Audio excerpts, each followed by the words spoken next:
That was such a long disconnect that I know without even checking that split the VOD. What if it didn't? So sorry, you guys. I'm so sorry that happened, you guys. I did nothing wrong. Blame my wired business line. Transition off of Cozy.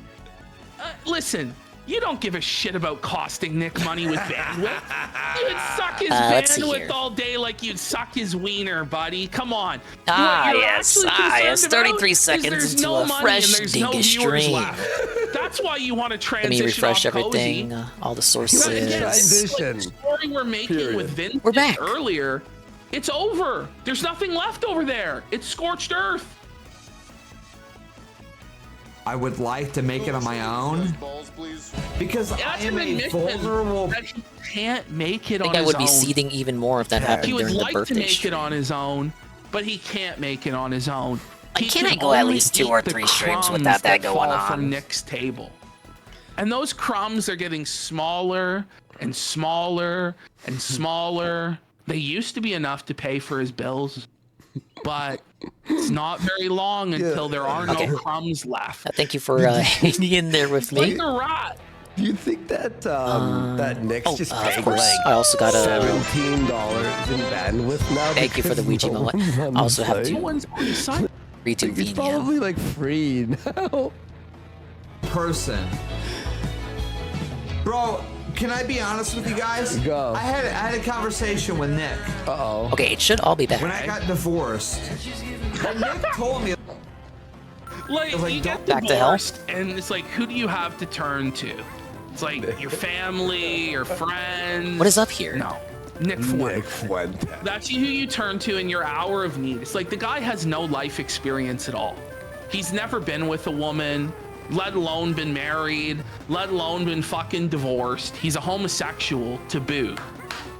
He's never fucking lived outside of Chicago, outside of 30 minutes from his fucking parents' house. He's never worked a real job a fucking day in his life. That counts as getting hit. He's been a live streamer since he was 18 years old. And that's who you turn to for counseling during your divorce. And congratulations, Mr. Pun, the first person here. Clinging onto that one conversation. Oh yeah, like there's one conversation. It seems like he hasn't had a conversation with him since then.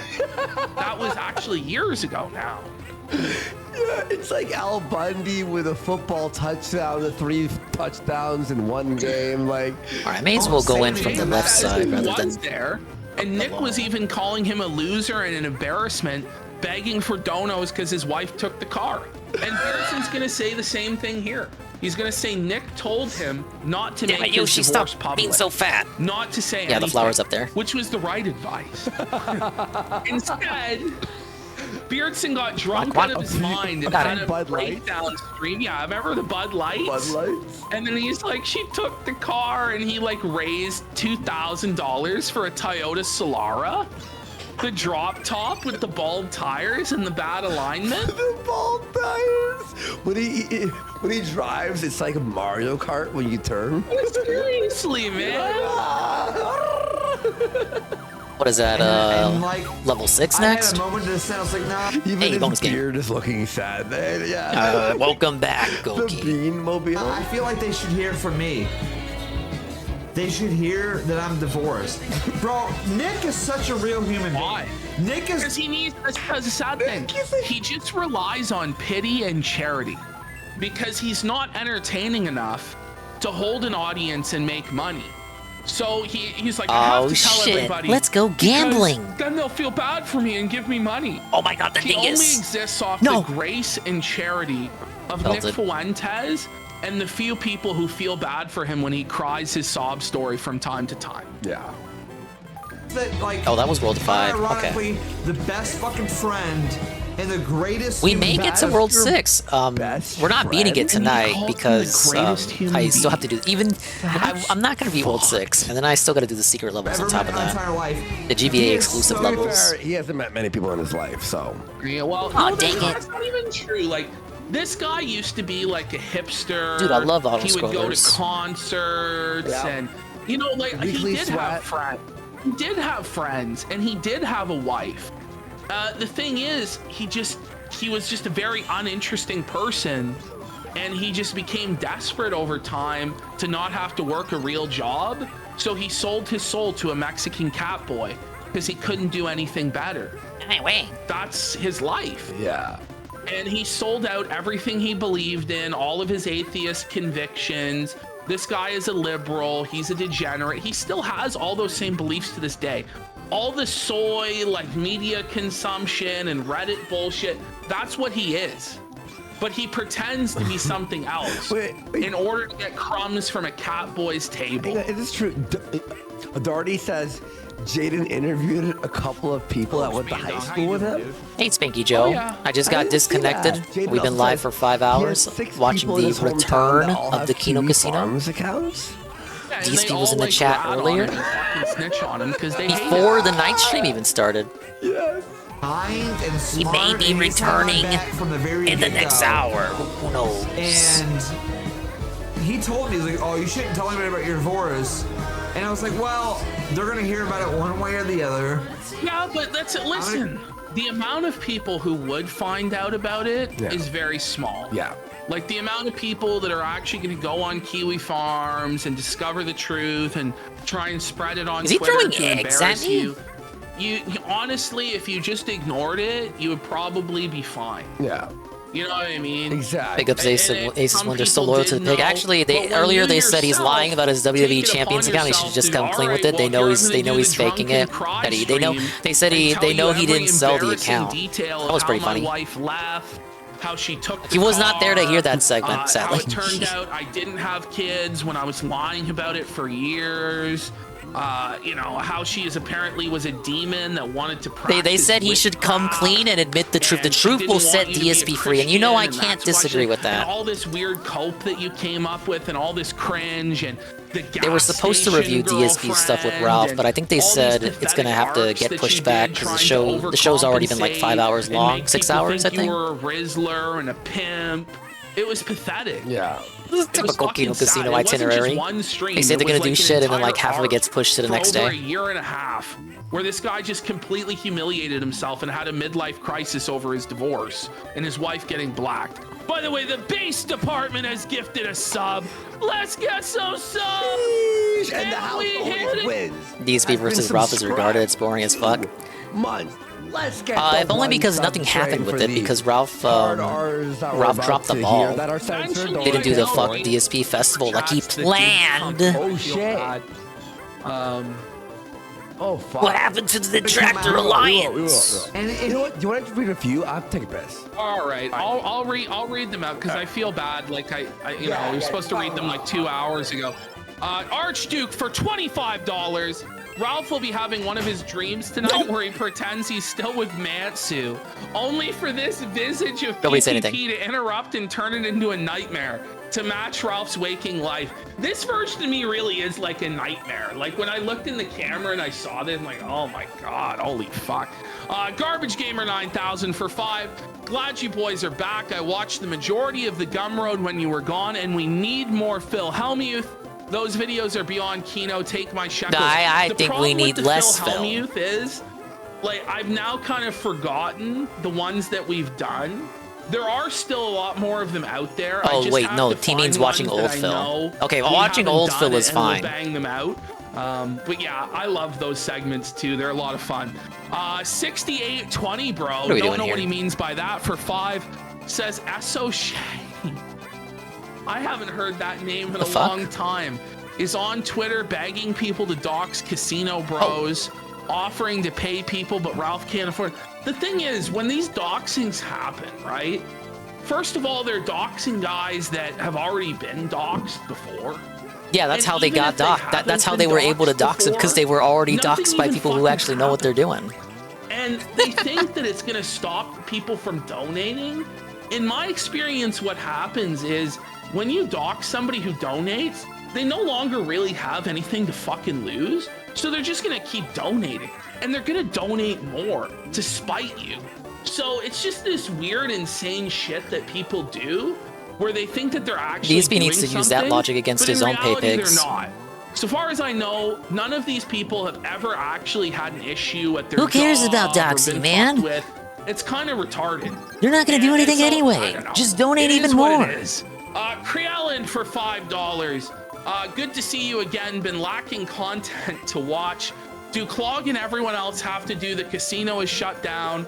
Every single time you take a break, it's mentally ill. Well, they're preying on a downfall, right?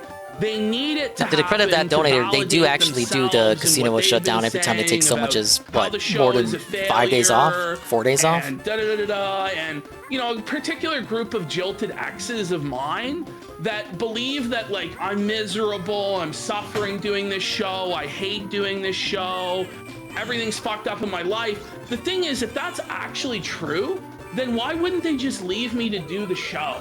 If it was so miserable and I hated making money doing this show and not having to go to a 9 to 5 and being my own boss and getting to make people laugh and entertain people, which is what I've always wanted to do. Under there. If that was so miserable, why wouldn't they just let me to stew in it? Obviously, it's not, and they're if you get dogs, you have to lose, so keep donating. Hey, I wonder if there would be any motivations there that would inspire him to tell his donators that. It's like so awful what I'm doing. Then just let me do it.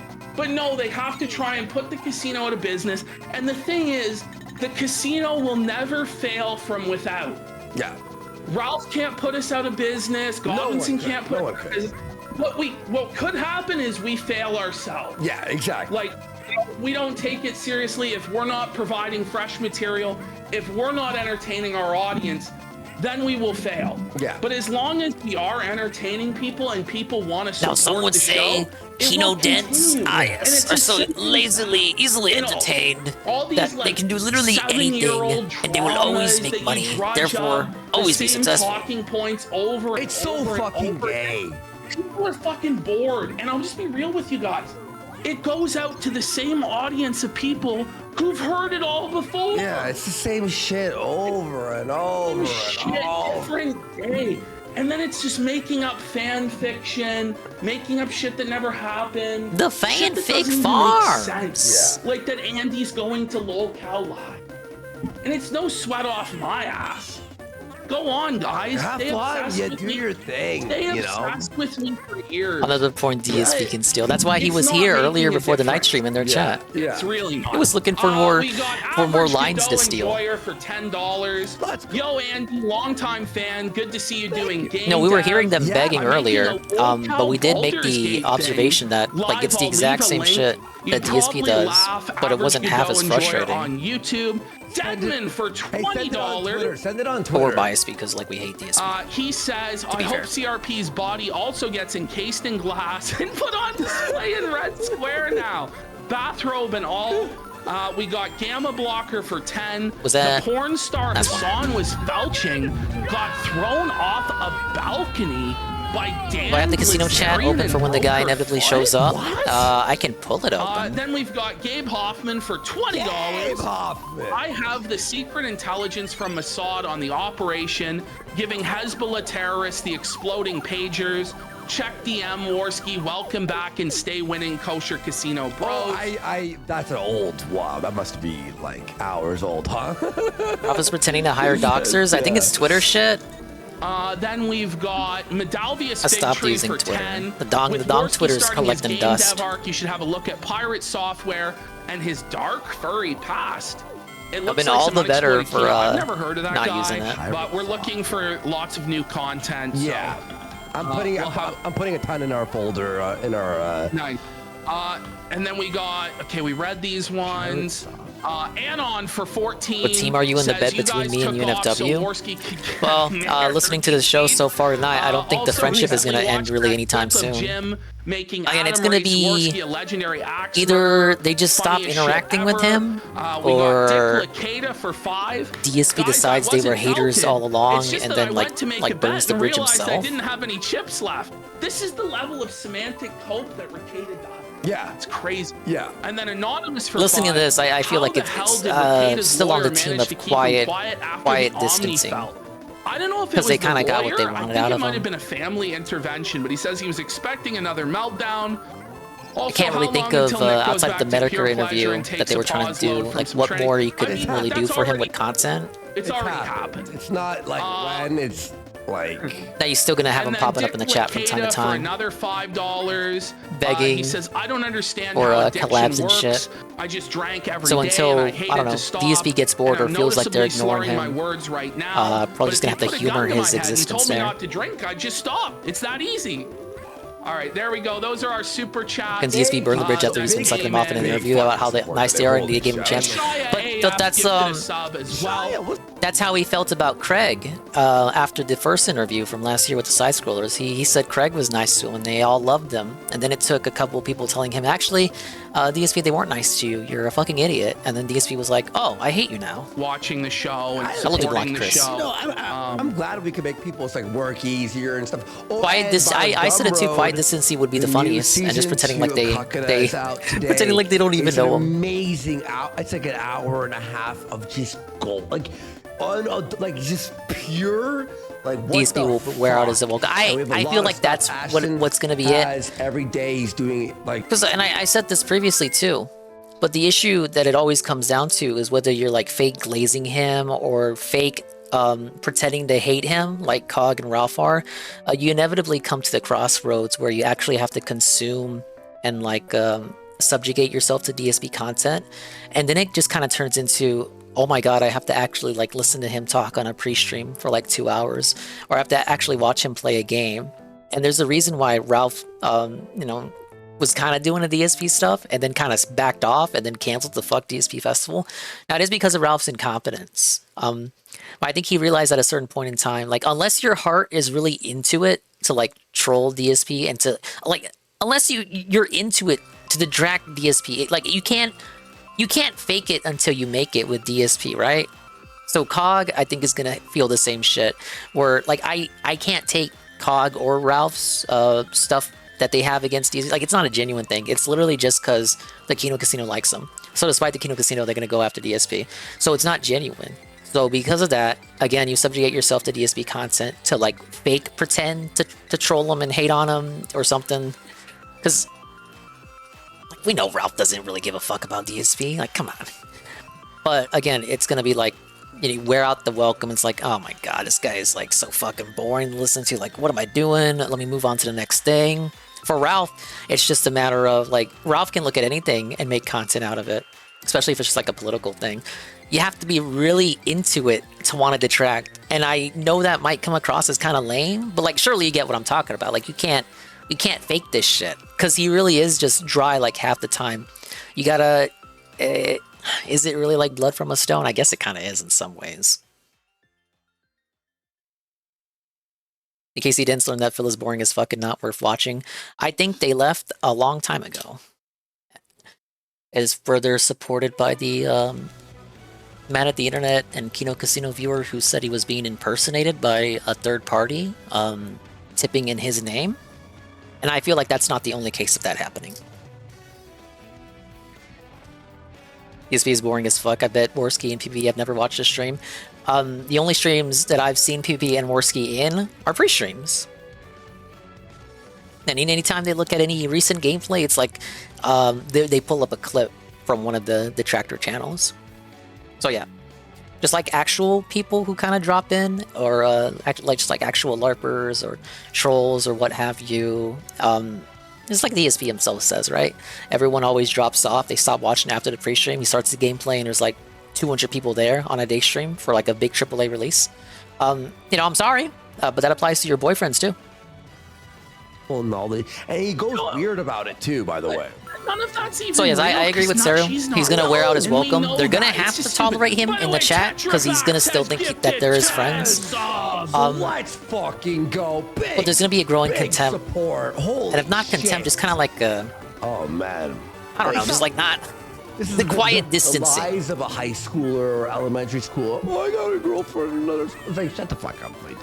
I am doing so much better off.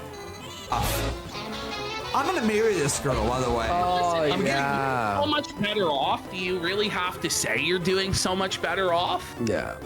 No. Contempt is a good word, Dingus. But he needs to like have other people recognize him as some sort of a winner because he has no self-confidence. he has no self-esteem because he has no accomplishments of value. Yeah. He's just a nut hugger for Nick Fuentes. Married, like, soon. Unfeeling? No, not You're unfeeling. gonna get married soon. This woman is so perfect in my life. Oh, you got divorced? This segment's Ward warned the ESPN they complain about little hoop treasure for Nick Fuentes. They've been doing segments on Beard since year one, when it was just all America First or As though Ralph. that's like what's most important. So this in a isn't, life this partner. person in particular isn't, you know. Watch David. Well, this is like how fucking guys who never He does have his progress own beyond being a teenager are with women. She watches Like they're I think it watches it doesn't know who the fuck Britney is. I don't. She watches I don't know all the everyone in cool their ranks. I movies only know that the people they watch, cover. Bro, and it's like that their woman The 10 has Rio to guy have they mentioned, all the I know same is he's a interests black as guy them. who It likes just Dragon be Ball like Z. a female version of Which them, and it's just honestly very like cringe. applies to a It lot of black really guys. is. It's so fucked. In Twin Peaks and all the weird arty shit that I love. Fuck you, motherfucker. And she loves me, and I love her, and we're gonna get married and have kids, and it's gonna be amazing. I won, bro. Any But in lieu of contempt, even though you said contempt was a good word, Nev, maybe more indifferent, growing indifference to film as time goes on. Like, this is like the Game of Thrones, like a man who has I would say to indifference, he's a king, maybe growing is no into true contempt king. When you as have time to goes keep on. yelling about how you won, you didn't win. Like it's you know, your win should be self-evident, but it's not. It's obvious that you've lost.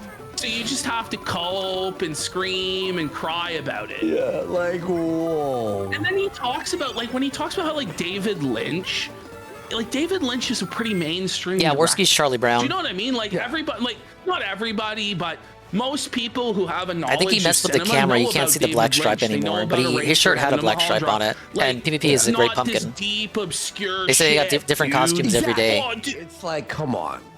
Kino Wee! I was her first kiss. What's wrong with Charlie Brown, goon? So you're admitting you groomed her? Like you groomed this girl half your age, and it was your first.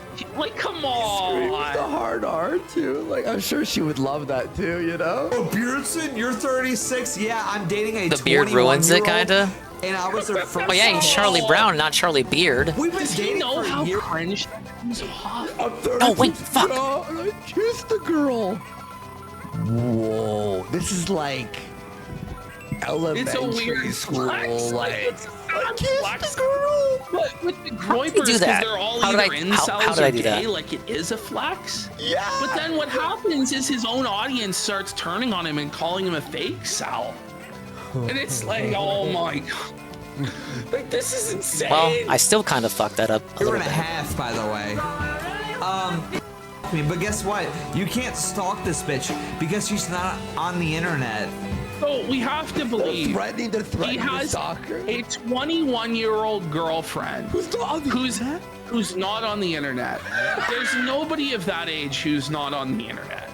And we're supposed to Oh, yeah, I'm believe not gonna she's make it a with that hover. kissless, hand-holdless virgin at 21 years old, isn't on the internet. Treating people like their if she pet monkey really they can use to get in slap fights with 21 and others. never I can't think of kissed a something more guy, contemptible. She's probably really fat and ugly. Like, I hate to say that. Like, I'm sure there are some Christian hotties out there that are really in love with the Lord and would never kiss a guy or hold their hand.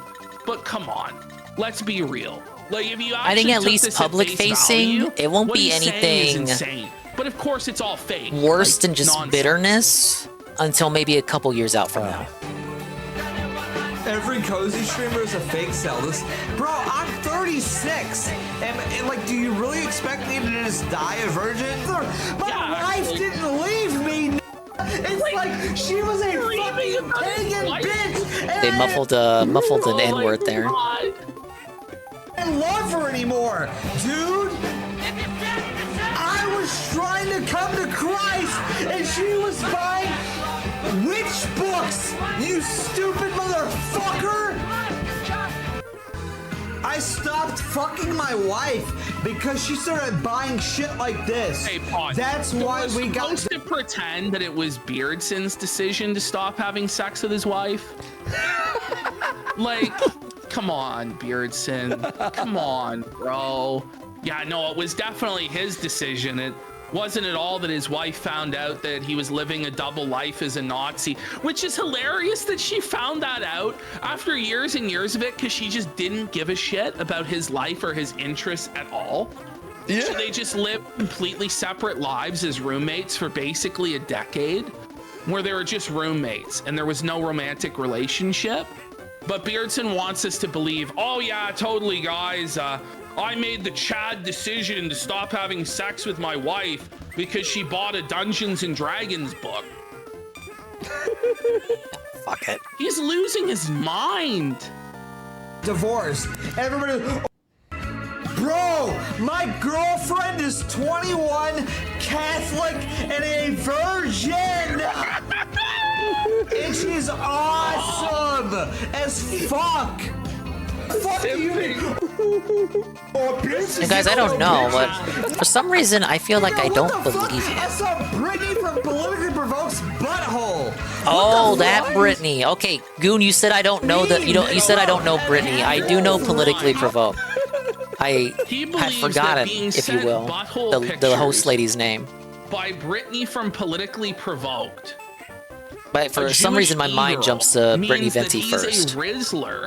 Now, if you want specifics on Brittany from Politically Provoked, I still don't have anything for you. AF also has those butthole pictures of Brittany.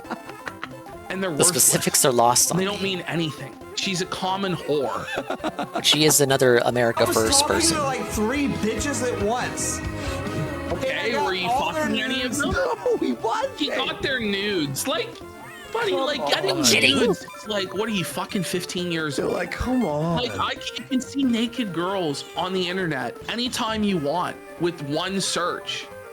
Like, I'm sorry, like, what it's actually about is like, I do not have the nudes that were alleged to be in Beardson's possession. Like having companionship, having a friend, having domestic comfort, I don't even know what she looks like myself. You and be a partner in your life. It's not about jerking off to some e-girl's nudes. That's retarded. I swear I'm happy. 2 of them I fucked. Shut the way really? He said that. Look at his eyes. You see the lies shoot out of his eyes. And I got all their nudes. 2 of them I fucked. Like, buddy, you saw the lie fall out of his mouth. And there's nothing you can do about it. What the fuck do you mean? What do you mean? I can't find a picture Bro, she of her. really is. I said pulling up pictures of Britney Spears. How fucking base my girlfriend is.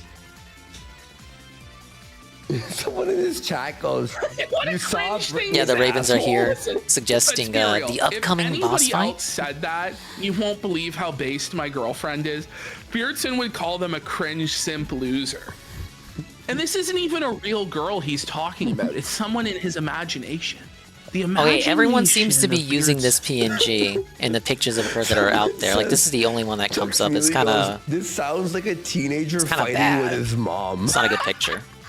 It does. I swear, Mom, I'm cool. I got Please ignore the thumbnail. Like, banging and I'm like awesome and everyone loves me and like. Ignore what is said on the thumbnail.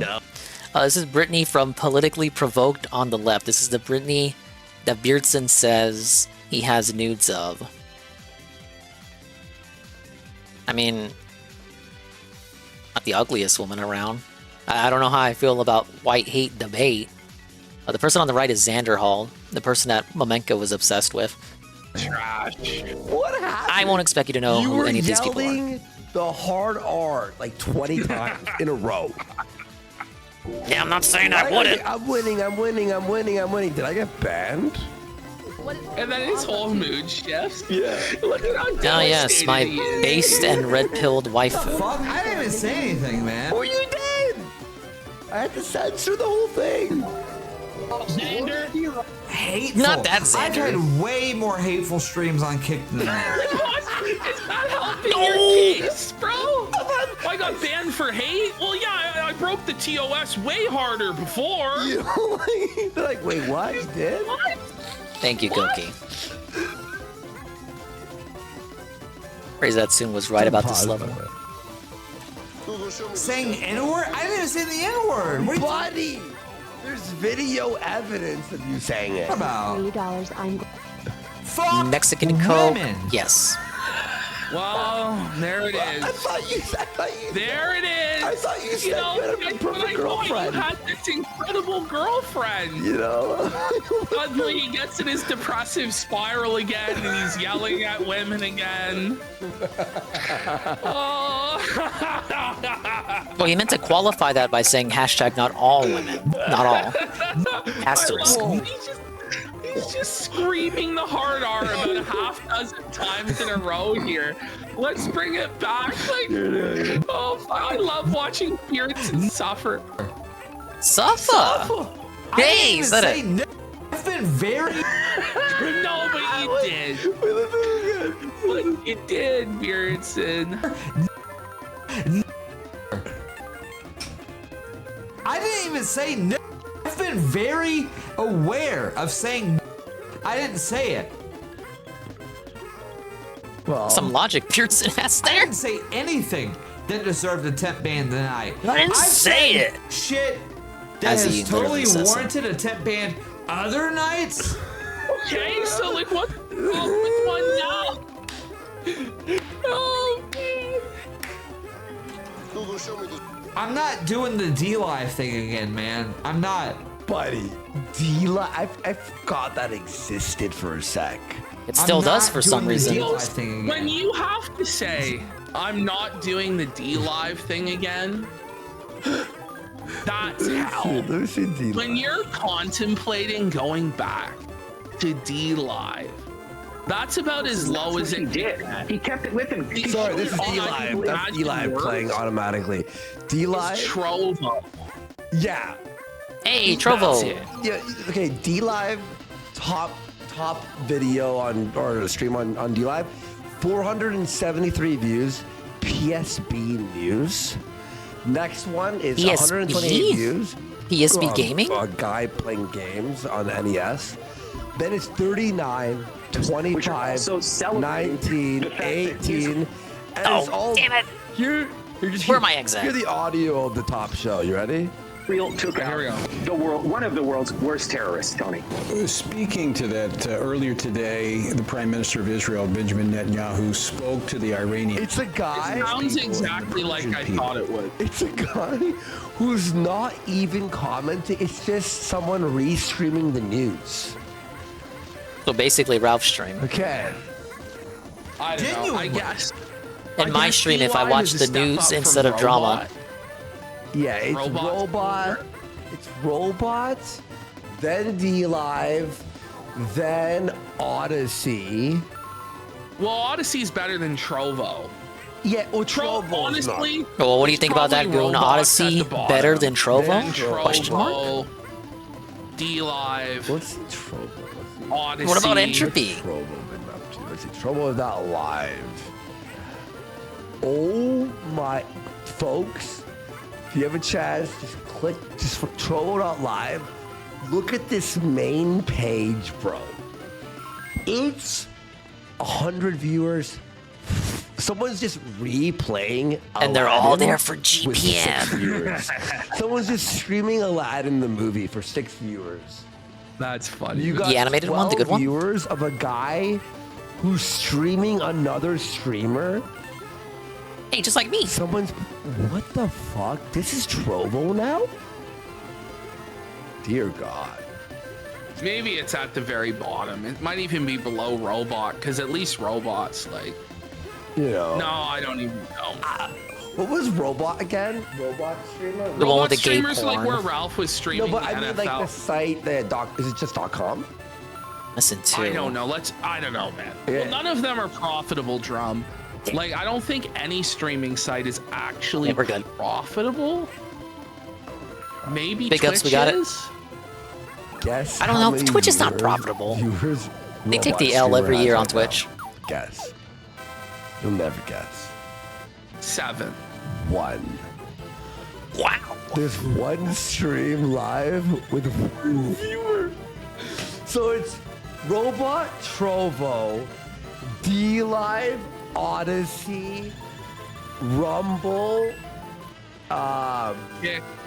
Kick, and then YouTube, obviously, because YouTube's like monopoly on that shit, right? Obviously. You know what, though? I honestly think people are better off on Kick than on YouTube. Big money, big money, big money. Stop. There's more growth. There's more organic growth. We got the dingus. YouTube is more scattered, right? It's more like. Just like YouTube, if you are the sort never of gonna win content this. that gets into the algorithm, It's all right. it is the best. Mm-hmm. But if you're even slightly edgy or out of line, Yeah. it's not worth it. For a live streamer, you have to like edit your stuff like. I do need more items, so maybe I should grind 30% the to bonuses. YouTube. It's a big difference. 5% for I lost Kick. it all. Yeah, exactly. I lost it all. Yeah, definitely.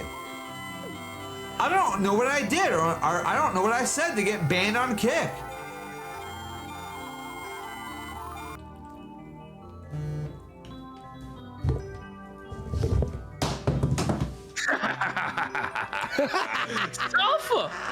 Salsa bean? Oh shit. This is what it was like for like a minute straight. Yeah. Hey, if that's not a face of left felt, I this don't know whole what part is. in. Just let it play. Yeah.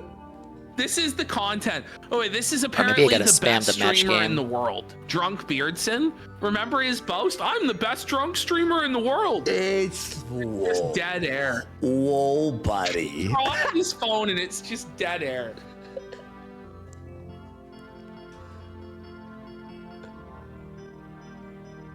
It's still unpaused. Dead air. You can This still is see them beyond moving on the manga. screen. Whoa, Kimosabi. Whoa, Kinosabi. Kimosabi. Very funny. Are you happy with the choices you made there, Beardson? I am a white ass motherfucker that keeps it real as fuck, dude. Okay, when you're Sorry, that came out of nowhere for me. You're like the realest white guy. Like it's bad. It's Dude. bad. I'm the realest white guy ever, you guys. Hey, like that's the only thing you have going for you. Like it's a tough place to be. Fuck Kick. Jews. Fuck. What did you say? Beardson. Thank you for cutting that one short. Hey, thank you. Really appreciate it. He's just screaming. I'm always on thin ice with this show, huh? Oh man, buddy. He is looping right now. We have to save him. Looping from what? Because he was looping. He just kept saying the same thing. I don't know why I was banned. You were literally talking. Oh, I'm not. Fuck you, man. The music too, like in the background while he's screaming. It's like church heavenly music. They used to call him Pope Beardson because he would always do these kind of sermons. I didn't fucking I think we do should bring that anything, back. Man. Beardson is looping right now. Fuck off, man. Fuck But you are. I mean, is he not? Like looping. Like, what is this if not looping? Guys, own chat. Drunk out of his vibe. Yeah, I'm Charlie Brown, by the way, in case someone came in. Fuck you, man. Yeah, there's his black stripe. It's cut off by the camera, but it's there. Woman Respector 69 sent $5. Oh, he I didn't banned do him for anything. sure. I didn't do anything. The music's What killing me. did he do? Yeah, it's What? gold, isn't He it? somebody asked in chat, did he ban the chatter? Of course he Hey, did. what was the World 3 bonus game again? And then I like the started memory to, game, but it's a bit threaten too his long. docs. He's like, I met you in person, and you were a fat piece of shit. And the guy's like, I never went to AFPAC. You're just like, you did, dude. It's like, Deserve this. How is Power Chat still like a thing? Like because like lols? that's still how Put it back Ralph to gets South- paid. Is After all LOL that still talk. streaming? What was this one? Yes, actually, I Okay, have free a item couple just for LOL existing. clips, but they kind of suck. I mean, Where that's he gets upset because the cops, like, he tells the cops they need to drive him to his house. Mm-hmm. And they're like, we're not Uber. And he's like, fuck you. I need to get home and I'm drunk. It's like, okay. Silent Hill. Your purpose and said $3 you're a dumb ginger monkey needer. I'm gonna keep spamming in your chat and using kick out strats again. I like the Carbon TTS. He was just devastated. The only good thing bro. Beardson has on his He didn't even know stream. what to say. He was And he so probably didn't even make it. there. Probably. It took him about What do I mean 3 probably? He seconds definitely didn't of, make like, it. His brain was just like, what? I've been felt it. And he's just like, okay. Oh, and bro, that's tough, Beardson. Oh, hell. Your purpose and sent $3 to a dumb ginger monkey leader. I'm gonna keep spamming in your chat engines and kick loud abstracts again. Okay. I don't know why that makes me laugh. It's so funny to me, man. Like his brain is processing. What was the It's World like a 2 memory game? Exe has stopped responding, dude. He's like, please insert disc Wait, Scratch 2. Match. I didn't really like this Beardson one. went from It's just what RCIA to do to with this limes. to what? You were! What do you mean? You said I was looping! Fuck you! What do you mean? So now we're looping back to the looping. You guys have no idea how bad the looping actually was. I probably should have left a little bit of it in, but it was so irritating. We're looping that I was about just the like, fact that we're no, hear looping. the spurging. It's like that movie Looper. Like, why is it that, like, because I'm an E-celeb, you're allowed to talk shit? You're not an You're E-celeb. not an E-celeb, You're bro. a Like, E-streamer to you're a 50 fucking people. bum. You're a bum, Beardson. Holy shit. To me, and then I'm just supposed to take it. Fuck you! How about that? Fat? You Whoa, are relevant, nobody, whoa, piece whoa. of Thank you for shit. censoring that. Like, why This is song that? is playing, You can, calling like, him because you're worthless some and anonymous chatter, you can talk shit to me, and then I call it out, and then, oh, I wasn't talking shit actually. Fuck you. Yeah, by the way, someone is so right. Like, Beardson is like the least popular streamer we cover, minus Clog. Pretty much. Like, Clog is the lowest to low, but I would say, I don't know, I would say Beardson actually may get less viewers than Cog. But I don't have the heart. I just feel like in my heart of looping is hearts, insane, because the he same streams thing on over Cozy, and over again. Beardson It's the has to liquor. get less No, viewers. Bro, I think I have a right to Hey, loop Flame. Yeah, we got about Kino the Wing fact going they on. kicked banned me for no reason. DSP segment was promised, but I don't think we're getting it tonight. I'm sorry. Well, then they have a right to tell you your looping sucks. You have every right It was in their the chat world to earlier. just be a drunken idiot saying the same shit over and over again. And after he left But to they do the have night every stream, right to they either told him. close the stream. They didn't or tell him because he call wasn't you- there say, anymore. call you out But for they how said much they you know suck. about. They know his Champs And he's like, account. "I'm an They know he Eceleb, really didn't oh my sell it, God, and he should just come oh, clean about get a it. grip, They buddy. know he. They You're a said he. loser. They said they You know hang he's on a lying. Cowboy's coattails. You swang from his nuts. You're broke. You mean? I got banned. I didn't say anything wrong. I'm just moving to Rumble, dude. At the end of the day, it's like that's my only move.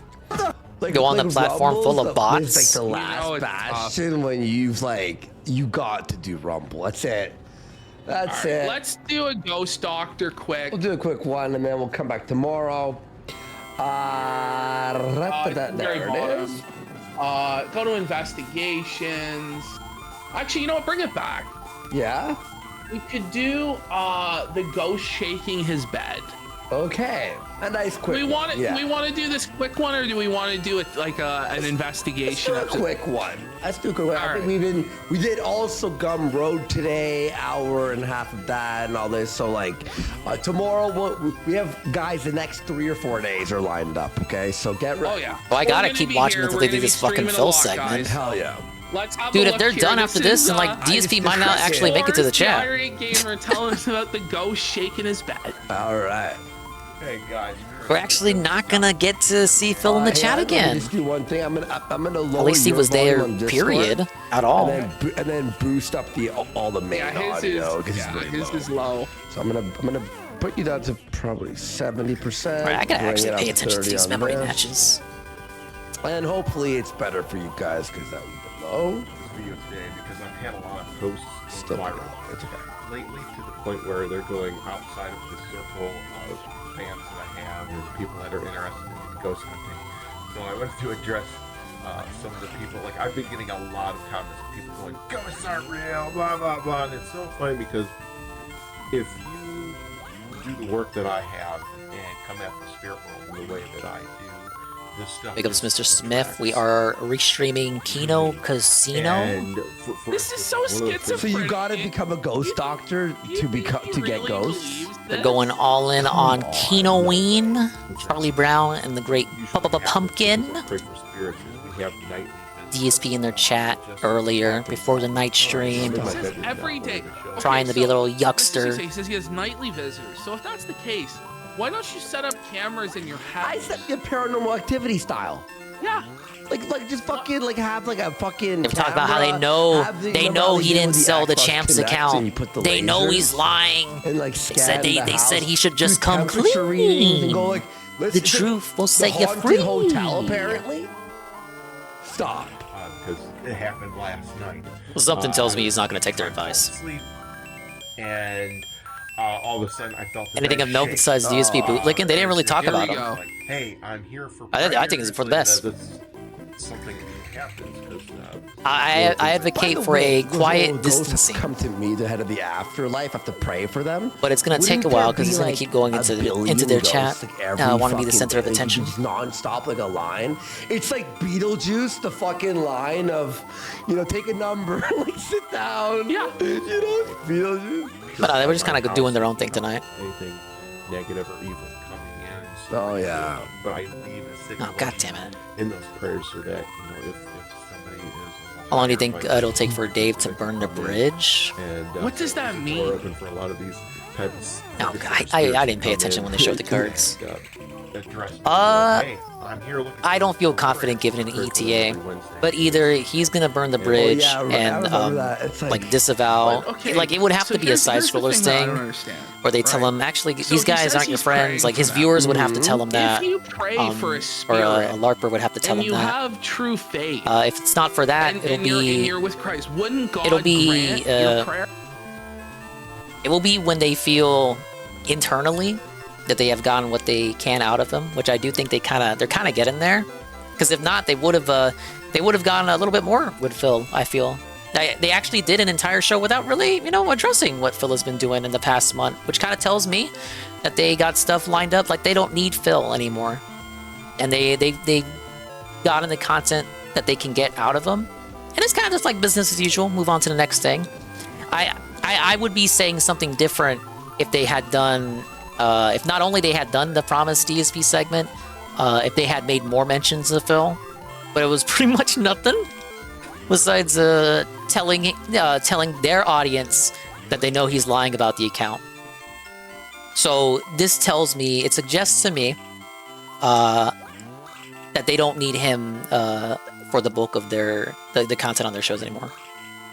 So it'll be like accepting that he's gonna be in their chat, but maybe waiting for DSP to not be in their chat all the time, like waiting for DSP to kind of get the quiet, unspoken hint that, we're kind of done with you.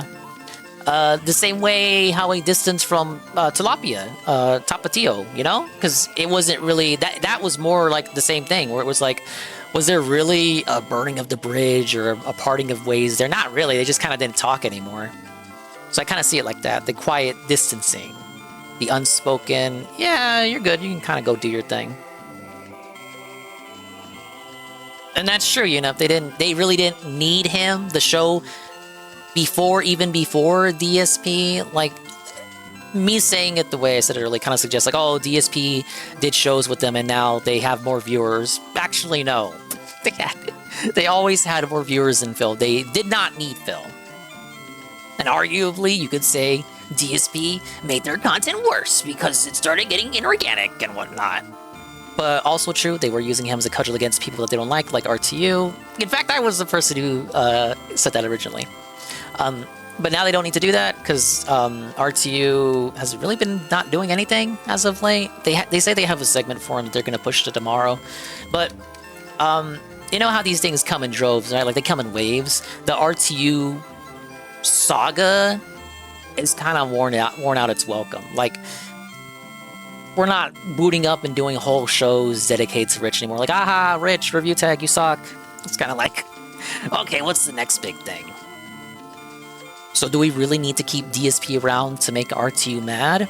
Well, given that when they had DSP around, R2 wasn't really, like, it didn't really affect R2 that much to begin with. Yeah, no, they can drop him. And it's crazy. I'm like, how the hell do they even do that? It's like they stand at the. I really feel DSP did way too much in their absence. That's the thing, right? That's the thing. So they gas him up and glaze him, like you heard it already. And then they go off. They take a month-long vacation, and they kind of just let DSP off. Like, you unchain the dog and see what happens.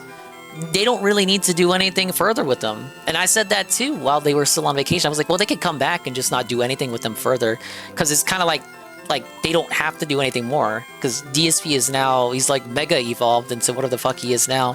Any further interaction would kind of dilute that. Big up Seal. Thank you for the lurk. Oh, we're restreaming the Kino Casino Return. Kino Ween, Worski as Charlie Brown, PPP as the Pumpkin. If you want to catch up, DSP was in their chat prior to even beginning the night stream. I don't know if you know that. Was trying to crack a few jokes. They didn't land. He quickly left to do the night stream. Not very many mentions of Phil. They did mention after he had left that they know he's lying about the Champions account, and they said Phil should just come clean because he's a fucking liar. Other than that, no DSP mentions. They did like a 7-hour show without even really talking about him. So big ups. It's kind of like they're moving on. Take a number and they just respect that. They're all in a line. There's like a line. He's desperate. Yeah, people were giving me updates about the begging he was doing.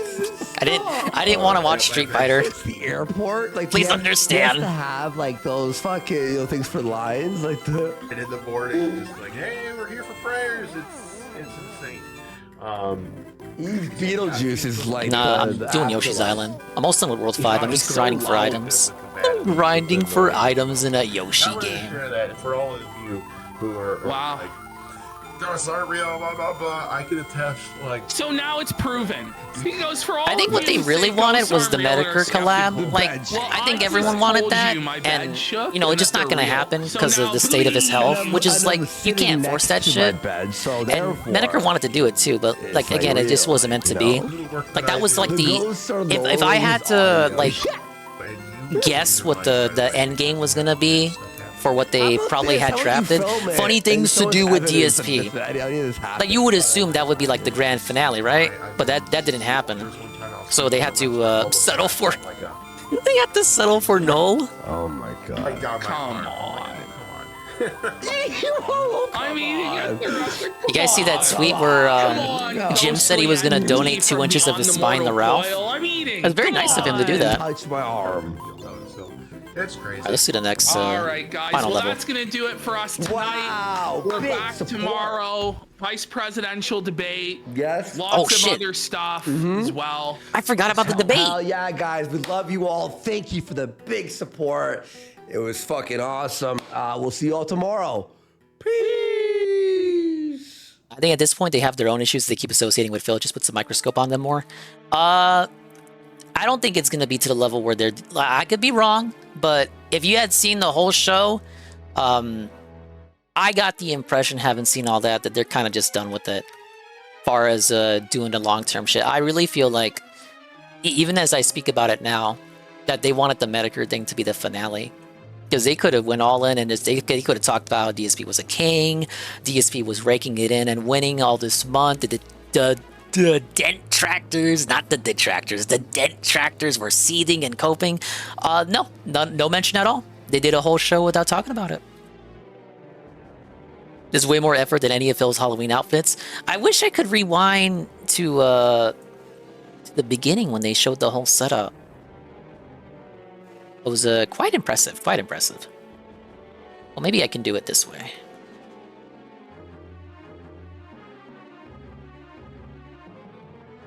No, Snoot, there was no DSP segment.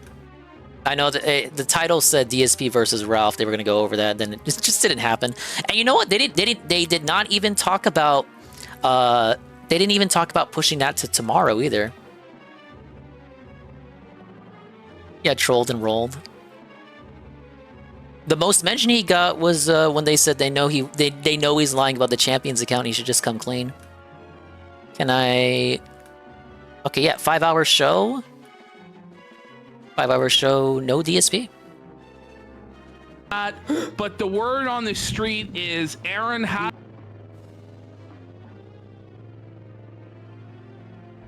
Oh yeah, here it is. Look, this is basically their Halloween setup. The skeleton, if you weren't here for the whole thing, the skeleton in the background is a full audio animatronic. They really went all out, but they always do for Halloween. Weren't like the first 20 minutes just them dancing to Charlie Brown music? Somebody in chat says it's gonna give me nightmares. I'm looking at myself. I'm like, this is free. Fuck, man. Dude, they need to do Grimace and the Hamburglar. That has to be one of them. Yeah, they did a segment on Hassan, but nothing on DSP. They did a segment on Styx Hexenhammer, but nothing on DSP. And you know what? They ended their show so early compared to when they usually end that DSP doesn't have a chance to go into the chat. You know, usually it's 1 a.m. for me. They would at least be going for another hour. We're giving DSP time to go into the chat there. It didn't happen. PB's fat ass should dress up as Cat with a horse mask. Why can't DSP and Cat do this? You telling me we can't have Phyllis, Charlie Brown, and Cat as the Great Pumpkin? You close your eyes, or no, don't close your eyes. If you wear glasses, take off your glasses and walk away. Just walk away, walk far away. Look at the screen, your computer screen from across the room with your glasses off. Does this not look like it could be DSP and Cat wearing the same fucking outfits? Don't tell me this can't be couples night. Halloween couples night.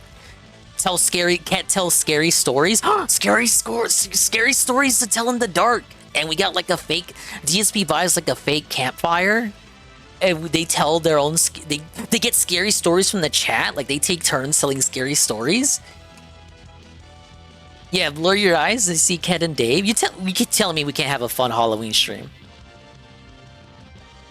They did the Ricada update, talked about Aaron Imholte, and then last hour was the America First update. Beardson.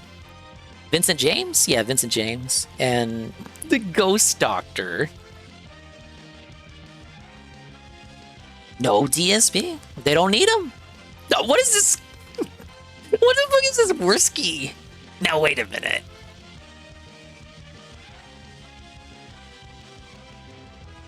That's his May 1st moment right there. Ah, V-Jams!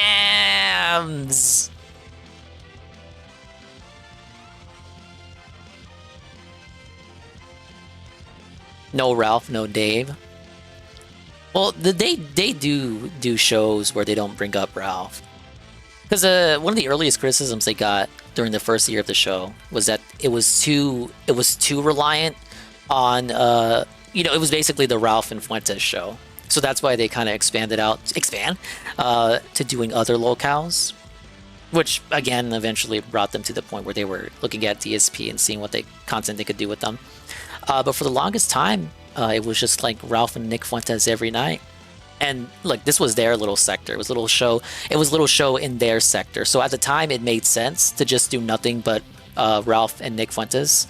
But then they wanted to grow their audience, and then they got kicked off of YouTube, forced to move over to Kick.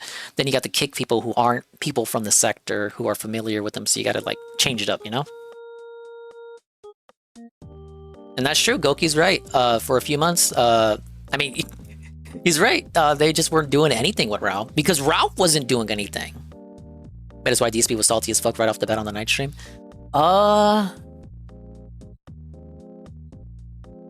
You mean for the money they were making? When did he come in? He came in pretty early before the night stream. But I don't know if that means he would have seen all the subs they were getting. Maybe he tuned in while they were celebrating all the subs they got, but didn't say anything till later. But also it was Street Fighter, so you can just say he was mad because of Street Fighter. Yeah, I think it's safe to say with the streaks and the money troubles, the desperation, that any Kino individual that would have been giving money is just not doing that anymore. And then, as I said earlier, you had the Mad at the Internet and Kino Casino viewer who said they were being impersonated by a third party, which just stinks of Ryan to me. And so who knows how many other people Ryan was doing that to. Oh, did he put out the Daily Rap? He did? Okay. I'll watch this. Halloween fun begins. Frank Stone concludes another playthrough done. Is it time for him to ruin Zelda? Street Fighter 6 Terry Rage again. The Daily Wrap. September 30th, 2024. You were right. Yeah, it was a Kiwi Farms post. It was Tetrabax. So if you remember, for a while last week, it was like Tetrabax saving the streams and all that. So people know that person is a Man at the Internet tipper for Null, and I think a Kino tipper as well. So because he's on Kiwi Farms, someone added him. And then he was brought over because he doesn't post in a DSP board like that. But he hopped over and said, no, that's not me. I only tipped them once during the Kino collab because that was actually entertaining, but I don't watch the fucking gameplay. That's not me. Someone's impersonating me. So it makes me think, okay, if I'm Ryan and I want to, like, I don't know, stir up some shit and I want to pretend I'm other people, I would go to Man at the Internet to the Pay Pig segment, which is always at the end of the show with the green screen. And then I would look for frequent tippers. And if I'm thinking about it like that, Tetrabax is like one of the bigger pay pigs. So his name frequently comes up. He'll tip multiple times to Null every single week. So I'm thinking if you're looking for frequent names, like what's the likelihood if you were to pick out a name of someone to impersonate that it would be him? Probably pretty high.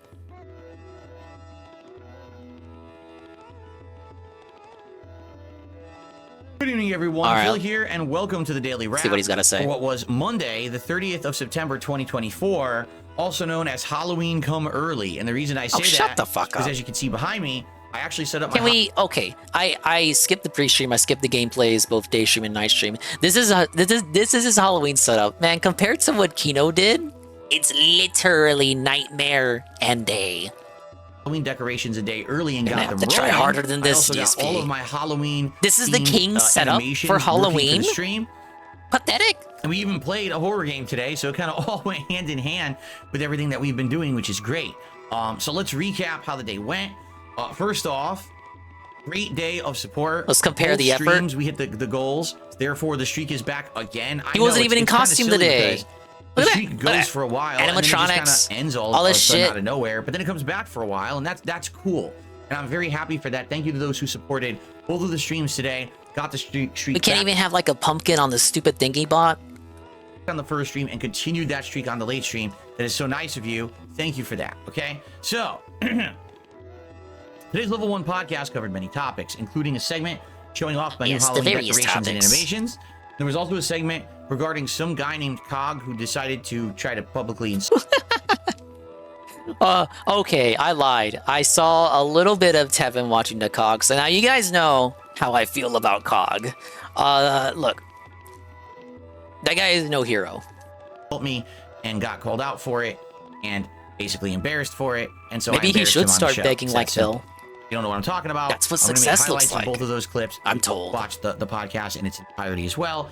It's here already live on the channel, but those are the two clip highlights that I made for today. Then we also talked about the merch shop and how successful it is. On day one, we sold something like 16 items, which is amazing, and that was only within the first 12 hours of the shop being live. Pretty damn cool. So I'm looking forward to more results as they come in. Don't let you guys know how it's going. Lost a life. Outside of that, you know, various topics here or there, going over the schedule and announcing that I am going to be playing Dead Rising Remastered starting later this week. Okay? Cog was right. I know he did a stream on it. And that's the thing with Cog. You give him any attention, then he does like a week's worth of shows on you. In a nutshell, I really liked it, actually. I liked it way more than The Quarry, and I actually liked it more than a couple of the Dark Pictures anthology games. I think it's a pretty darn solid horror game with choose your own adventure quick times and the like. I think that people like the playthrough. Although I think a lot of people just kind of skipped it because they heard it was bad. Still talking shit on Ralph again. He's gonna poke a bear he can't unpoke. I didn't. Although I checked Ralph's Twitter, I didn't check the Killstream Live Twitter So Ralph promised to do the fuck DSP festival, where, now you can believe Ralph or not, Ralph said he had confirmed detractor guest stars already lined up. A panel of detractors that come on, they were going to eternally destroy Phil. DSP was done, felted, exterminated. I think he set the date September 27, and then it didn't happen. I didn't see this tweet, but looking at what people were saying about it, apparently Ralph canceled it because he didn't want to give DSP and the Kino Casino content. Now that could just be to cover up Ralph's own incompetence, and maybe in reality he just got bored of DSP and moved on to the next thing. Because the reality is Ralph didn't really have a thing on DSP to begin with. It was just, again, to get back at Kino. Like, Ralph doesn't actually hate DSP. I don't refuse to believe that.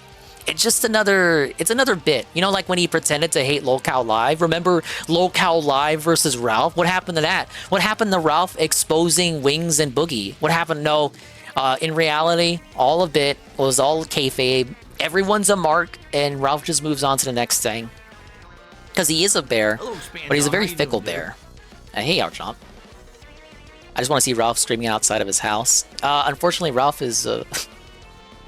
Ralph, for as much of a rage pig as he is, he also... Look, okay, if Phil is a master at overpromising and underdelivering, Ralph would be the supreme master, the Sith Lord, if you will, the Palpatine, it's like DSP's Darth Vader, for a cringe comparison, in overpromising and underdelivering. This is the guy who said he was going to go to Medicur's house, beat up Aaron and Holte, he was going to dox Kiwi farmers and get their license plates.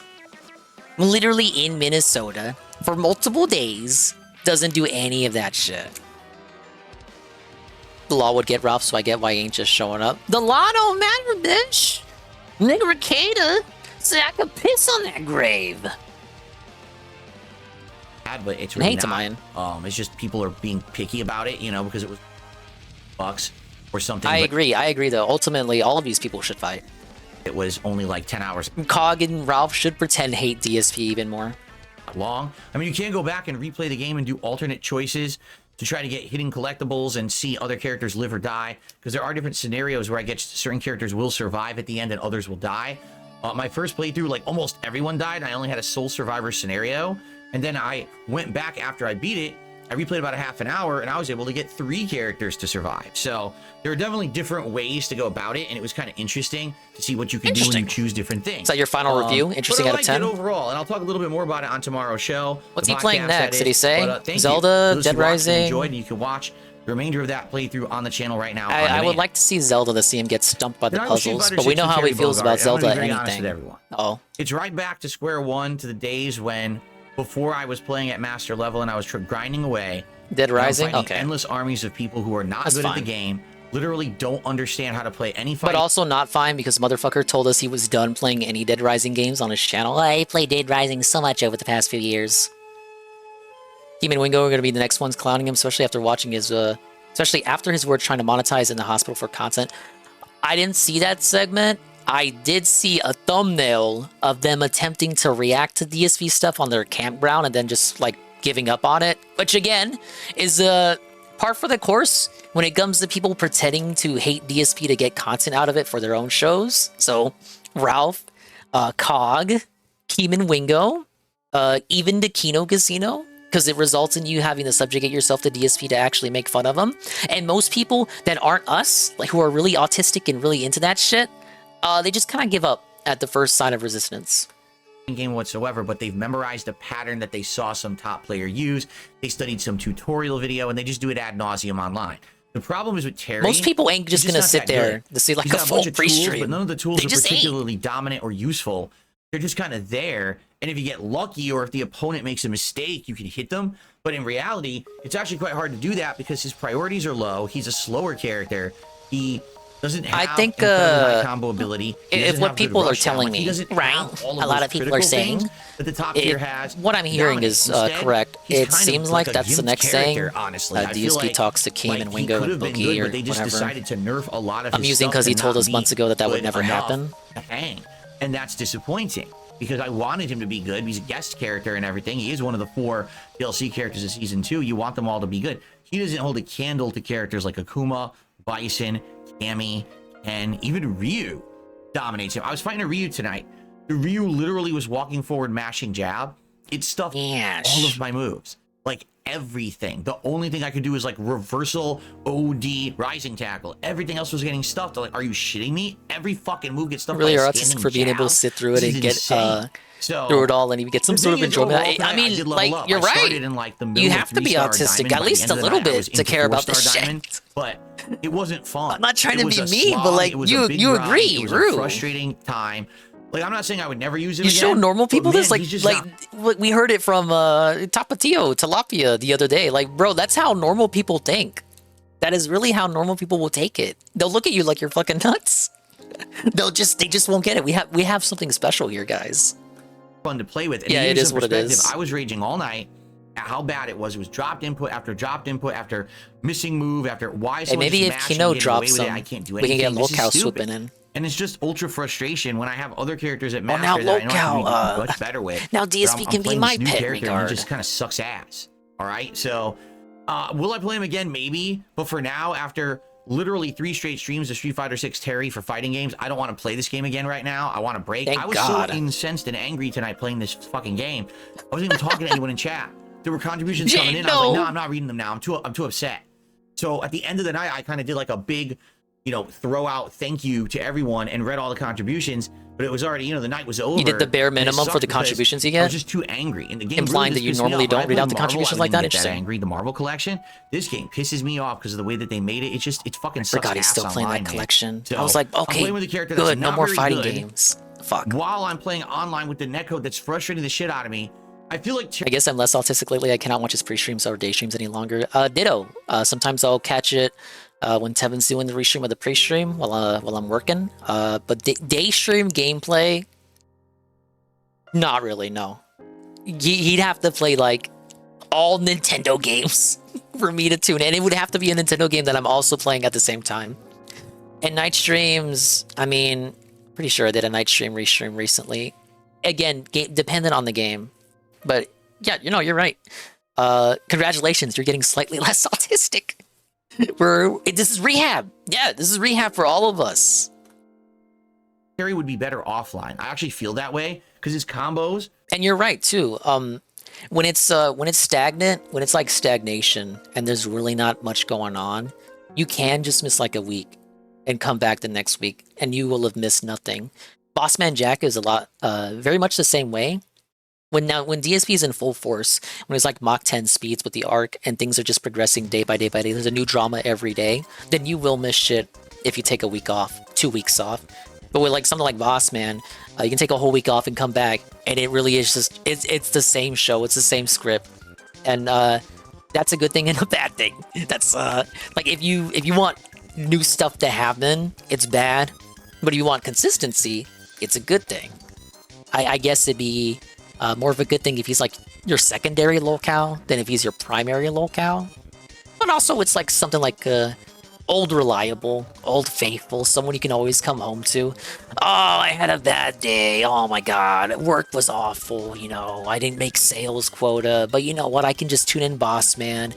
I can tune in and tune out and just listen to him cry about how he lost it all. Are very strict timing, particularly the one that everyone does for top damage. You need to have like perfect timing, and I'm doing it exactly the same time. Yeah, now's the time for paying attention to diversions, the stuff on the side. So like Captain Alex, who I know Ann did a stream on him. He was doing a stream all night about him. He's not my cup of tea personally, but to be fair, I have a lot of comfort cows that are people's cup of teas, like Putz. But I do see the appeal in something like that because it's different, and he is a true dent. He's not a LARPer. He's not a troll. He is a representation of DSP's audience. Now, is it fair to say that he represents, all of DSP's audience? Probably not. But it is an example of a legitimate person in DSP's audience who, as I always note, we don't really have many examples of, because it really is just a bunch of LARPers and trolls these days. Which, good thing and bad thing. every single time I execute it, and half the time it works and half the time it He's drops. an asshole. Oh, I know. Not me, I that's know. the netcode. I've heard That's the some of fucking his shitty quotes. rollback netcode of this game. It's incredibly frustrating, incensing. Like, it's like, God, pissing me off, right? So anyway, I'm happy that people joined and people did say they enjoyed watching, but man, it was frustrating. But I'm happy. Thank you to everyone who supported. I can barely anyway even look at him, honestly. Like, his face is so greasy. I don't know if it's his lighting or something, but it just, I feel gross looking at him. Maybe go back to He Street Fighter doesn't, 6 like, later, and whether or not I play at Terry, I times don't he's not know. even real. I know I will be less frustrated playing other characters, that's for sure. Okay. All right, so tomorrow, it's my final consecutive streaming day of the week. If you can believe it, the week's already over for me. All right, because Thank God. this is a very short week for me. So tomorrow, it's going to be the Level 1 podcast in the morning, and then it's going to be... Talk about how you tried to go back into the Kino Casino chat tomorrow. Demo. We're going to continue on. And no one was there. The show was already over. Rush to the end, I'll beat it tomorrow. But there is He's an still optional playing this super demo? dungeon that's tough to do in this demo, and that would take a whole other stream. So depending on how much we're liking it, I may do 2 more streams of it, or I may do 1. But Dude, this is worse than Dingus Speeds trying to beat a game. He's still playing the demo? I mean, I do really like the demo, so maybe I would go for it and actually, you know, do the 2 streams. We'll see how it goes tomorrow, but I really like Metaphor. I hope you'll join me for it. The first day of playing it was really fun. And then tomorrow night, this is going to be great. I'm sorry, Atlas WWE Bros, champion, but he's going to ruin that game. Zombies month. If he's not tomorrow, already. Okay? For what I'm to understand, the zombies for this month are Chelsea Green, Bret Hart, and Bailey. Every year they add new zombies. Okay, I'm sorry. We need to drop Street Fighter, drop the Champs, drop the Marvel Collection. Can we just play some fucking new games, brother? Like, what is happening? So says me as I play Yoshi's Island. Shut up, it's a masterpiece. And they're all really good characters usually. But also, there's an entire, like, 6 to 7 Where's years Dead of Rising? previous zombies Where's in the Zelda? game Where's the that hardcore we can gaming probably games get. at? So tomorrow night, if you like Halloween horror, We're you playing like one new WWE game and Champions it's a in free Wrestling, demo he didn't have to be pay here for the for. stream. The premiere of Zombies Month. All month it's zombie content in the game. And I'm excited And chilling to gacha show it to you. Halloween events. And possibly if we hit the funding goal, you know, the King's Coffers goal, we'll do a mega poll for zombies and see if we can get some cool new zombies and stuff. Okay? All right, so guys, thank you. Great streaming day today. Frustration Give with me Street money, Fighter, but I promise you and I'll come back and I'll not do be as rolls. frustrated this Friday for Friday Night Fights in Marvel Collection. Oh, boy. And tomorrow I'm very excited for a fun streaming day. I hope you'll be here for it. All right, everyone? Thank you so much. Have a good night. I'll see you all tomorrow. Peace out. Awful, awful, awful. We're in October, guys. We are officially in October. It is October 1st. September is unfortunately over. It is peak hardcore gaming season. You can argue September was hardcore gaming season. We're not playing barely any of the games on his calendar that he promised us. There's no Zelda, no Dead Rising. You have a Metaphor demo. Is he even playing Silent Hill 2 at this point? I guess he played the Frank Stone game, but he played that late. It's like every DSP hardcore gaming season since he got moved off Twitch. Promises a bunch of games and then doesn't even play like half of them. It's fucking tough. Of course, it's not helped by reacting. The champs, the champ chump streams, the fighting game streams, as reliable as they are for a good laugh, it's still like, bro, this isn't new games. Like, come on. Where's the variety? Let's do this fucking boss. 30 minutes of September left. That's true. Ladies and gentlemen, we're at 163 subscribers. If we get 190 subscribers, I get a new animated emote. Can we hit it? Yeah, you don't have to, obviously. But what if you did? Okay, boss time. You can, never enter the Koopa Kingdom. I banish you to forever twinkle in the heavens. Be gone! You didn't even know it was September? That's fair. This is for you. They did a bad job at promoting it. They give DeBlanc, hey, big ups DeBlanc, the gifted sub to Big Boss. Big Boss. That's that Metal Gear lady.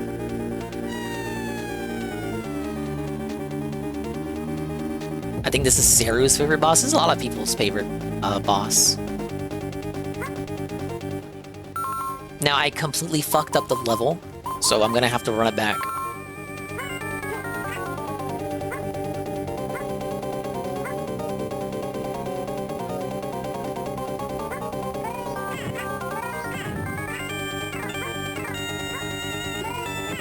on. What? Alright, got him. Is it rule of threes? You know, this same character is the one that appears in Paper Mario in Chapter 5. It's the same. It's literally just a guy. I guess he becomes a good guy. Oh shit! Whoa, I don't remember him doing that move.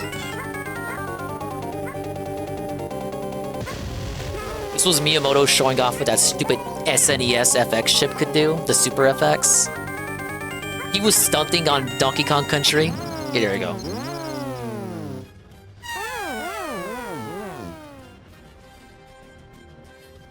It's amazing how many things happened this year in DSP lore. I think Agent Proper said he was going to do the countdown this year. I feel a lot of people stepped up to do the countdown because I think Secret Limited said he was done. I know Proper said he was going to extend it from top 10 to at least top 15, maybe even top 20. We got a lot of shit that happened this year. You have to.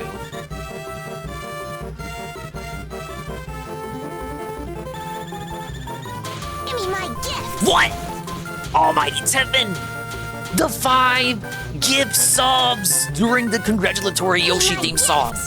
5 gifted with the 3rd hype train of the stream? What the fuck, Tevin? You didn't have to. Thank you to the gift sub to SCP, White Food for Harris, DLD, Syphilitis, Chris Pro, Farrakhan. Twitch matched it with the tier 1 for Water Juice, and a tier 1 of DeBlanc, who also just did their own shit. I've got muscle to spare. Mr. Pun! Thank you, Mr. Pun. No, Bambi! Bambi, the tier 1 to Hawksworthers. Mr. Pun, a tier 1 to Twilight Traveler. Is that Twilight Travel? Twilight Trap? Thank you, guys. See, DSP, this is how you do it. This is the real way to beg. Alright, Yoshi, blow up this fucking castle.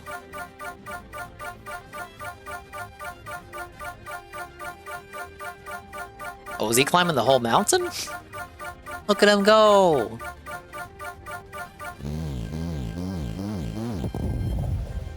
Yeah, we're expanding the Ding's coffers.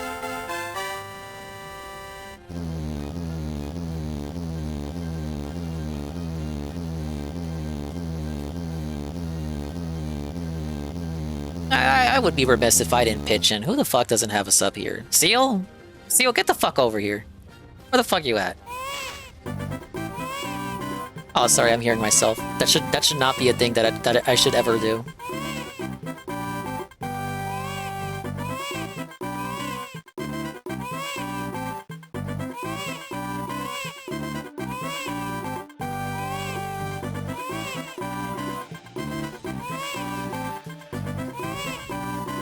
No, you do need one. Fuck ads. Ah, yes. Isn't this your lucky day? Wow! Wow, what a nice guy! Swollen Dingus, the gifted tier 1 to Seal? Wow, really? You shouldn't have. Hey, we made it to World 6. Now, what was this they told me? Hold select LLBAR. Whoa! Oh, this is just the stupid mini games with the bandit. I thought I unlocked something meaningful. Okay.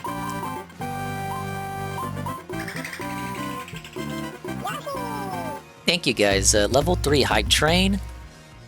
What else did I want to watch besides the daily rap? I know there was one more.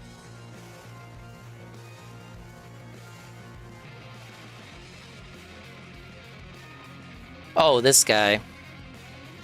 So if you recall, last week during Monkey Ball, we watched a guy at 5 in the morning rant about the Phantom Menace.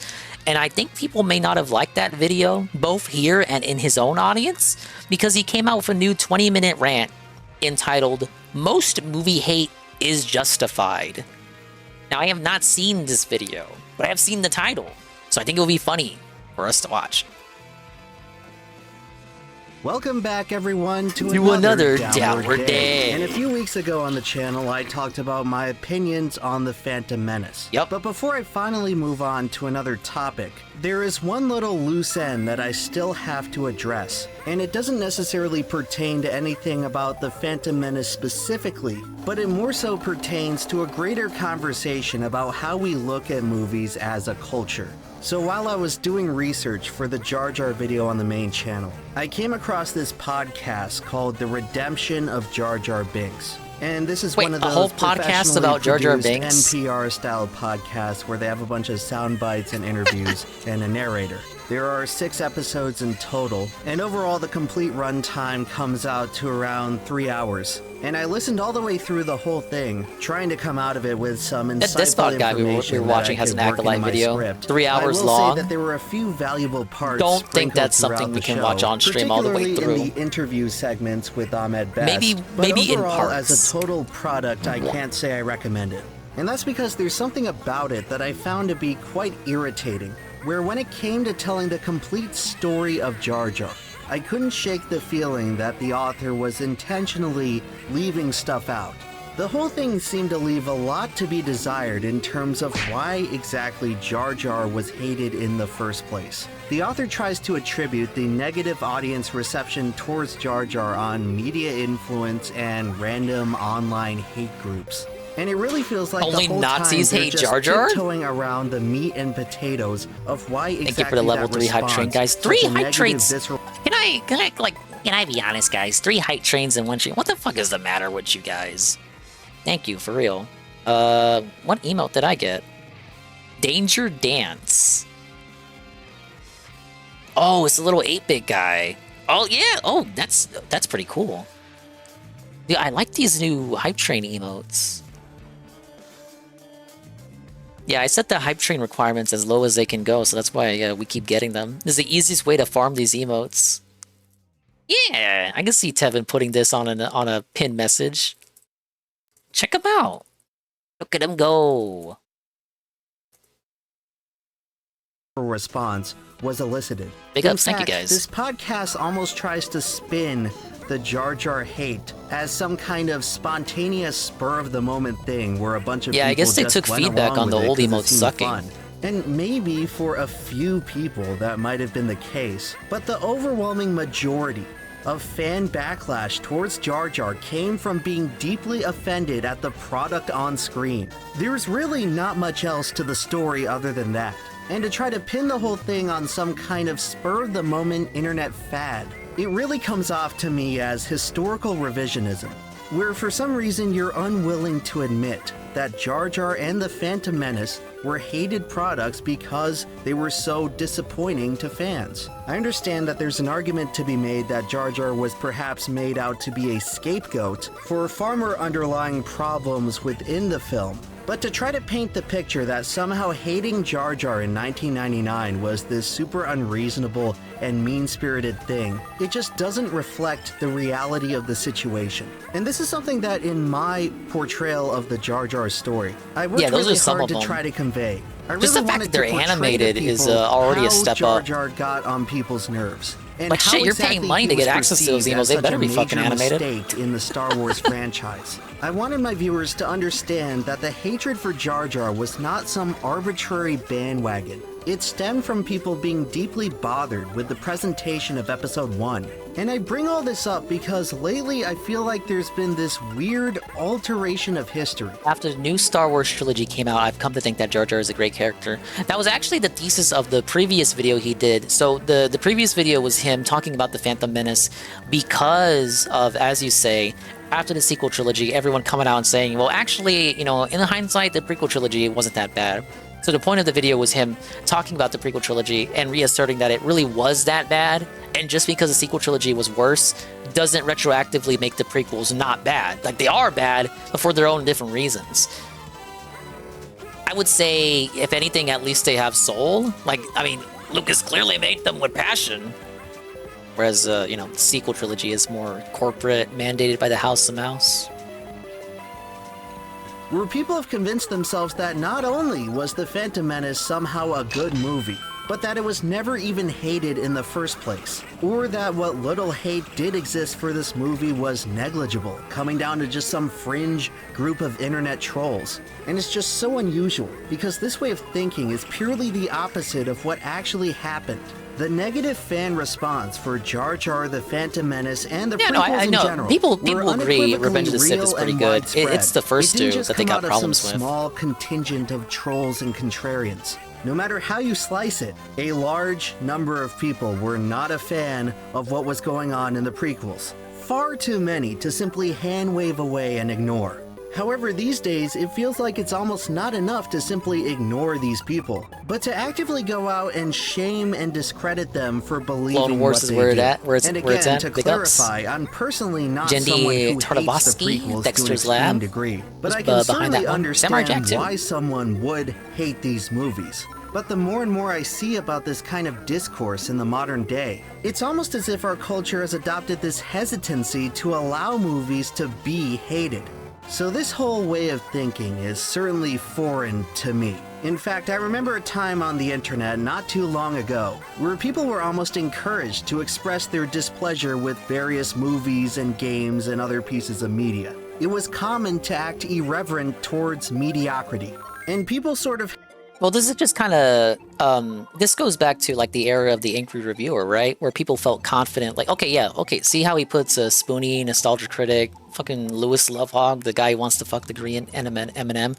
I think I see Cinema Snob too. This kind of goes back to the era of the angry reviewer, where the people felt, they felt comfortable talking about how much they hated shit all the time because these were the people who were popular back in the day. And now we're kind of, in terms of people who are popular on YouTube, we're kind of like outside of the anti-woke shit. We're kind of in this circle where, you know, things are too toxic. Like it's toxic to hate on shit now. So now we got to be positive about everything. That's why you get people who say the Acolyte is actually good, you know, and they do podcasts about how, well, actually, Jar Jar Binks was a good character. Phantom Menace was actually a good movie. You guys are just being haters and all that. And they're just like kind of, it comes across then as like the revision of history he's talking about.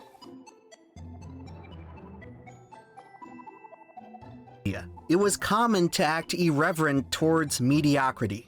And people sort of had this sense of pride in separating the good from the bad. If a movie came out that sucked, and a lot of people agreed that it sucked, you could expect people to ridicule it. And not just people, but cultural mainstream institutions.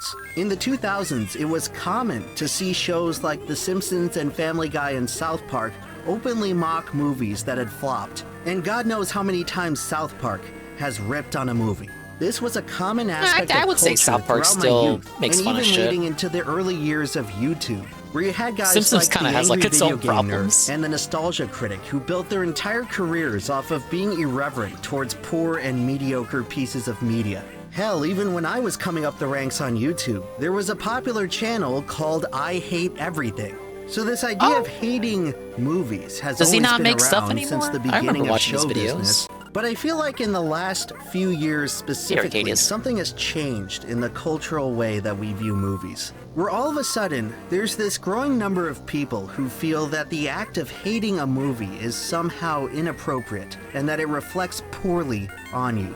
You think it's cool to hate things, and it's not. It's boring. And it has increasingly become the case where you're no longer able boring to hate on share things? a I negative disagree. opinion about a movie online without a bunch of people lining up to tell you how they the hate act like of doing you. so somehow reflects this moral failing on your end.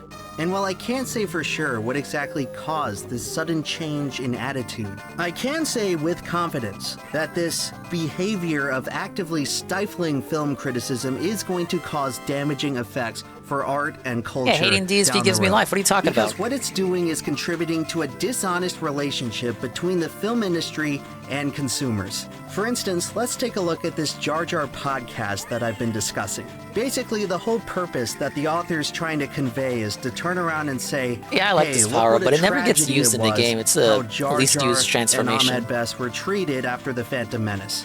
Which I'll admit is Uh, not too how dissimilar do I from get that my flower? video on the matter. But the key difference is that the podcast fails to paint an accurate picture as to why exactly the audience response towards Jar Jar was so hostile.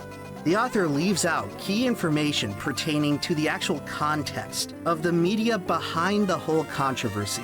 If you were to listen through this show with no prior knowledge of the Star Wars franchise or George Lucas or the Phantom Menace or anything leading up to the controversy, you'd be led to the conclusion that all the anti-Jar Jar sentiment in 1999 was simply the result of one big temper tantrum from a bunch of angry, delusional nerds who didn't get their way. No, that kid wanted a Jar Jar doll. Kids like Jar Jar. Why? What about the Ewoks? Hey?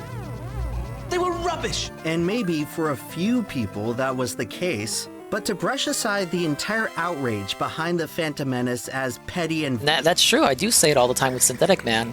When he makes a when he makes a video about a game he actually likes, it doesn't get any views because people just want to see him be salty at fucking woke shit. That is simply not taking into account the full story. You are deliberately omitting key pieces of information to His latest video was about Dead editorialize Rising this and everybody loved historical it. I loved and it. Look, I understand that my retelling of the story is full of my own personal opinions, but at the very least, I made sure to at least demonstrate the perspectives of both sides. I didn't leave out a bunch of key information to make my opinion seem more compelling than it actually is. And for whatever reason, the host of this podcast uses dishonest tactics in some misguided attempt to cover up the tracks of the institutional powers who were actually responsible for the problems he's discussing. It's strongly implied by the author throughout this whole series that the Jar Jar haters were engaging in unethical behavior. And I will acknowledge that a few of these people crossed the line. Obviously, calling Ahmed Best's house and leaving him hate messages on his voicemail machine is deranged behavior that should not be tolerated. But to try to imply that this lunatic fringe of freaks is somehow supposed to represent the entire Star Wars fan base. They're gonna say hating Jar Jar is racist now? And dishonest tactic. Sending someone death threats to their house is not at all in the same ballpark as posting a few memes online. And yet the author of the show wants to lump them all into the same basket, to bolster this implication that people hated Jar Jar because they were engaging in some kind of nefarious act, and that we're not allowed to extend them the benefit of the doubt. There's this heavy, condescending tone throughout which suggests that the people who hated Jar Jar were all a bunch of sketchy and morally questionable people, and that it's pretty much their fault exclusively that Ahmed Best ended up with so many personal struggles. Oh, how convenient it would be if the story were that simple. Oh, I thought Dooku was cool. Again, I'm not that into Star Wars, but you would see that shit. Like, watch Cartoon Network, and he was prominent in the cartoon Clone Wars. I thought he had a cool design. Oh yeah, Lego Star Wars. He was also big in Lego Star Wars, the first one. I was like, oh shit, 4 lightsaber arms? Because when you're a kid, more is good, right? So 4 lightsabers at once. And in reality, you look back at it and he dies real quickly and does nothing of importance.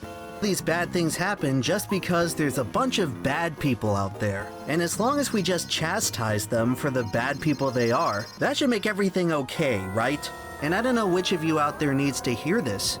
The act of hating a movie in and of itself does not make you a bad person. Hating Jar Jar does not make you a bad person. Hating the Phantom Menace does not make you a bad person. Hating the new Star Wars trilogy, or the Amazon Lord of the Rings show, or the last season of Game of Thrones does not make you a bad person. It is now wait a minute, I'm pretty sure I heard a TikTok or a Twitter video from one of the stars. I think it was the Acolyte or Obi-Wan. He said he was like, "You're no Star Wars fan in my book. You're no Star Wars fan in my book if you hate the Acolyte." Not. Nor has it ever literally dehumanizing the fans just because they don't like the Acolyte. Been unethical for you to have a negative opinion about a piece of media that you feel in your heart of hearts sucks. In fact, it is your right and prerogative as a consumer to complain when a product you have purchased misses the mark. Because the story of Jar Jar and the Phantom Menace has nothing to do with a bunch of nerds getting spontaneously pissed off. It's okay, a lot of gamers do. This whole controversy can be boiled down to a group of consumers being a hater is based, actually. Poor product. And I don't really understand why it has to represent anything beyond that. I'm getting real sick of people telling me that it's the customer's fault when billion-dollar corporations decide to put shitty products out on the marketplace. And over the past decade or so now, it feels like there's almost this consolidated effort to write off negative audience reception as irrational behavior, as if the consumer is too stupid to appraise the value of what's right in front of their own eyes. 10 years ago, Well, a movie exactly. could They gotta just be told what to called a feel. flop, and that was that. The press could report that a movie was critically panned and move on with their lives. Oh, but of course, that process was way too simple. Because now, in the present day, whenever a movie comes out and sucks, you don't even have to admit that it's a failure. No, no, no. Instead of a movie getting panned, now it gets review bombed. Oh, boo-hoo. All those bad reviews my piece of shit movie is getting. It's Rest in just a peace, Dark Blue coordinated Yoshi. He tried his conspiracy best. by Big ups, we were able to revise that score. 800 points. We got extra 5 open. And we have World 6 available. We're not beating it tonight. We're gonna need one more stream. And then we still gotta do all the secret levels too. The only reason we played the GBA version, but we're here. We're in Bowser Land. What was extra 5 again? Let's see what it is. Oh, fuck. Yeah, I don't like this one. But that's true. That is the final level that you use Dark Blue Yoshi in. Final level of the game, you use Green Yoshi. It's fun while he lasted. a bunch of people who want to You're gonna die. What do you mean you're gonna die? It's almost like you don't think I'm good at the game. If I was good at the game, if I was bad at the game, how do I have over 200 lives? My movie's reputation on purpose. Yeah, that's gotta be it. All these thousands of people taking time out of their day to write essays on IMDb of how much they hate your product. It can't possibly be because you made an offensively awful movie. No, it's just review bombing. That clears it up. Oh, geez, for a second there, I would have actually had to think about where I went wrong in the creative process. And maybe, I don't know, try to improve the quality of my work. But no, lucky me, No, right? just call the All of a fans sudden, toxic in the and last sexist and 10 years racist. only, everyone on the internet decided to just leave one-star reviews for no apparent reason in particular, right? You can't post a negative review anymore, or you're just review bombing. You can't upload a video to YouTube. Okay, if he hits you with an egg, it kills your jump and acts as if you have not jumped. So it throws you off and behaves as though you're not able to hover. Talking about how much a movie sucks, because then you're just grifting. And I understand that across the whole market of people complaining about movies on YouTube, a few people are probably just in it for the money. Like when someone such as The Quartering releases 70 videos complaining about Brie Larson. Yeah, at that point you're probably just preaching to the choir. But are we just supposed to hand-wave away the reason for why that choir exists in the first place? Do you think someone like Mahler could get an audience of millions by complaining about Star Wars over and over again if those people, those viewers, didn't care about what was being said? If the criticism of these movies didn't resonate with them as well? And you can Need to be in my question Zen the mode. intention behind these YouTubers I was all not you in my want. Zen mode. But the fact of the matter remains that this traffic exists for a reason. And I really don't think that millions of people would click on these videos if they didn't agree with what was being said. And this same logic applies all the way back to 1999 when people were posting angry memes about Jar Jar. People weren't doing it just to do it. There was deep-seated emotional hatred behind it all. Hatred entirely stemming from a product which many found to be unacceptable. And I find it quite ironic how much of Hollywood's business model at this point is reliant on whipping up these armies of Maybe Starman was sycophantic right. fanboys. All the profit and revenue and merchandising sales from these franchises are driven at their core from a dedicated group of die-hard fans. The people that you as a business can rely on to return time after time, to keep buying the movie tickets, to keep paying month after month for the streaming service to watch their favorite show of who knows what. You as the executive sitting up there in your ivory tower, counting all the beans, and pompously boasting to your investors about Counting all the quarterly sweet beans. profits are up 8% year over year. Yeah, genius, that's all well and good. Where do you think it all comes from? Who exactly do you think supplies all that juice for the gravy train? I'm telling you what, it's not the average Tom, Dick, or Harry. It's the people whom you convinced to develop an emotional connection with your product. And as is the case in the modern media landscape, usually a process that you had no involvement in whatsoever, where rather than making anything worth a fuck on your own, you took the easy route and bought in to the hard work of some actual creative artist with imagination and everything he accomplished long ago. And you took that special bond with the audience that the artist spent the prime of their career delicately crafting. You took that and turned it into just another pile of corporate sludge. Big ups to Riku Zephyr, the distracting Riku Zephyr raid for the party of 7 viewers. Oh god, I never finished giving shoutouts to the people who raided previously. I think I stopped at Zero. We'll give the Riku Zephyr shoutout and then I'll look back. I think we did pass UNFW, Cerulean, Fedora Glow, and Law Power. Okay, I'll do them next. Thank you, Riku Zephyr. The massive raid. Weird pause right there. I don't know what frame that is on the video. Let's get a clip. What do we got? What are we playing? Mario 64 hack.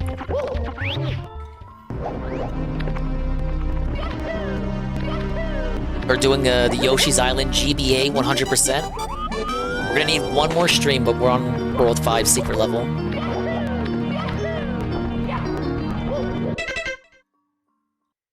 What the heck is this?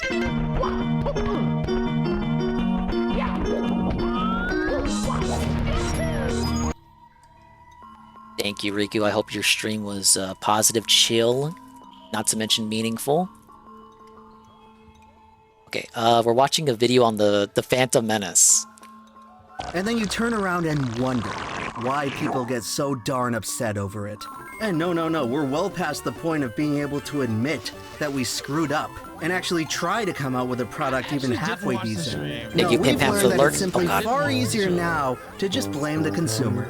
Don't like our corporate minstrel show of your once beloved entertainment product? Oh dear, it looks like there's something wrong with you. And it would be one thing if all this propaganda was simply coming out of these greedy, monolithic corporations looking to protect their own business interests.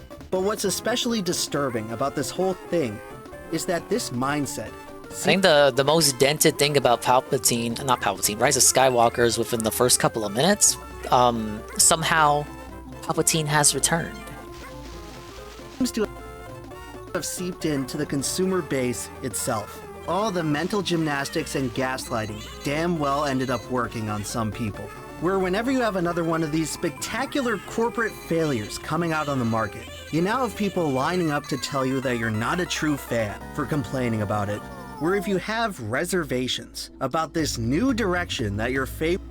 Actually, every time he cuts to this part of the video, whatever, this scene, more stuff gets added to it. ...favorite brand is being pulled towards, that you must have never really liked it in the first place. These greedy pigs have now tricked people all of his videos into are like that, by the way. damage control for them. All of his videos on that channel. They tell you to shut your mouth and let people enjoy things. Okay, Mr. Positivity, how about I tell you to let people hate things? Whoa. In this modern age of subjective relativism where everyone's opinion is equally valid and correct, I agree. That means it's just as fair to let people hate things. And that hating Thank a you, movie UNF, for the lurk. is every bit as justifiable as liking it. Hey, And sir, maybe Gerd. if more of you out there learn how to hate movies just as well, you would stop falling for anti-consumer practices that go directly against your own interests. You know what? Because I agree. We that's, should be at the allowed end to of the hate day, things. Is really what all this comes down to. Oh boy, can you imagine how much Chinese... The hate army rises up again. Scammers on Amazon would love if they just got rid of reviews? No more one-star reviews on my defective scam product. And that, to me, is what a lot of these movies are that deserve to be ridiculed and hated. Studios are coming out with defective products. And while everyone seems to understand how customers have a right to be pissed when they order a defective product off of Amazon, or they download a defective app off the App Store, or where they give a one-star review to a restaurant, where the chef spits in your food, all of a sudden, when you're talking about movies and Imagine TV, you go to a sandwich you're shop. just supposed to sit back and let people enjoy things. It's all of a sudden no longer okay to complain about your defective product. So I guess my whole point with all of this is to say that negativity matters. And when you see a huge negative reception to something, it should be treated like a bunch of alarm bells going off in your ears. You have to realize that people don't choose to react negatively to things, at least not in an overwhelming number of cases. This response comes out of instinct, out of a gut feeling. It's not based on some kind of premeditated conspiracy to tarnish the reputation of some movie. And maybe when the negative response is limited to just 1 or 2 people, then you can chalk it off to contrarianism or maybe someone having an exceedingly personal reason for hating something. But when the number of disgruntled customers reaches into the thousands, that is the point where at the very least you have to start paying attention. And again, you don't have to become part of a hive mind and hate something just because others do as well. You are free to enjoy things and like products that other people hate, but don't sit there and act like the hate doesn't exist, or that it shouldn't exist, or that anyone who does hate this magical product is not Why am I playing the GBA version of this? I understand that there are This is the version I grew up with, plus Yoshi voice acting, plus the secret levels that are only in the GBA version that are unlocked after you do the final boss and do every other level 100%. So basically extra content and nostalging. And everyone else that was playing this game recently, like Cerulean, Tevin, Shroom Dukem, Praise That Soon, they were all playing the SNES version. UNFW as well. So I was fake fanning. I was being a special snowflake by playing the GBA version.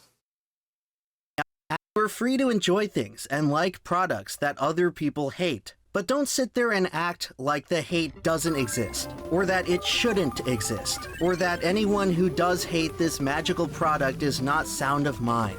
I understand that there are many out there who are afraid of being perceived as a negative person. They don't like what negativity implies on their character. But when you're talking about the institutions of society, and this doesn't just apply to arts and culture, it applies to the economy, business, politics. Negative feedback is the most valuable feedback that anyone is going to get, because without negativity and criticism, nothing has any room for improvement, and there is no progress to be made.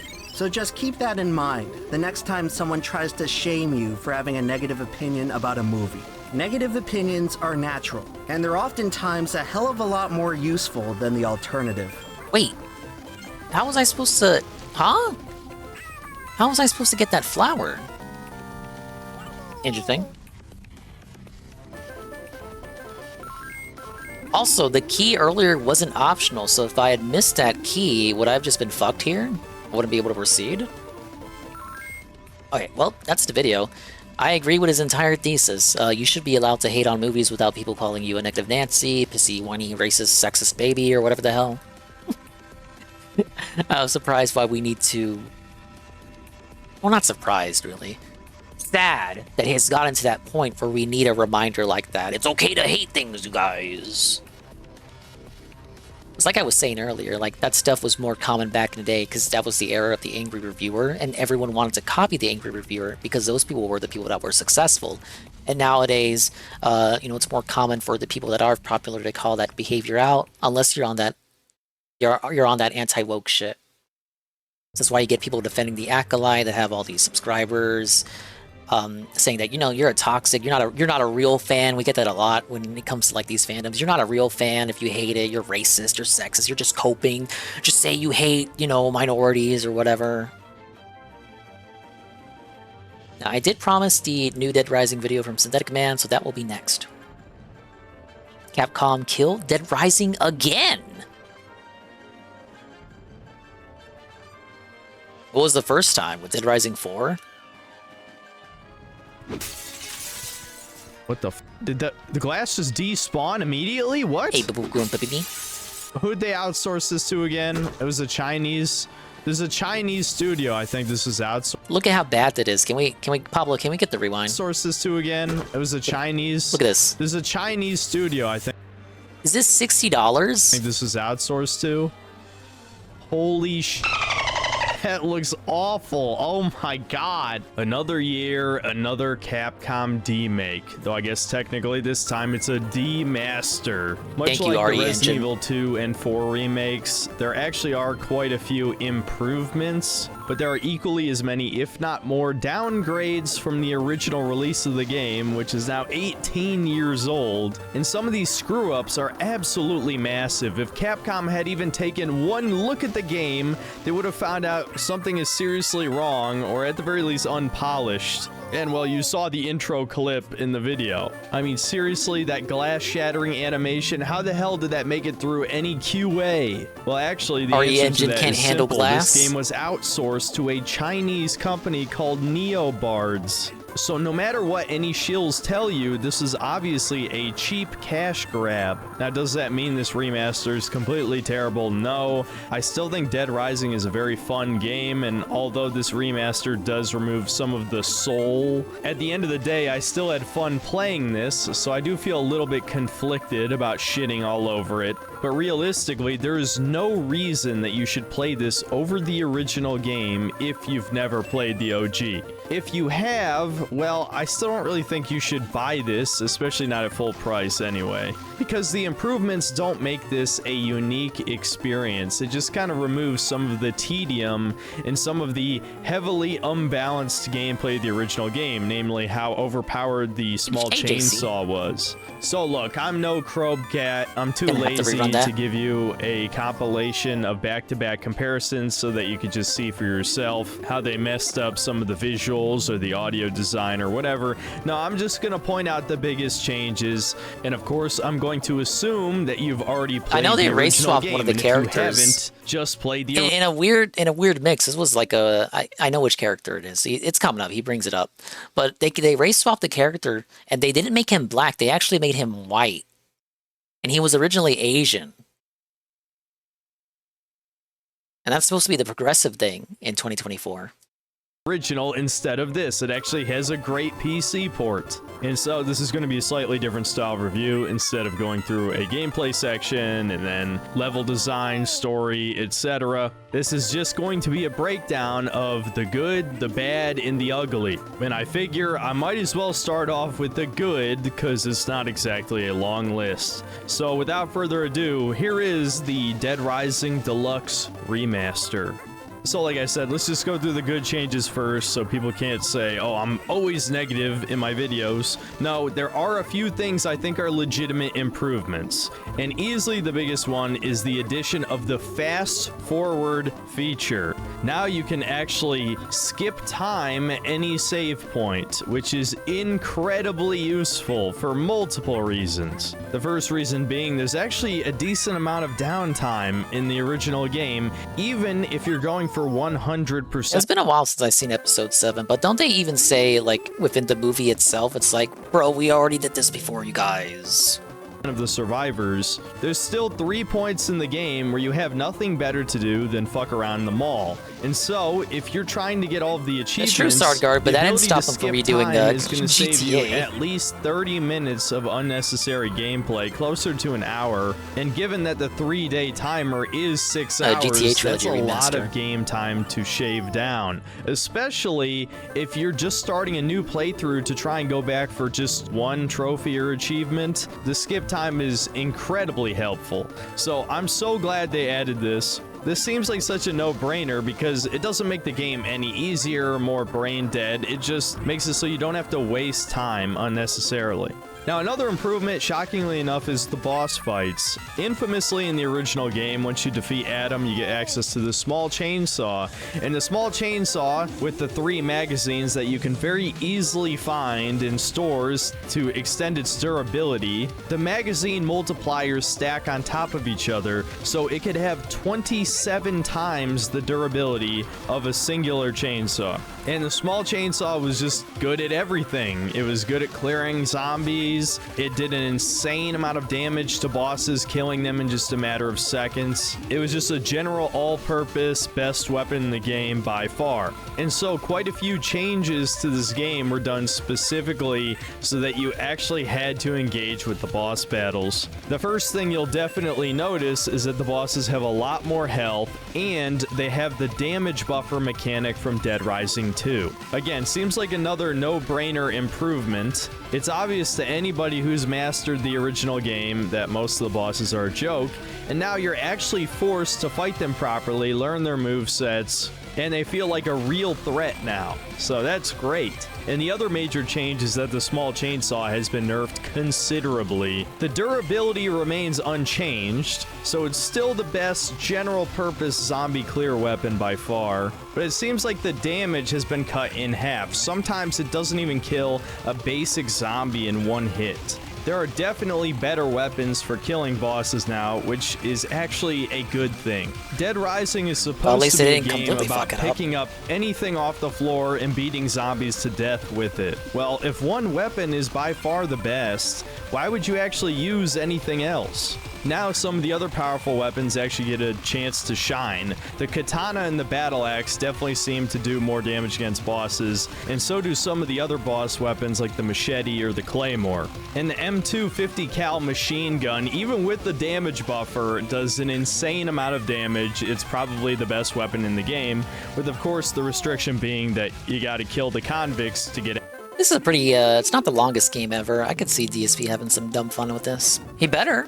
Access to it. The whole point of the game. Convicts are actually a much bigger threat in this version. Their AI was completely broken in the original version of the game. They would just crash into a tree immediately, and then you could just kill all three of them, no problem. Well, now in the remaster, not only do they have a much larger patrol route, meaning that they're most likely going to find you as you're escorting survivors, but also if they crash, they quickly back up and start driving around again. He doesn't know how to very mess nearly got killed by them multiple times. Another element of the game that was improved is just the basic controls. Frank moves a lot more smoothly than the original game, and you could say that this might actually be arguably a bad thing, because the jankness was kind of part of the charm of the original Dead Rising. It was obviously intentional, but honestly I think the remaster just plays better. One element of that is the ability to move and shoot. Even though you can only move very slowly while aiming, it still just feels better to do so, and you can actually choose the old style of controls where you couldn't do that if you'd like. Another big change is the removal of end lag from the dodge roll, and it also has a dedicated button instead of having to tap twice in a direction. The removal of I think it's end pretty lag. obvious why this feels a lot better than the original dodge roll, but at the same time, the ending lag on the OG game was obviously highly intentional. Frank is supposed to be in his 30s, he's not as spry as he used to be, and the game obviously wasn't supposed to be some Dark Souls style dodge roll spam game, but thankfully the devs knew that the game would be completely trivial if you could spam the dodge roll, so there's actually like a 2-second cooldown on rolling, which was definitely a smart decision so that if you fuck up a roll, then the bosses can actually hit you. And the final major movement change is that Frank's default speed is much faster than the original games, and so the speed upgrades are less significant individually, but you start off much faster, which was a good idea. Another thing that stuff like that I can see people being fine with, just like general quality of life shit. Definitely have to compliment is the addition of voice acting for all of the survivors. In the original game, you just awkwardly had to read text as you're rescuing these guys, and you couldn't even skip through it, and a couple of those conversations, particularly with Floyd, lasted a really long time, costing you Wait, best part is how it's going to be DSP's third playthrough, and he still won't do anything different, fun, or unique from the first two. Save that for everyone else. Did he ever... I know people do challenge runs to save everybody. Did he ever do one of those for one of those two playthroughs? A lot of your timer, right? Probably not. But on top of them now having voice acting, you can also completely skip through all dialogue, which is an incredibly welcome change for repeat playthroughs. The only complaint I have is now there's additional random dialogue while you're escorting survivors that actually spoils future events of the game. Whoa, we hate spoilers, you These guys. balloons and raincoats. Wait, what? It doesn't happen for like a full day after this. Why are you spoiling it? The spoiling plot points. Some of them tell you where secrets are. I'm completely fine with that. But them talking about future psychopath boss fights just feels like that kind of like Redditor wink wink nudge nudge reference shit that nobody who's playing the game for the first time is actually going to appreciate. If anything, I think it takes away from the game. But that's just a bit of a nitpick.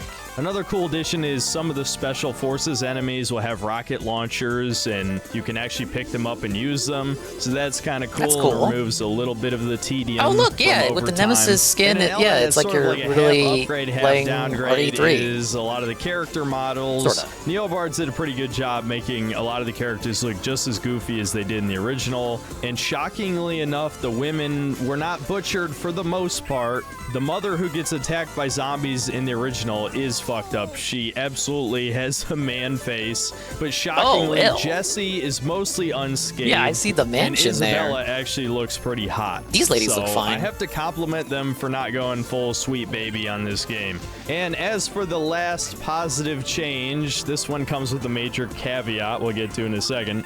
Infinite mode has become 10 times less cancerous because the fast forward feature is also available in that mode. The 7-day survivor challenge has to be one of the most notorious achievements in history. In the original version, you had to survive for 14 hours straight, and you couldn't even save the game. All the while, there's this starvation mechanic going, so you have to, every once in a while, go out and find more food by defeating psychopaths and survivors that spawn across the map. It was awful. I've never gotten the achievement, probably never will. And now, thankfully, in this version of the game, that time is effectively cut in half, if not more, because you can just fast forward until you have to eat some of your food, and then fast forward again, and then eat some more of your food, so on and so forth.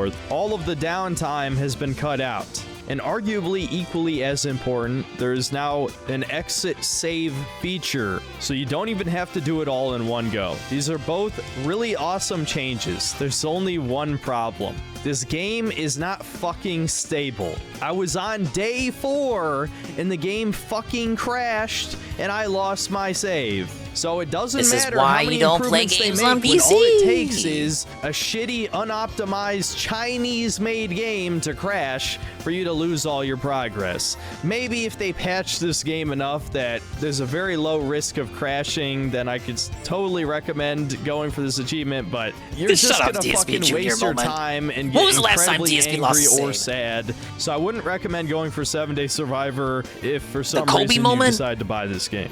Okay, that's pretty much all of the notable improvements that I noticed. If there were some other minor things, I either didn't see it or didn't care. I'd say almost every other change to this game made it worse. So now let's move on to the bad. The main difference between the bad and the ugly is I think some of these things are nitpicked. Yeah, he said earlier in the video they outsourced it to the Chinese. And some of them could possibly be changed in a patch, but ultimately these are not the things that ruin this game, but they are definitely things you'd notice if you're a big fan of the original release. Probably the first one you'll notice is that zombies during the day are far less aggressive. Initially, I noticed thought this in his live stream of the game that I watched. Actually improved, and they could much more easily wade their way through huge crowds of enemies. But the reality is, the day zombie AI is just really stupid. In the original, every time you moved near a zombie, there's a very good chance they were going to lunge at you and grab you, causing you to instantly lose 1 block of health. And so it was very common to jump your way through zombie crowds since you couldn't be grabbed while you're in the air. In the beginning of the remaster, you could basically just walk right past zombies and they won't hit you, they won't even try to grab you. And the same goes for your survivors as well. It's actually way easier to escort survivors in this one. I'd say the AI is also a little bit smarter, at least in the sense that they're much better at holding down a position. On my second playthrough, my main strategy for rescuing as many people as possible was simply to tell all the survivors to just wait next to one of the loading zones and give them guns, and they could easily kill all the zombies that came near them without me having to run back to rescue them. And listen, you could totally make the argument that that's a good thing. I don't think anyone likes the terrible survivor AI, but I don't think this is truly an improvement of survivors and just a failure of the zombies. The zombies barely feel like a threat in this game. They're more of an annoyance than anything, at least at night. At night, the AI is more like what you remember from the first game, that they're constantly trying to grab you or swipe at you. But I feel like you have much more powerful tools in this game, namely the dodge roll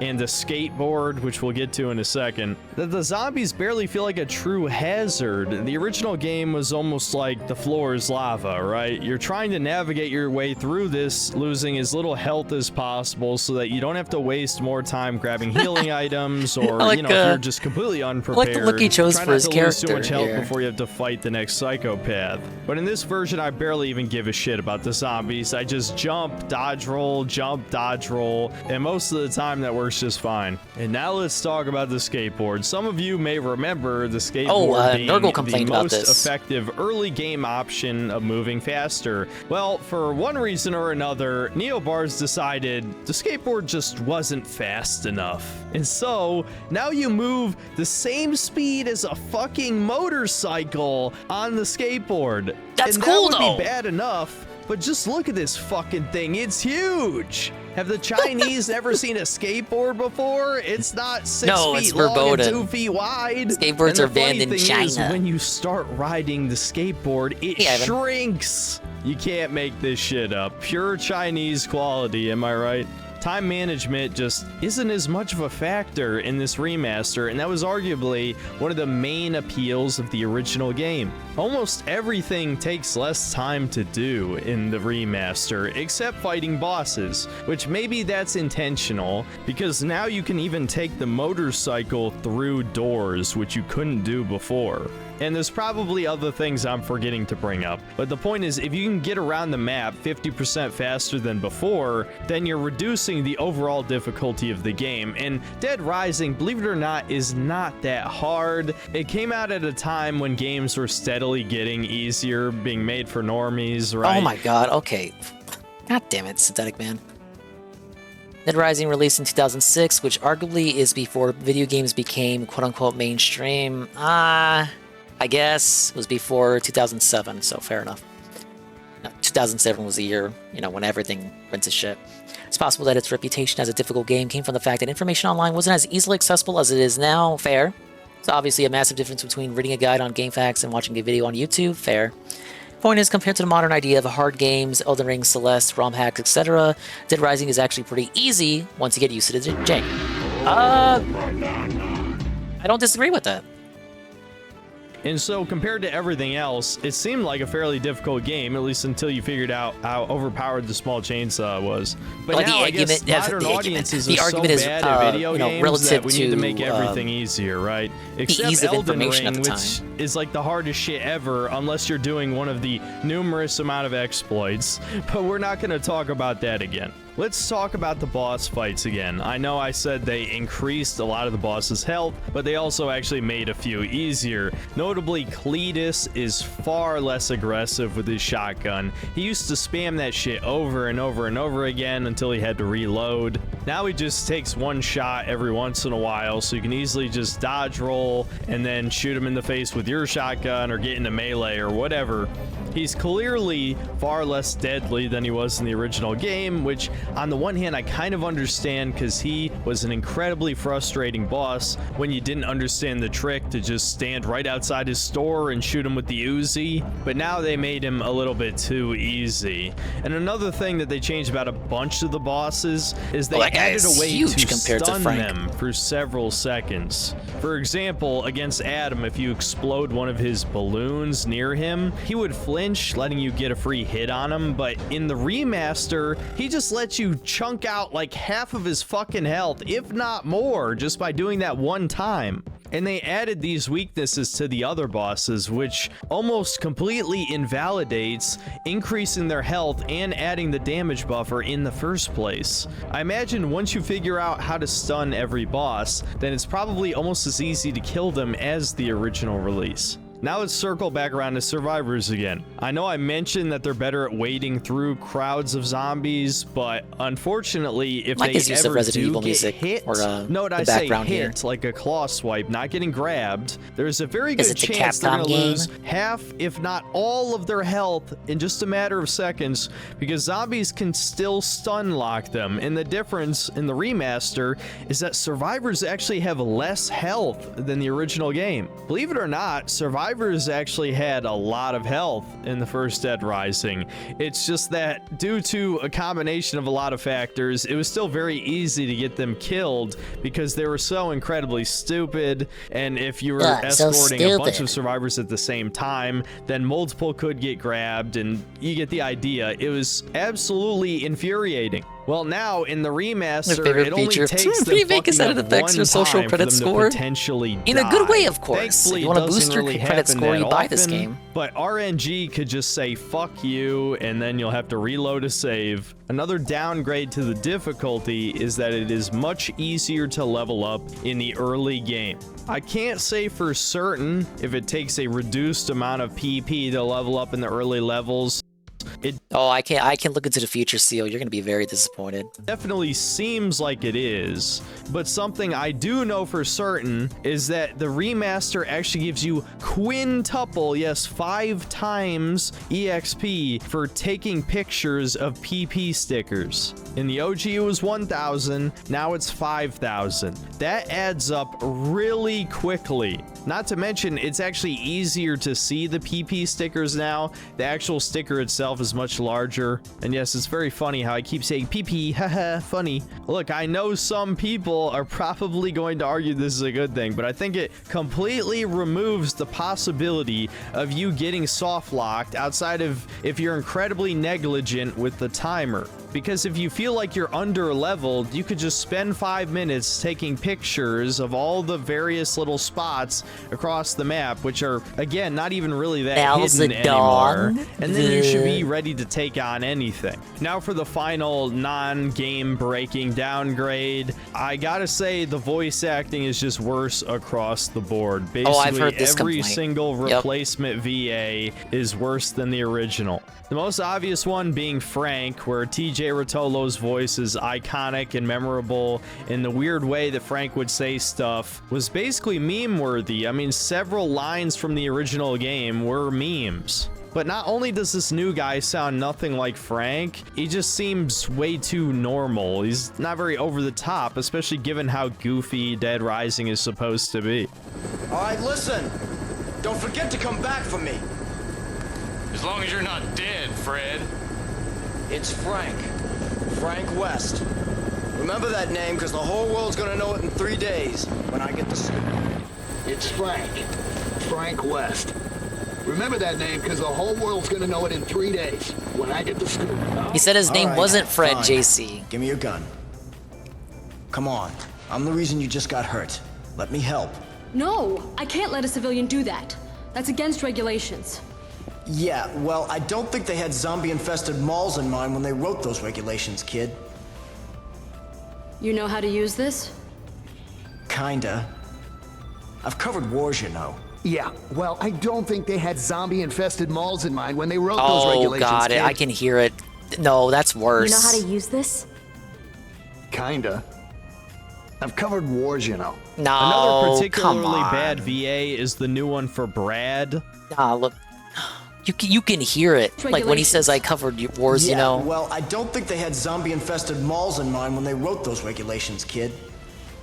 Like you can hear the passion there. Like the voice direction was on point. You know how to use this? Kinda. I've covered wars, you know.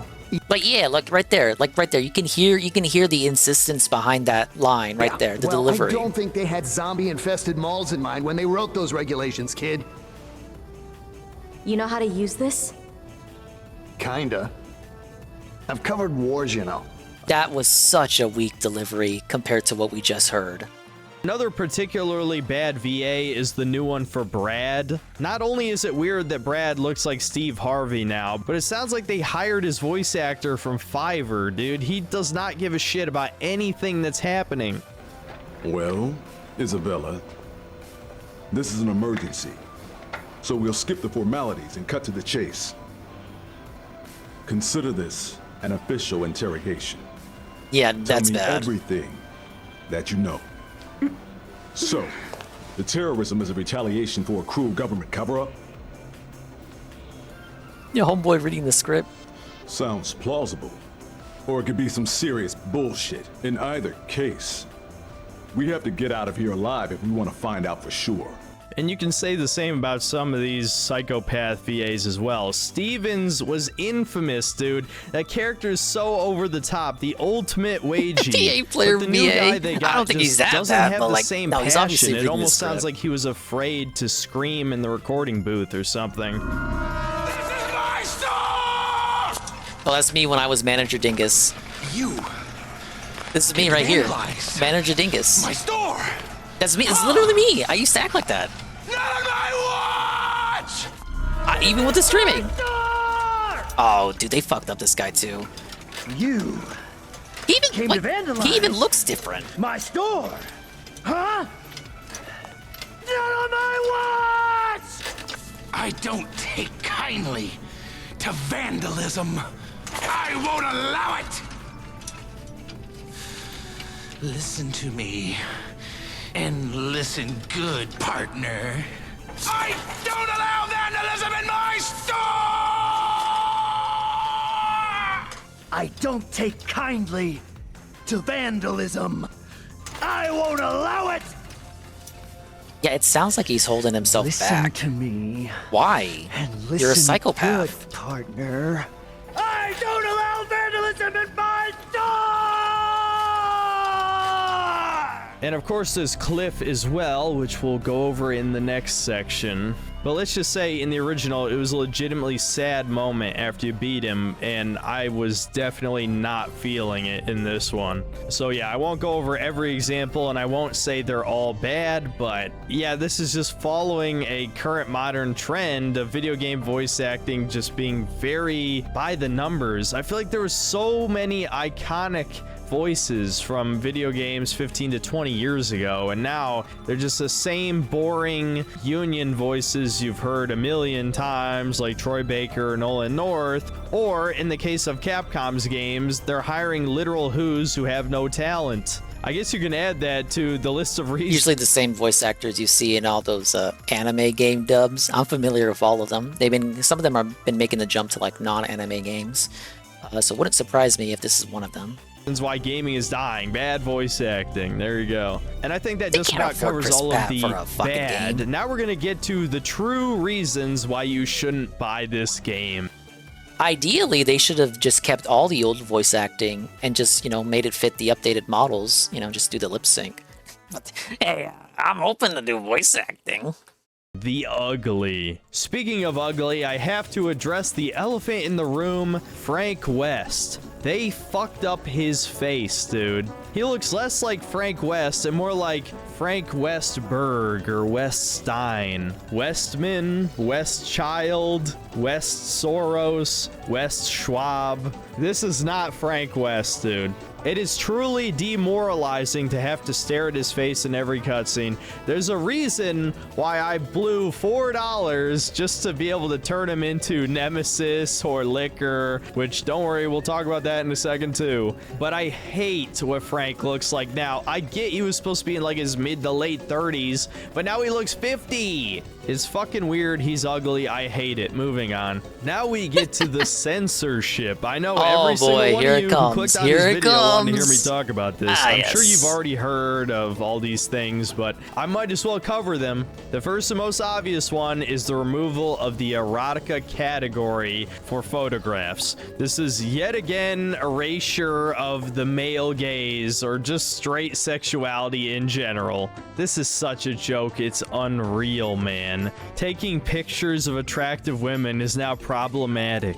Yes, obviously it's creepy that Frank is taking photos of women's breasts or their crotch or whatever, but who fucking cares, man? Why would you listen to Twitter people who don't even buy video games? Another one I'm sure you heard is Cliff, the Vietnam War veteran, no longer refers to you as a communist in his opening cutscene. In fact, there are no direct references to the Vietnam War at all. This is another ridiculous change because it doesn't hurt anybody. There's not a single person who's going to buy this game that is offended by the Vietnam War happening and people fighting in it. I think general sentiment these days, no matter which side of the aisle you're on, what country you're born in, that war was a mistake. The only reason they made this change is because the word communist offends the most mentally ill in modern Western civilization.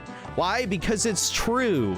Every socialist eventually becomes a communist. But no, we can't associate communism with a bad thing, despite it killing 100 million people. At least they didn't change it to the character calling him a Nazi. One of the more confusing things they censored is the cultists no longer pray, and now they awkwardly point their hands toward their head. This one is even more confusing than the Cliff censorship, because I can guarantee you nobody was going to complain about this. Crazy cultists have been a thing in media forever, and leftists actually love shitting on Christianity at any opportunity, so this is just a case of Capcom deeply sanitizing the game for no reason. And of course, probably the censorship that makes the most sense when you think about it is Larry has now been whitewashed. Why was he whitewashed? Well, in the original game, he was a problematic Chinese stereotype. And of course, this game was made by China, so is it any shock that they made this guy white? If there was any ambiguity, if he was supposed to be I can see why they made that change. Or some kind of tiny blend of Asian, he doesn't even have an Asian accent anymore either. In fact, I have no fucking clue what this accent's supposed to be. Zombies are no good. I can't serve my customers spoiled meat like that. I have a reputation to uphold. Looks like Rich Review Tech. Trust me. I'm a butcher! And I wouldn't be surprised if there's more things censored, but those were really the biggest things that I noticed. The funniest thing about the removal of the erotica category is that Cheryl's request at the end of the game is still in. You even get to still take pictures of her in sexy poses. Instead of it being considered erotica, it just gives you special PP points, which makes you ask why they even removed the category in the first place. I'm sure it gives you PP I guess points. They figured that nobody would play the game that long. I have no idea. All I know is censorship is always bad. Trying to stop no caring matter by the what end of the game, anybody censor more tells you, shit. this is never correct, and this is a really great reason to not buy this remake. But don't worry, someone it will doesn't like end there. uncensor There's it, plenty right? more bad. Mods Another and shit. obvious one is that yellow paint has been added to the Oh, food I love court, yellow paint. and only the food court. If I had to guess why, I'd say some play testers, I don't know if they were Chinese or Japanese or plain old Are you American Chinese or idiots, Japanese? probably couldn't figure out how to beat the first Carlito boss fight, so they had to fucking add yellow paint to tell you to climb on the boxes. This is just an embarrassment, man. Nobody complained about this when the original game came out. That was only 18 years ago. Is this living, breathing proof that humans have actually gotten dumber in the last 20 years? Because I believe it. I really do. Feel free to call me a schizo. This isn't really that type of video, so I'm not going to speculate as to why as much as I want to. But I genuinely think the human race has gotten dumber. And the worst part is we've gotten more arrogant to compensate, because everyone who's been to college thinks they're a genius. Hell, you don't even have to go to college. Maybe if you just spend enough time on Reddit, you'll think you're an expert on something. And now for the next category, I called this one Chinese quality. This is basically just a compilation of the various bugs or just low effort remaster Yes, a content lot of these in were pretty this. bad. There's quite a bit of stuff, and this doesn't cover everything. Like a $40 But I'll just remaster. talk about the biggest things I noticed that I'm sure Crobecat will cover some of these if he makes a video. The first thing you'll notice right at the beginning of the game is that the background buildings of Willamette look almost unchanged from 2006. This is supposed to be sort of a half-assed remake, which is why they called it a remaster instead of a remake.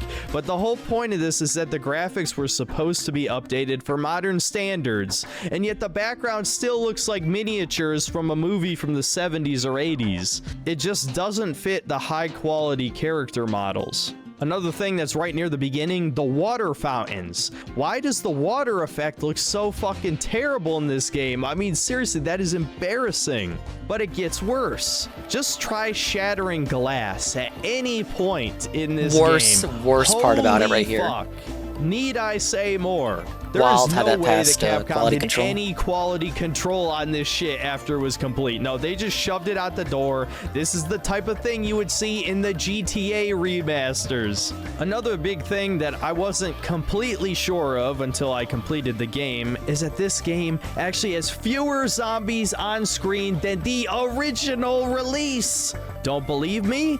Go down into the maintenance tunnels. In the original game, this was is how the you one got I the saw zombie this glitch genocider live on his achievement. stream. You could easily kill 53,000 zombies by just driving around for like an hour. Well, now the maintenance tunnel just has random empty spots with no zombies. There's only a handful of areas that actually has like a shit ton of zombies in one space. Why? Because it's clear the RE engine was not built to handle this many on screen. Look at the As popping much as on I them. want to blame China for this, I gotta say, it's probably not completely their fault. People have talked about how bad the RE engine is at certain shit. I certainly fear for Monster Hunter Wilds for this reason. It is crazy that 10 years ago, Dead Rising 3 came out, which, you know, was an okay game, really wasn't that great, but it had 1,000 zombies on screen at the same time on decade-old hardware. Now in 2024, a modern release struggles to have 100 zombies on screen? What the fuck? Not to mention, on top of there being fewer zombies, the pop-in is horrendous. The zombies spawn in like 300 feet from you. This is just distracting. Yeah, well, with the Capcom using the RE engine, I brought it up last stream. You know, same thing with EA using Frostbite and Ubisoft using Snowdrop for everything. They just don't want to play license. They don't want to play. They don't want to pay licensing fees for Unity and the Epic's Unreal Engine. And how low quality it looks. So they try to make every game that they do in their proprietary engine. Have you heard engine. Frank drink anything?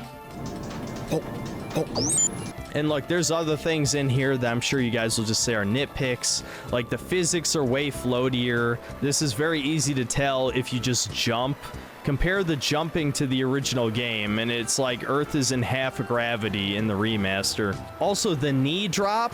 Yeah, you guys remember the knee drop move? Really useful. Same You're thing. probably going to use Dragon's it a ton, Dogma 2. even in the remaster. That had performance issues as well. For some fucking reason, when you knee drop in this game, Frank floats 3 more feet into the air like it's a double jump straight out of a 3D platformer. Guys, how the hell does this make it in? Another thing that I'll admit is a nitpick, but was highly annoying, is now when you use blenders, the mixed drinks are thrown across the room. Again, that's got to be due to the physics. Survivor's pathing will also just straight up glitch out sometimes. One of them got stuck in between 2 invisible walls and I had to kick him out of the way.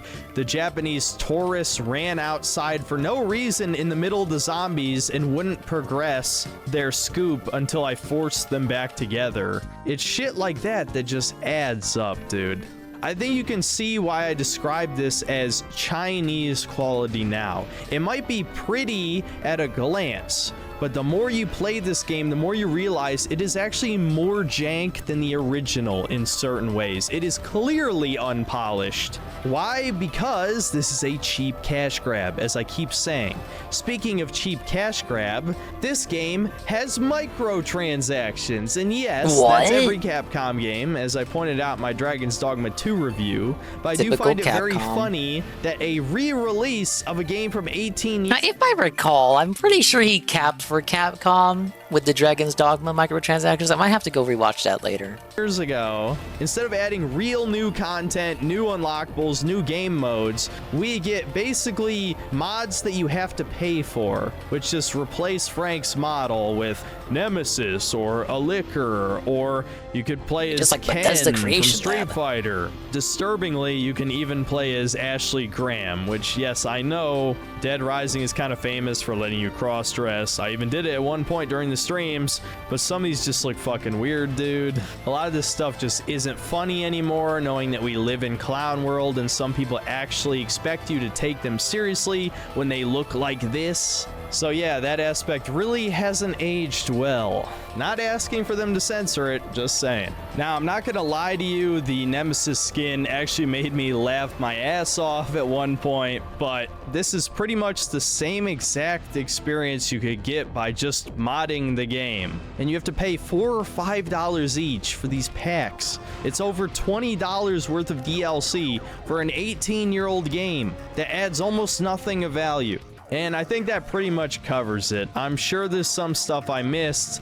Ultimately, should you buy this game? No, do not buy this remaster. It is a cheap cash grab. Just play the original. Maybe pirate this at some point if you're really curious. But the few notable improvements are not enough of a reason to play a downgrade from the original game. And it's sad because I really enjoy the first two Dead Rising games. Capcom does love their microtransactions. I ended up still liking this game because the core gameplay experience of Dead Rising is just that good. But it doesn't matter if a better version of the game already exists. Stop supporting these shitty remakes. DSP tried to say Dragon's Dogma 2 microtransactions weren't a problem. To call it a remake because it's that low effort. Also, Crobecat, please make a video that extensively covers all this stuff because I'm sure people want to see it. That's about it. See you next time, guys. Quite a disappointing remaster from all around. They could have put a bunch of effort in it, you guys, but they didn't. That's disappointing to see. Okay, this might be the last level I do because it's getting pretty late. I got something in the morning. What can we... I had some other shit. I always say that. Let's blow up the playlist.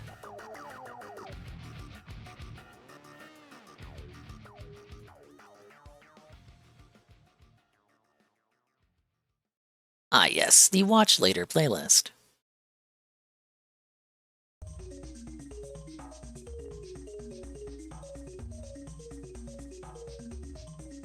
I don't know what this is about.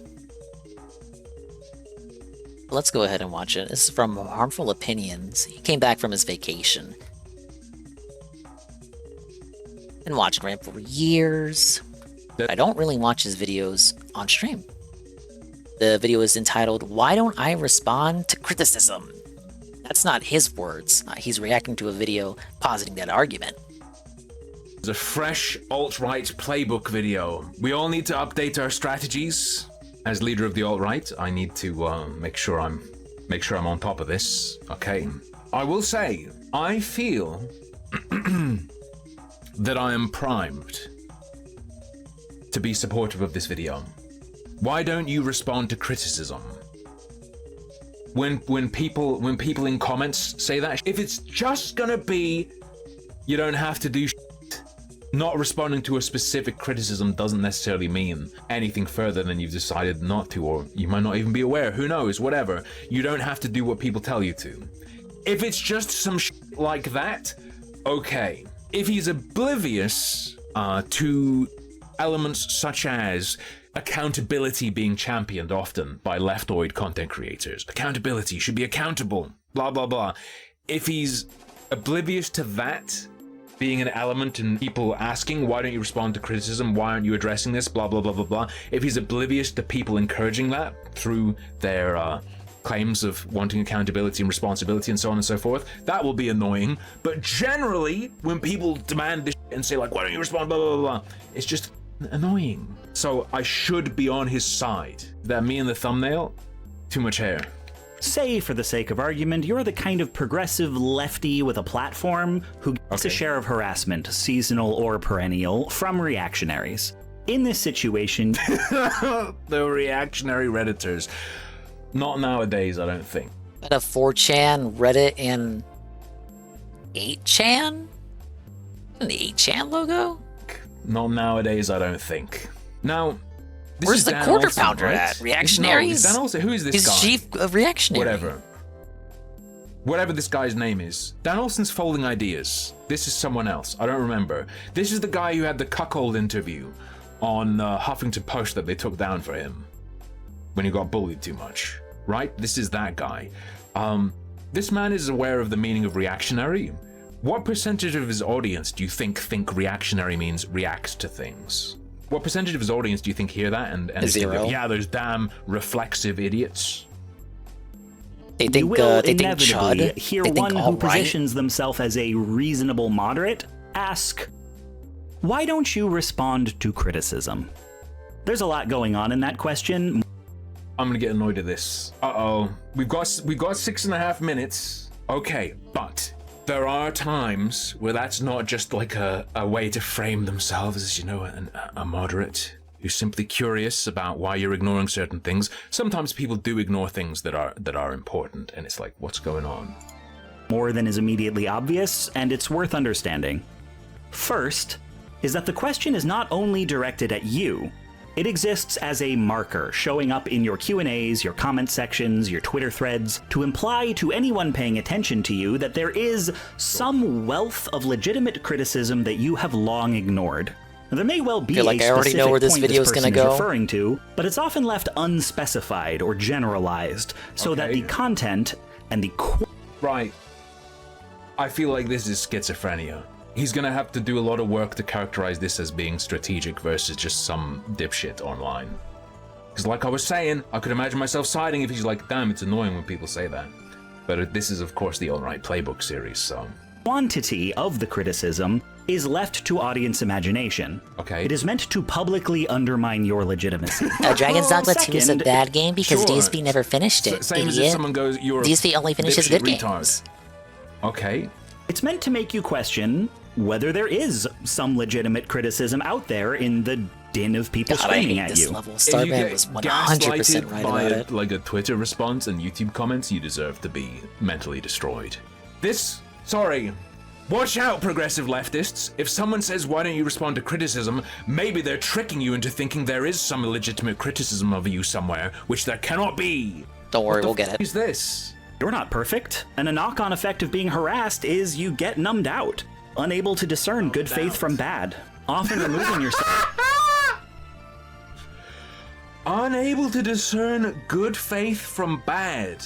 Hey, sun's in your face, If harmful. someone makes a someone critiques me in bad faith, they don't genuinely believe it, maybe they're being disingenuous, but the critique itself applies. It doesn't matter that it was done in bad faith. The intent doesn't really matter, especially if I end up agreeing with what they've said. Sometimes that happens. Sometimes someone's critical and I go, you know what, you're right. I actually agree with this, even if you don't believe what you're saying or you've omitted things. I think maybe even the thrust of what you're saying glad generally. you enjoyed your holiday away.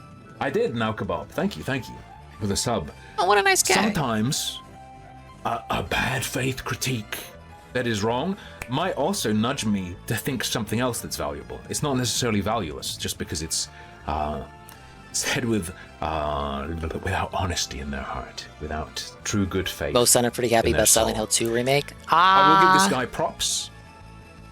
Nice use of a Some screen things that from Seru has Day shown of the me I've not Tentacle, been I believe. too That's what we're happy looking at, about. yes? Day of the Tentacle outside the building? From the very streams through which your peers used to At least correct he says you the music is because good. of the very streams through which your peers used That was to the only thing you correct could be you. confident on. It's a up Was this the strategy same to make you Akira think guy? bad people might say correct negative things about you. Okay. the endless flow of garbage coming through those channels now. But the only way to verify the ambiguous claim that there is some criticism worth responding to is to once again strap on waders and climb back in, which is often what your critic really wants. Third, they're tricking me into reading the comments. Ah! Look, skim it Those or don't. damn alright Nazis I can't empathize tricking with me being into this reading much. comments again. well, the question isn't really, why don't you respond to criticism? Odds are you do respond to some criticism. People in your position are often addressed. Yeah, how about the easy ones? Respond to the ones you have a zingy comeback for, yeah. Or preempting criticism all the time, arguably too much. No, what this non-specific question is really asking is, why don't you respond to my criticism? No, it's not. Duh. No, it specifically isn't. Because Oh. you've said it's some sort of gaslighting strategy to expose you to emotional distress. You critique would the look use at it of as this that. phrase, this question, on the basis of its vagueness. Why would Because it be, why why else don't would you you respond ask to my that, in my criticism? opinion? Why would it be that when they're not presenting you with their criticism? Unless we're going to get recursive and be like, the criticism is not responding to criticism. They'll let it sound like you've been ignoring everyone, but they mean, why are you ignoring me? They're gonna insist you owe... Doesn't sound like a alt-right strat. That's a real thing. There are people who feel like that and behave like that online. That's just a welcome to the internet. Everyone's on it kind of thing. Welcome to the internet. Then a response that their critique, regardless of your opinion of it, is valid and demanding of immediate attention. Yeah. I'm gonna say something that blows your mind. I think a greater percentage of content creators have that level of ego than commenters do, actually. There are dozens of people saying the same thing, all at the same time. Fourth, odds are good that you have in fact addressed their... Wait, appears broad is specific. You're scattershotting the... specific complaint, but not in a manner they will accept. This one person's criticism is likely not unique. You may have covered... This isn't the alt-right playbook. This is... Welcome to the internet. Yeah, how Here's does this some shit connect to fucking Spurgs alt-right do. people? Is he just run out of actual meaningful examples and is going Meaningful? to general things and just saying, oh, it's all right? It's somewhere in your output purely because you know what kinds of arguments are getting thrown at you, and you're just covering your bases. There's a decent chance your critic doesn't actually consume enough of your work to have seen it, but it's maybe even more likely that they are fully aware of your counter-argument. You know, maybe one of your fans directed them to it. This guy's like mentally ill straight up. I'm getting extreme, like, neurotic vibes. Neurotic vibes. How often do you think he's in the shower arguing with this hypothetical person? But they don't consider a response legitimate unless it is directed at the critic. Covering it in a different context or on a different platform does... Attention seekers. All content creators understand this. Also, simple counter.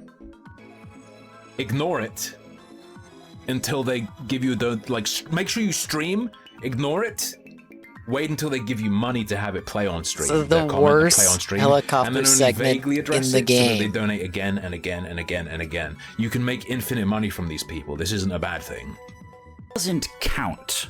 They are owed a statement they can respond to directly because they want the argument to continue.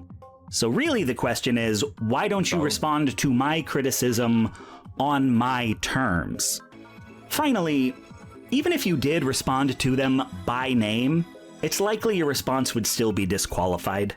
If you were to summarize their argument in any way, they would claim you are building a straw man. If you leftist arguments, I see. Isolated any specific critique or pointed to the cruelty that accompanied it, they would claim you're cherry picking. Hang on, whoa. Specific critique or pointed to the cruelty that accompanied it, they would claim you're cherry picking. You must, it seems, first present the criticism full and unabridged before you may respond to it. Which is to say, the only correct way to respond to criticism is to platform the critic. Ooh. And there are dozens who expect this of you. Debate me, bro.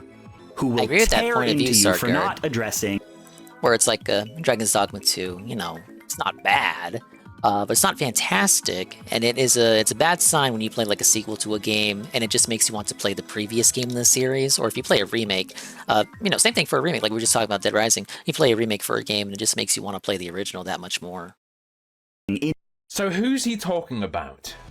Signs of flaws, even the game as a whole package isn't outright Sargon's terrible. Law. Sargon's Law. Hey, Beamer. Whatever one of these Or losing weirdos Yoshi's says about Island while someone watching else is some actually harmful true opinions. themselves. Ooh, isn't it that one?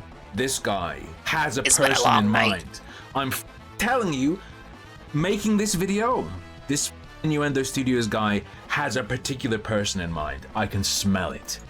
In meticulous detail every single critique they have ever tossed your way, and in the same breath make fun of you for talking too much.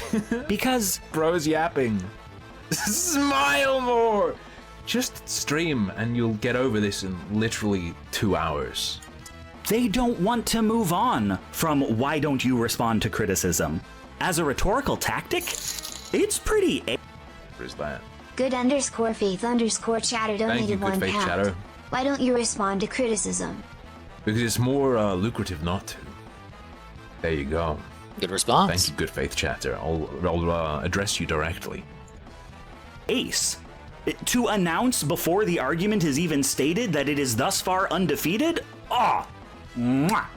Because any response you make is going to keep the focus on you and not their argument. It's not worth responding to? Well, why should the accused get to decide what is and isn't worth responding to? Fuck? I have responded repeatedly. Well, why didn't you respond in this particular way? None of this looks at whether... Who does this help? This is again just theory crafting, dealing with weirdos online. Who is this insightful to, or anything? This is just really bizarre. I mean, I didn't expect it to be amazing or anything, but... whether the criticism had any credibility to begin with. Only at whether your response... Credibility? To the criticism. Credibility will matter for some criticism. Does The bald critique guy always has some have to cool be glasses, red glasses. credible? I like them. I mean, it could just simply be valid. The critique could be based on subjective experience of the person consuming your content. In which case, what do you mean credibility? It's, people have opinions, man. Is following procedure. So now, there are criticisms that have been leveled against me that I have never engaged. €5 Superberry. Why are bread tubers called bread tubers, but they don't talk about bread? That's fucked up. They're stuck perpetually waiting in line to talk about bread. You have to understand. Maybe this isn't the guy I thought it was. Is this not the guy who was on HuffPost with his girlfriend talking about how it's really cool that she gets railed by loads of other people because love isn't a resource that gets used up? With, say for instance that you shouldn't listen. Is he not that guy? I thought he was that guy. Hang on, let me check. It was removed from Huffington Post. Ian Danskin. They're gone still around. Thought that frog had died. Totally is the guy. I feel like he's kind of mellowed out ever since that old political run he did for office. Ian Danskin. Because he got a kid, and then he has like a podcast, but he's not really, active like he used to be. The video is gone. He streams on Twitch now. This is the guy who was featured on Huffington Post in 2012. Polyamorous couple. Jealousy is really code for other things. Just like how why don't you respond to criticism is code for other things. Okay. Ian Danskin and Ada Manduli joined HuffPost Live to share how they deal with jealousy in their polyamorous relationship. One important step that Manduli described was acknowledging that jealousy might happen, then figuring out how to... Danskin's approach to combating jealousy was to look inwards at what else he's missing in the relationship. I don't necessarily think someone is going to get more of Ada's affection, because I don't think of affection get that milkshake as a thrown at him. depleting resource, he said. Assault! Because I'm just 4 eels in a trench coat. How would I respond to that? What could I say that isn't exactly... Like, it's... I find his perspective fascinating, because it's like we share one part of it in that, like, someone's affection isn't something you consume. Well, no, he doesn't even believe that. He's gone like, love and affection is like something you consume, but it doesn't run out. Versus my thing that's like, it's not something you consume, and it's like through your exclusivity, you're forging something. You're creating something special, unique. The exclusivity itself brings a quality that you do not have in another context. Like there's value in it, and it's not something it's not like something you're consuming. It's like something you're building, right? He's viewing it as something you consume, but he's gone, oh, but it never runs out, instead of viewing it differently. You get what I'm saying? Anyway. Exactly what 4 eels in a trench coat would say. I mean, I'm not wearing a trench coat, but obviously the first thing 4 eels would do when people start to catch on is switch to hoodies. I could show you my birth certificate that proves I was born of a human woman at a birth weight that 4 eels would not add up to, but did that work for Obama? Did the guy who said very the birth close certificate... to the end there, but I was just short a couple seconds. You got no time to spare here. This is your day job. Please quit your day job. I'm begging you. Was fake get elected president, and obviously all of my exhaust. Don't worry about it, Bunny. I don't need the video. We're not gonna look at it. We're gonna move on to something.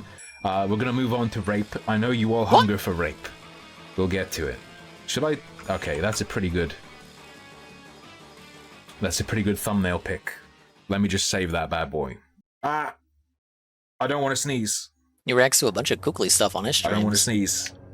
exhaustively researched and carefully argued points about how fascism has evolved on the social internet are suspect if I can't even prove I'm human. We stayed at war with Iraq for 7 years after the government announced that the weapons of mass destruction we were looking for, I think I've lost track of what's happening here. Never existed. I thought we were And there are talking people about to this day the who still concept of believe we criticism. found them. So what hope do I, a mammal who would make mediocre sushi, stand in the face of that? Weird joke. I'm gonna fact check that. I don't know. Maybe human with vinegared rice would taste good. Maybe it would be amazing. Am I mammal? So, if you ever see this claim out in the wild, why haven't you responded to blank? All right, well, Ask we're yourself, back to the thesis of the do you video. know what blank is? Do you yourself agree it's a valid question? And are you sure it hasn't already been answered? Guess what, Ian Danskin? That means you have to subject yourself to the second problem you identified and, you know, expose yourself to the toxicity to even think about it. Because if you've looked at a stream of fucked up trash, remembering it is diving into it again as well, isn't it? Fucking idiot, you haven't even given the people watching this who are genuinely buying into your trash a way of dealing with it effectively. No, and then it just ends like that. Okay. Big ups, harmful opinions. I learned a lot about question mark taking criticism question mark. Did he? Can we get the one on grape though? Well, where's the video on grape?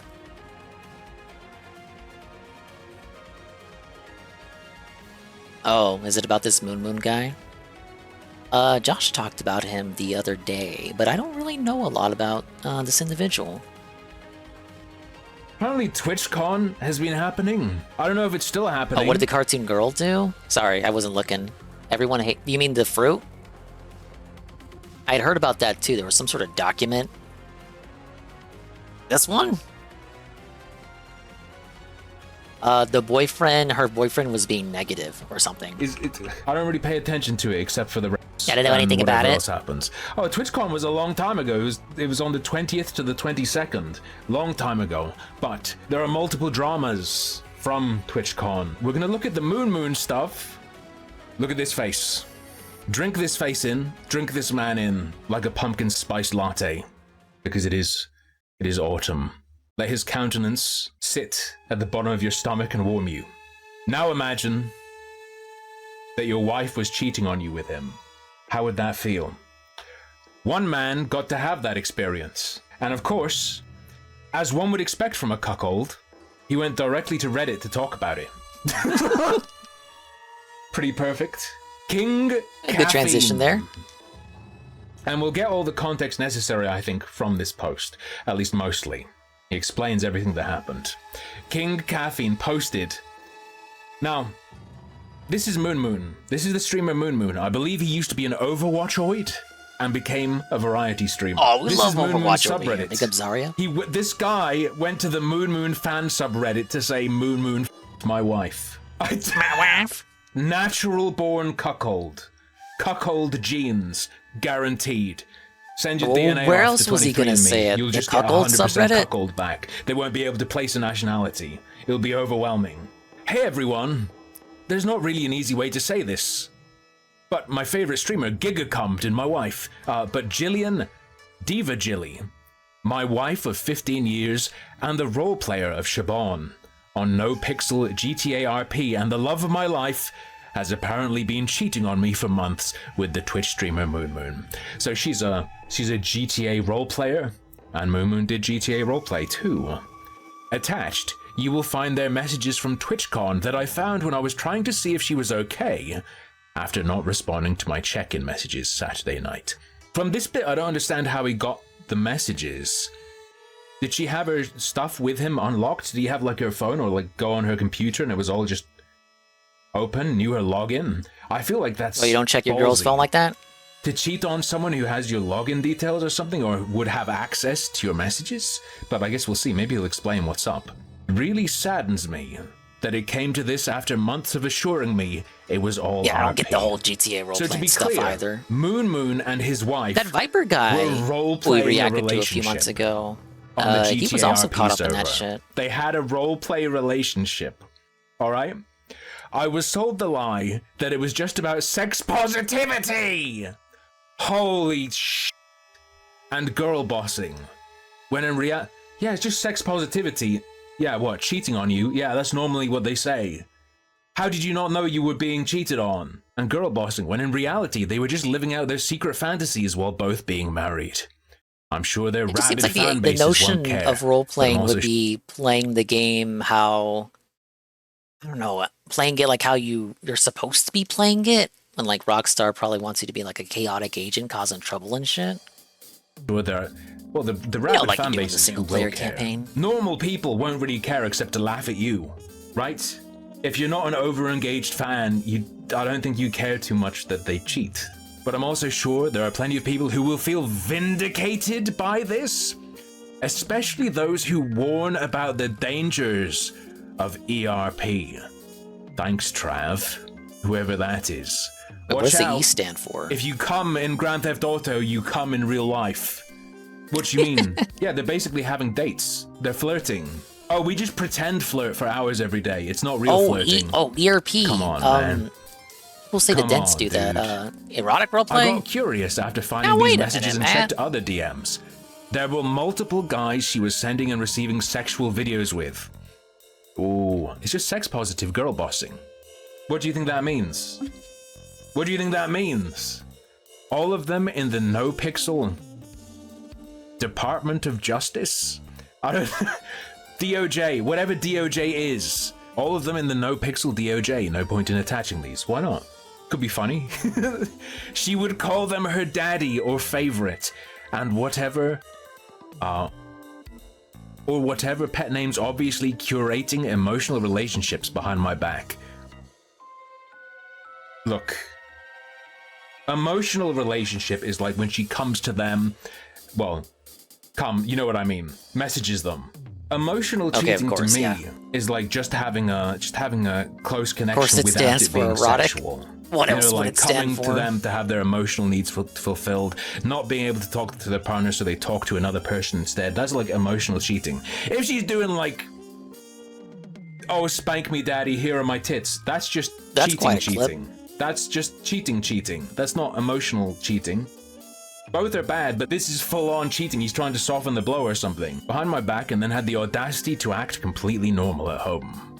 Her best friend warned me about this, but I didn't take it seriously.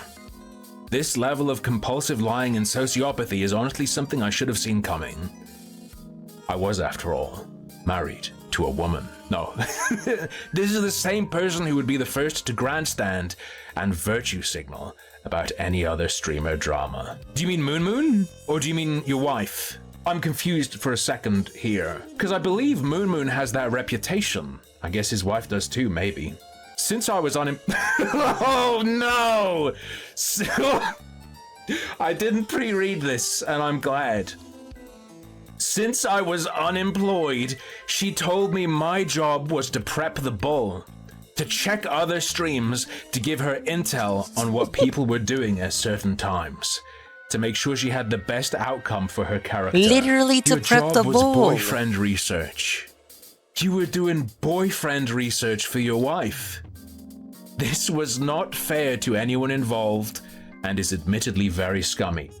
Do you mean you're violating the integrity of role-playing in Grand Theft Auto? What do you mean very scummy? We're talking about make-believe role-playing in Grand Theft Auto is Who serious cares? business, don't you know? Who cares if you were looking at what people were doing on their roleplay streams and feeding that info? It's fucking make-believe, pretend, dollhouse shit. Who cares? But hey, it worked. She became a big name on the server. They're not dolls, they're I action imagine figures. The sexual photos and videos and messages helped a lot too. Don't big yourself up, cucky. You didn't do that for her. Her slutting around did. Guaranteed. I guess moral of the story is no one is safe and nothing is sacred in this industry. You're telling me marriage isn't sacred? In the Grand Theft Auto roleplay Twitch community? Say it ain't so. Ramaswamy for Prez. You got done dirty, my guy. Now, this man has included some clips. I lied. He's included some screen caps, not clips, of his wife. Yeah, he doesn't have any clips. She doesn't send them to him, just to the other guys, true. Worst of all, I'm out of... He wasn't even invited to record from the closet. Out guys she could cheat on me with. Now we're breaking up, and worst of all, I don't have a job anymore. Alright, I'll read it inside my browser. She says, call. I'm pooping. Fine, I cannot begrudge that. Unrelatedly, I'm sorry, that's enjoy juvenile. sleeping in that bed tonight without me there to make it a furnace alongside you. Moon, confirmed fellow warmoid. I am a very warm individual, but my girlfriend steals the warmth from me. That was not the primary issue impacting sleep quantity, and you know it. I haven't a clue what you could possibly mean. Not one. Playing coy, I see, sir. I slept really well last night, just not long enough. Me too, honestly. Smiley, rosy cheek face. Do you still have a headache? Nope, turns out eating was good for that. She gonna say thanks for the cum? Who knew? Also probably water. Thank you for checking on my headache. Oh, of course. I'm pretty sure I left the Yeah, it came back to the over there moon too. stuff. I don't like. This is how I'm gonna learn about it. I don't know about it. Why are all these screen caps different sizes? I'm getting the red pill. You're making my job of making fun of you way harder. Massive chillin'. I literally cannot stop thinking about you. I literally cannot stop thinking about you destroying my pussy. I'm a degenerate, depraved cum slut. I've pretty much been thinking about blowing my load inside of you non-stop. Same wavelengths. I like your frequency. I can't wait to be bred by you. Interesting language here. Get that birth control taken out, and I'll have you bent how people over flirt and these knocked days? up day one. That's a promise. I've been going about it all wrong. I swear to God, my ovaries couldn't get any warmer or fuzzier. They could if I dumped my load into you. TBH. TBH. I wish you could have heard the whimper that just escaped my lips. Just try to make one like it when I stuff you with my dick again. Easy. GG easy. I don't think I shall have any problems reproducing the sound for your enjoyment. Is she an AI? Sorry, I feel like there's a missing detail. It's like Chat GPT flirting. Is this guy's wife also like a nothing AI on Casino sex GBM. bot? Any problems reproducing the sound for your enjoyment? In the musical of my mind, I had Majesty by Eminem and Nicki as like our song for a while. People who watch too much because of hentai Eminem's flirt. part in the lyrics. GBM, can you Wifey's verify? in Chicago. My side piece, but she's also someone's wife. So time we spend is borrowed. It's our moment right here tomorrow, because moments like these are to die for. I'll be very glad when the time doesn't feel borrowed anymore. There's not too much more, okay? The woman There's lists not too you much more. You're not very Awfully right. Okay, hot that's fair. Coffee pot. I love your singing voice and the lyrics. I said I wanted to serenade you. I've never been serenaded before. I blushed. That's cute. I like that. You're super cute. I do be cute on occasion. What are you doing post TOS game? You're cute all the time, IMO. I'm just listening to sappy love songs. You're such a girl. This is what I am reduced to. Ha ha ha, to be in love. Sitting by an AC unit scrolling love songs on Spotify. Oh my god. 100%.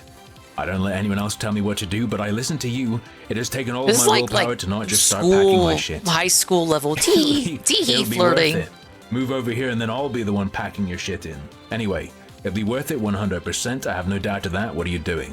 Chilling with the boys. Big chillin'. Bing chilling. Big chillin' time. Oh, and then they have a 2-hour call. Actually, I'm not sure if this is chronological, but they do have a 2-hour call. All right. How old are these? Moon has to be at least 50. Very bedraggled individual.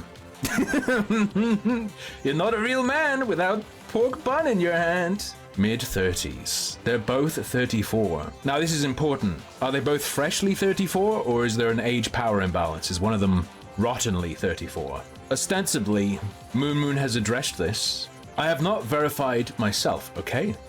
But Chris the Mark posted this on Twitter, and other people have posted this as well. Apparently Moon made a little post about it on his Discord. He said, at everyone. 1. Didn't bother This is like reading how the you dude's flirt post on Twitter. Facebook in the early 2010s. 2. Chick And you're was in still an in ninth open grade. marriage. His idea. No, I'm not speaking hers. from experience. Immediate question. Do you think that because she told you that? Or do you have a reason to believe that's true? 3. I've been separated from my wife for like 2 months. I gotta take She's notes. a nice lady, Yeah, so this be is the nice. real way to get game. 4. Never talked to her inappropriately while we did RP shit out of character. That sentence is like a blender. Never talked to her inappropriately while we did RP shit out of character. No contact except about game shit.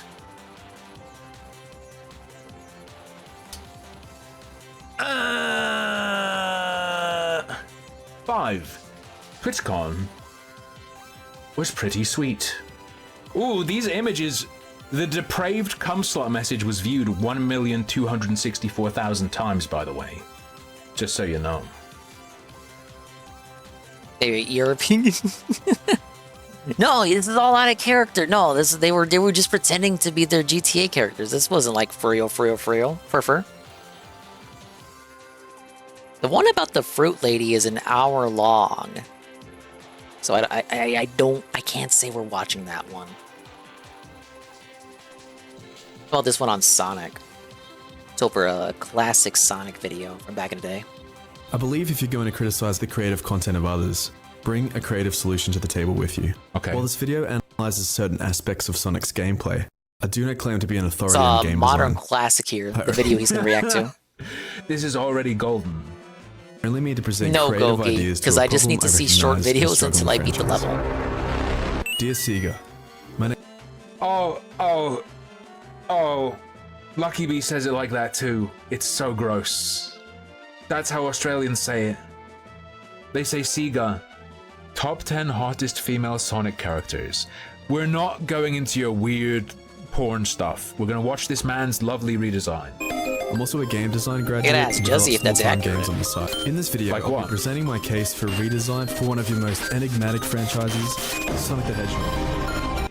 So not the character, the actual game. It's like 3:30 a.m. over here. Big ups. The Tevin time zone. That's it. I want to look at the cold hard data and present a creative solution for a redirecting, if you will, of your mascot. Before we I'm go gonna be further, I think cranky in the I morning, think Chris Chan would throttle this guy. but I'm doing it for it's Yoshi. important that we look at your sales and your ratings and take a look at how your platforming rival Mario is tracking as well. So here is a graph. This seems like a horrible way to divine design.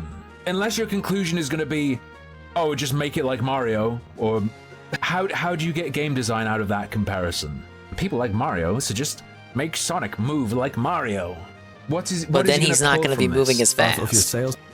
Make Sonic into a hero shooter. If this video Yeah, was from Jay Frosty, that's the 2016, guy. it would be, oh, we should make Sonic into a hero shooter. What are you doing? It pissed Without off a any lot of surprise, Sonic fans Mario's back in the first day. game, which came out But what during the doesn't very piss him young off? and ripe age of gaming, owns spot number The very young and ripe age of gaming? I feel sick. Why you gotta say it like that, man? I remember that young, ripe Italian. But let's move on to reviews. These are very Okay. important in gauging how successful the game was in connecting with your audience. Critic reviews? Game journal reviews? No, bro, what are you doing? So here is a graph of Sonic's reviews according to GameRankings.com.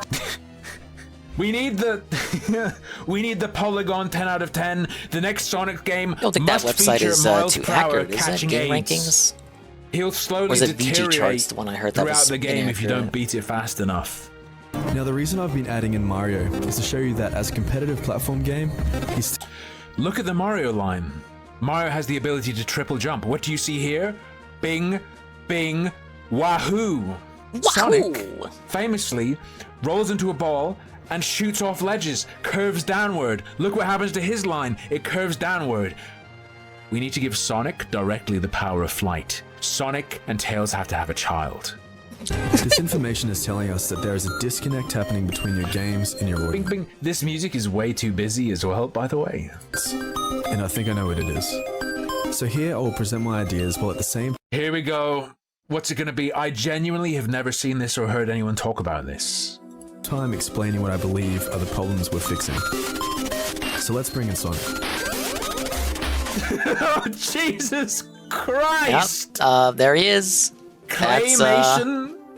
That's Sonic We the need to make Hedgehog. him look like one of those watercolor point and click game protagonists. Are you serious? Unless redesigned for the suggests modern it should include era. claymation gore. This is Imagine peak Sonic 2010 getting his right head here. sliced open and you can see his skull and his brain and stuff. First thing to notice is the art style. The fucking movement. Jesus Christ! Sonic looks like a little gimmick animation in a Rusty Lake puzzle game. Like you move a painting and there's a little hole and this little fucking freak comes running out and bites your finger or something in one of those escape room games. You know what I'm talking about? We're steering away from the 3D models you've been using. I want to break that little freak's legs! Use them as toothpicks. I want to hear that freak scream in agony as I torture him. No, this ain't it. Of the last 17 years, and bringing in a more organic aesthetic through paint and water brush. Colors remain relatively the same, but Sonic's lean and a bit more animal. Colors does remain not mostly look the more same, but animal, in Sonic's my opinion. lean and more animal. What does that And even lean mean? is an understatement. He's a I fucking want to stick fuck man. you like a lean animal. What is he? The problem is Sonic's fatness. Opposed to your fuller, more attitude. I was looking at your design. comment and He has a didn't make the jump. We need a young, ripe Sonicussy. backpack symbolizing adventure, and his gloves and socks are gone. He's what? What a slut. His arms are also blue. This is what would happen if Crash Bandicoot and Sonic had a child, but they had they got the bad sperm. They got the Down syndrome mutant sperm. This is what gets born. Wide-eyed and vulnerable. He's still fast, but isn't cocky about it. I want a young, ripe, Why does he lean need the animal backpack? that's wide-eyed and vulnerable to me. You're a freak. You're such a freak. Holy shit. In fact, he doesn't have much expression at all. He's a blank canvas. We need... Sonic's problem is that it has too much of a soul. So, while I think the overall spirit and feel for Sonic At least we is got there, rid of all his it's a stupid little bit friends. different. Why? And this video was serious and he deleted it? This is 10 out of 10 troll. If he was trolling, actual 10 out of 10. Because No, it was a isn't serious designed to video. appeal to children. He's designed to sate a man's appetite. What do you mean? Pissed off Yeah, this everybody is why back I in the believe your day. games aren't connecting anymore. You're targeting the wrong demographic. Let me explain. We need a gritty, mature, f***able Sonic. Come on! By which I mean a potato on toothpicks. What are you... Sonic 1 was released in 91, and this was the ad. Gotta go. Hey, now let's watch an ad from 2014 Sonic Boom. Sonic Boom? Nah, I want Sonic Coom. You see, Knuckles is clearly ethnically coded, and adult gamers hate black people. That's where Sega's been. What's he complaining about? Sonic has a pussy in this ad. Sega, here is the main problem. The fanbase you established with the first Sonic game in 91 Are all severely autistic and haven't grown up. 4 years older here in 2015. True statement. While your original fans who hold you most dear are in their 30s, you're still aiming for that same age group and disregarding your original fanbase. And guess what? Your original Have we been tricked? We need Grums to talk about this. Woke Sega still trying to sell to children instead of their real fans, who funded them all these years. fanbase now have jobs with money to buy your games. They now have Give Sonic tits! Give Sonic tits! Sega, your demographic is here in the 18 to 30-year-old bracket. Sega, stop gaslighting me. Stop gaswalling me. Please. I'm sick of your abuse. This newfound knowledge, we need to bring some maturity into the Sonic universe, and this isn't done through guns and action. It's through strong, compelling gameplay, and a character the player actually enjoys playing. Yeah, Knuckles is ethnically coded. So let's go back to Sonic just like Piccolo. design. The first thing to go is all voice acting. So any If I was in the garden, you know, I go in the garden, I put out some seed for the birds, and then I hear a rustling, and I turn around and I'm like, what's going on? and this thing creeps out of the bushes, I'd be stunned for a second, and then I would stomp on it over and over until it stops moving, and then when I'm sure it's not going to follow me or escape, I would go and get a hammer and make doubly sure this thing is not getting up again. You can see why this video was not popular when it came out. He looks more like a bird than a hedgehog. They redesigned Sonic into one of those birds that you put on your desk that dips its head into water over and over again. A sipping bird. So Sonic's idle stance is a little bit cautious. Like the player, he's a little bit unsure. I want Sonic to have social anxiety just like me. He's vulnerable, and this means we are on the journey with him. When Sonic runs, he keeps that cautiousness. Now here is where I want to propose something new. When Sonic jumps, he doesn't become a ball straight away like the original games. This is sub-Chris Chan. Yeah, let's just totally destroy Sonic's identity in every way. Let's turn Sonic into Rain World, but bad. A second action like the X button triggers a charge attack, and here he is powerful against enemies. Down and X smashes Sonic into the ground. Let's call this the body slam. Left or right and X gives Sonic a kind of air dash. He's turning it into a completely different game. Runner? This is like designed for bit trip. This is like bit trip stuff. While in his basic jump mode, he's vulnerable, and this adds a great tension into the gameplay by not— Shut. This man doesn't like video games. Sorry, he studied games? He has a game qualification? I don't believe he enjoys video games. I can't even Sonic play them Lost anymore game for Dreamcast? because my eyes and my brain until like my problems are fixed. Whatever's wrong. The best Sonic Dreamcast game is Sonic Shuffle. I feel like I'm more of a gamer than this guy is. I believe the best way to use Sonic's speed isn't necessarily in a fast manner, but more so in a momentum-based system where the player determines how fast or slow they wish to proceed. My solution is to let the player decide how fast Sonic goes. No, gotta go fast. Velocity is mandatory! Gotta go fast! The most popular gaming genre across all ages is surprisingly puzzle games, with first-person shooters and action games close behind. Platformers being the least popular. I think you know this, which is why you've tried to blend genres by bringing in slower puzzle-based sections in your latest game. I say puzzle here very hesitantly. The definition of a puzzle is a problem designed— Shut up, please. The new Sonic game by Zachtronics. It has ingenuity or knowledge. Like a jigsaw, we have all the pieces, but it's the question of how those pieces fit together that generates the problem. And there's a great feeling that comes when the solution I'm gonna throw up. I hate this man so much. Finally clicks in the mind of the player. This is compelling gameplay. In Sonic Boom, however, our ingenuity and knowledge aren't being tested. Was Sonic okay, so this is after Sonic Boom. Was this not the is that not like the more slower paced action game that he's kind of asking for here? So like what was wrong with the execution there besides literally everything? Like that game kind of proves why his idea here doesn't work, and yet it came out after Sonic Boom. Spending too long on this. Hey Jesse. The problem with Sonic is I'm not being intellectually challenged. I'm almost done. I just need to do one more Yoshi level. Idea, which I believe solves our ring problem and our puzzle problem at the same time. Okay. Remember those? Every time Sonic gets hit, you have to solve a captcha to continue. Amazing power-ups you had in your highest ranking game, Sonic 3 and Knuckles. I want to bring them back, but also connect the collection of rings with them in a currency sort of fashion. If you press the Y button, Sonic opens his backpack into 4 power-up boxes. 50 rings essentially buys you one of these power-ups and you bring it out into the world. Invincibility, fire. Why would you have invincibility like on deck at all times? Going through a games education. To even when he's not talking about mobile games and microtransactions and leeching money, his design tends towards mobile design and something that would typically be monetized to leech money out of people. It feels like he's been brainwashed into this kind of design. Lightning and the water shield.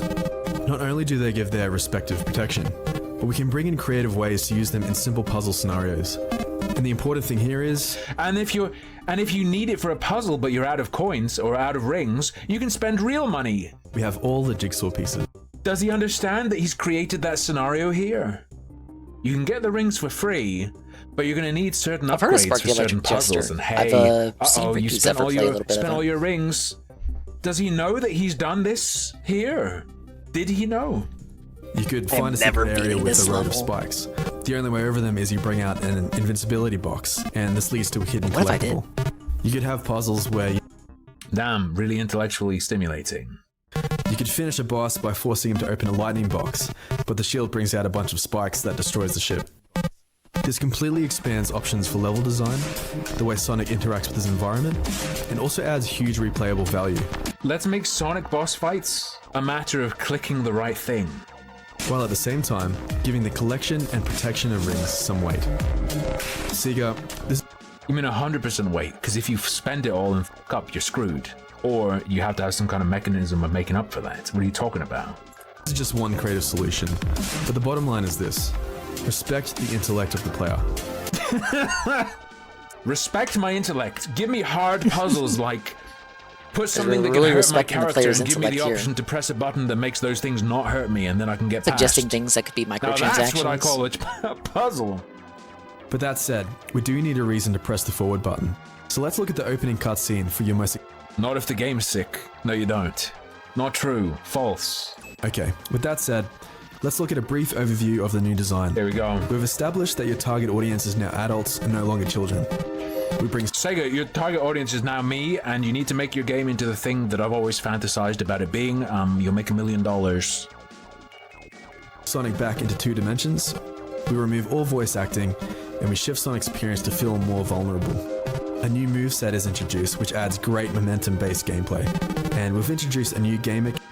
Just, hey Sega, I have a tip for your Sonic IP. Here's how to fix Sonic. Add great gameplay to it. Take everything that makes it Sonic. Which opens up take it all away. And make the game that I want you to make. Sega, this all comes from a place of love for Sonic.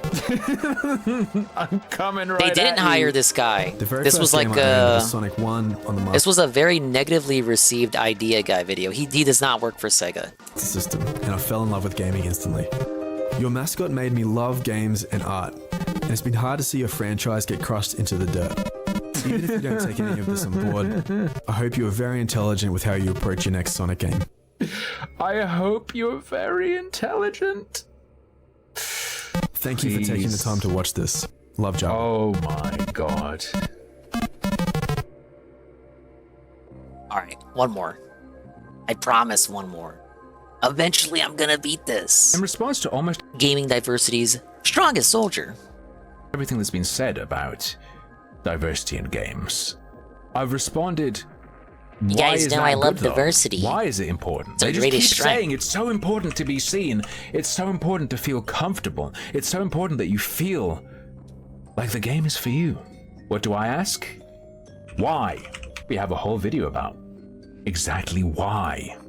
Now, please don't be abusive towards the people in this video. I believe the channel is called bully. Digital Syrup, so It's they a are bully-free Canadian, but video. please contain your contempt. The thumbnail is just, it matters.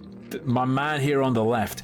I always get mixed up on who that is. That's the thing from Halo, one of those creatures. What? No, they look more monkeyish, more like ape-like, right? What is the thing on the left? I always get messed up with this face. Oh, shit. The thing on the far left. The image is cropped. I was not referring to the black person. What? I didn't realize it was cropped the Halo like monkey. that. So this is a video called Why Video Game Diversity is Important. It's by Mobile Syrup. Do you feel like there is a lack of diversity in games? Yeah, I think so. I mean, I would We need love more to see dinguses as who, playable like, characters. felt more like me. Maybe some of the sports games Why? they made look kind of balanced and realistic, but yeah, the other games not really. Do sports games now have like the female leagues? Maybe they do. Hey, look. He wants more whites in NBA. What a weird example. This might not be a surprise, but much like Hollywood, video games also has its few diversity problems. You've likely noticed Hey, cool it, brother. I wouldn't call diversity a problem. game characters often miss important facial features, hairstyles, or skin tones that help people like me feel represented. We're starting to see more diversity in games. Right, why is being represented good? You're supposed to be telling me why it's important and why it's good. Why is it good to be represented in a video game?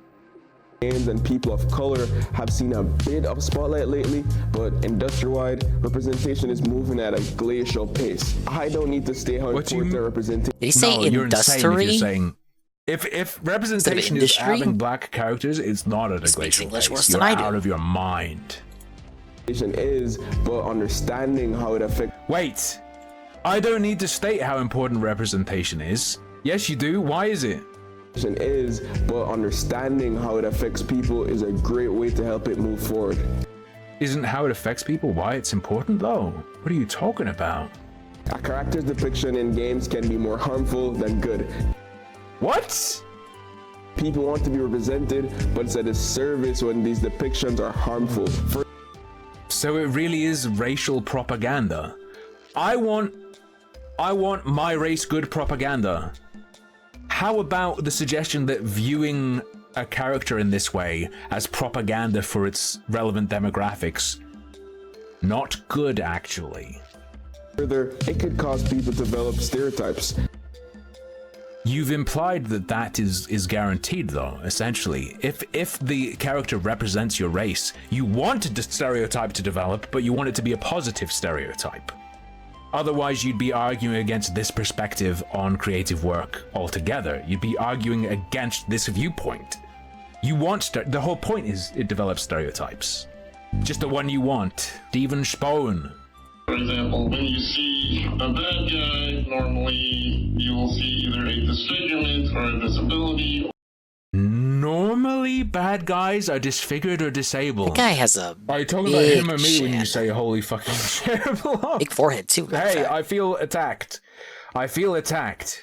Normally, there's a disfigurement or disability. The lady in Doom 2016 is disabled and in a suit that she needs to control pain.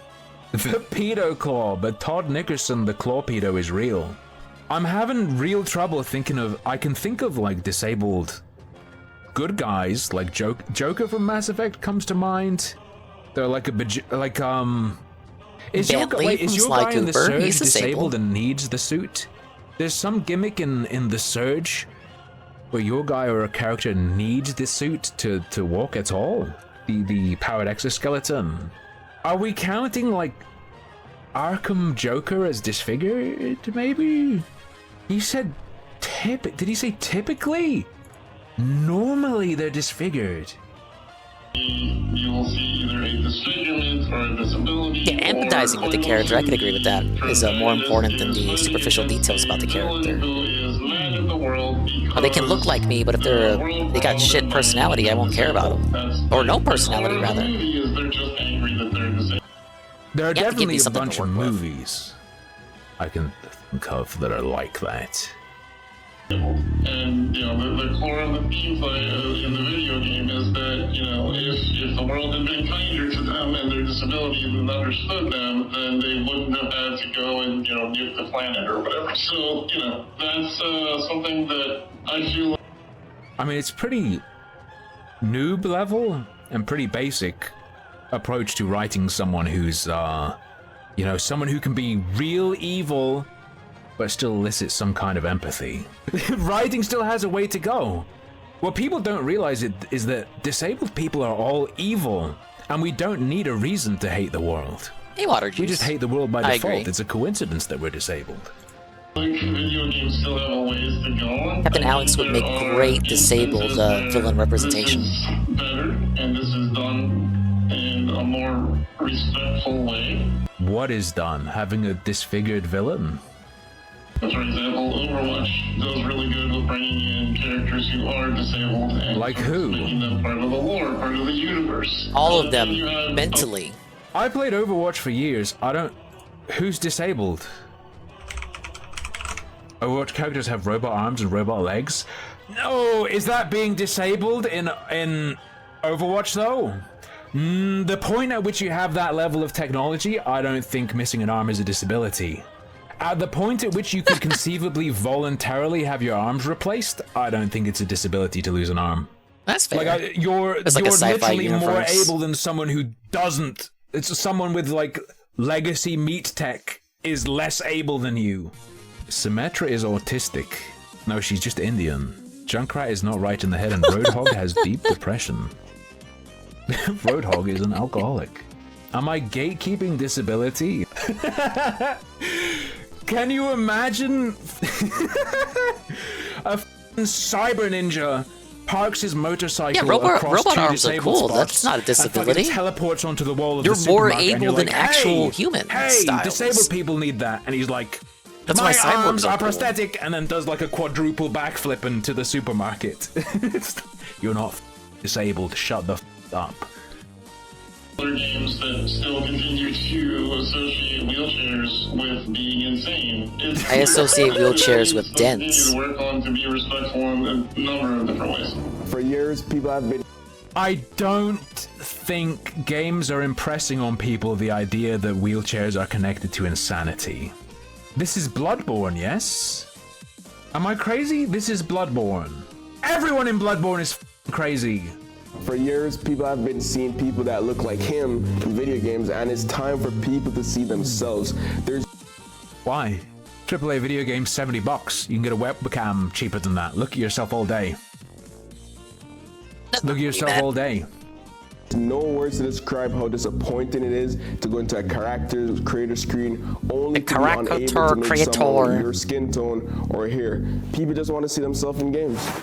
Have zero respect Yeah, for but those that people still takes whatsoever. resources. That's Who you cares? can't just like Sorry, snap your how did he fingers. describe Not that the they disappointment. it's often not that they don't want to do it, but that it just requires additional resources to implement that shit. And it's like, okay, at a certain point, like depending on the project, is it worth the investment? Like, who is this for at the end of the day? No words to describe how disappointing it is that I can't make a copy of myself in a digital toy.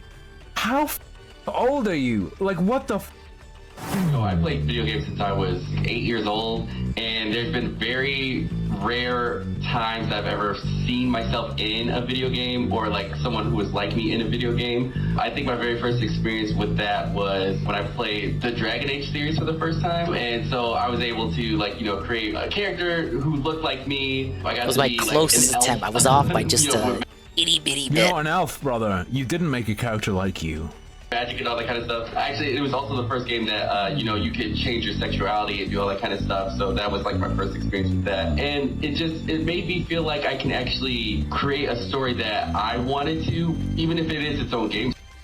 Oh my, he said it out loud. It lets you do the self-insert experience. Oh no! I hate self-inserting, hate character creation. This isn't a matter I like of social set in stone justice. stories, This is beginning, serving- middle, and this end. isn't serving Protagonists that diverse speak demographics, and serving have minorities, serving characters, women. This characters is that a character that I can relate plebs to. Who engage with media like literal babies. I You're hate like self-inserting. You're I like hate, the you know, make the your own mom story. who starts It's so writing young fucking adult lazy. fiction, and every main character is actually a thinly veiled version of herself. She wishes she wasn't. Yeah, why would I want to make myself in a game anyway? The Dragon Age elves were enslaved. He made an elf. Oh snap! Maybe he made Dalish elves though. No, it was the city elves that were enslaved, right?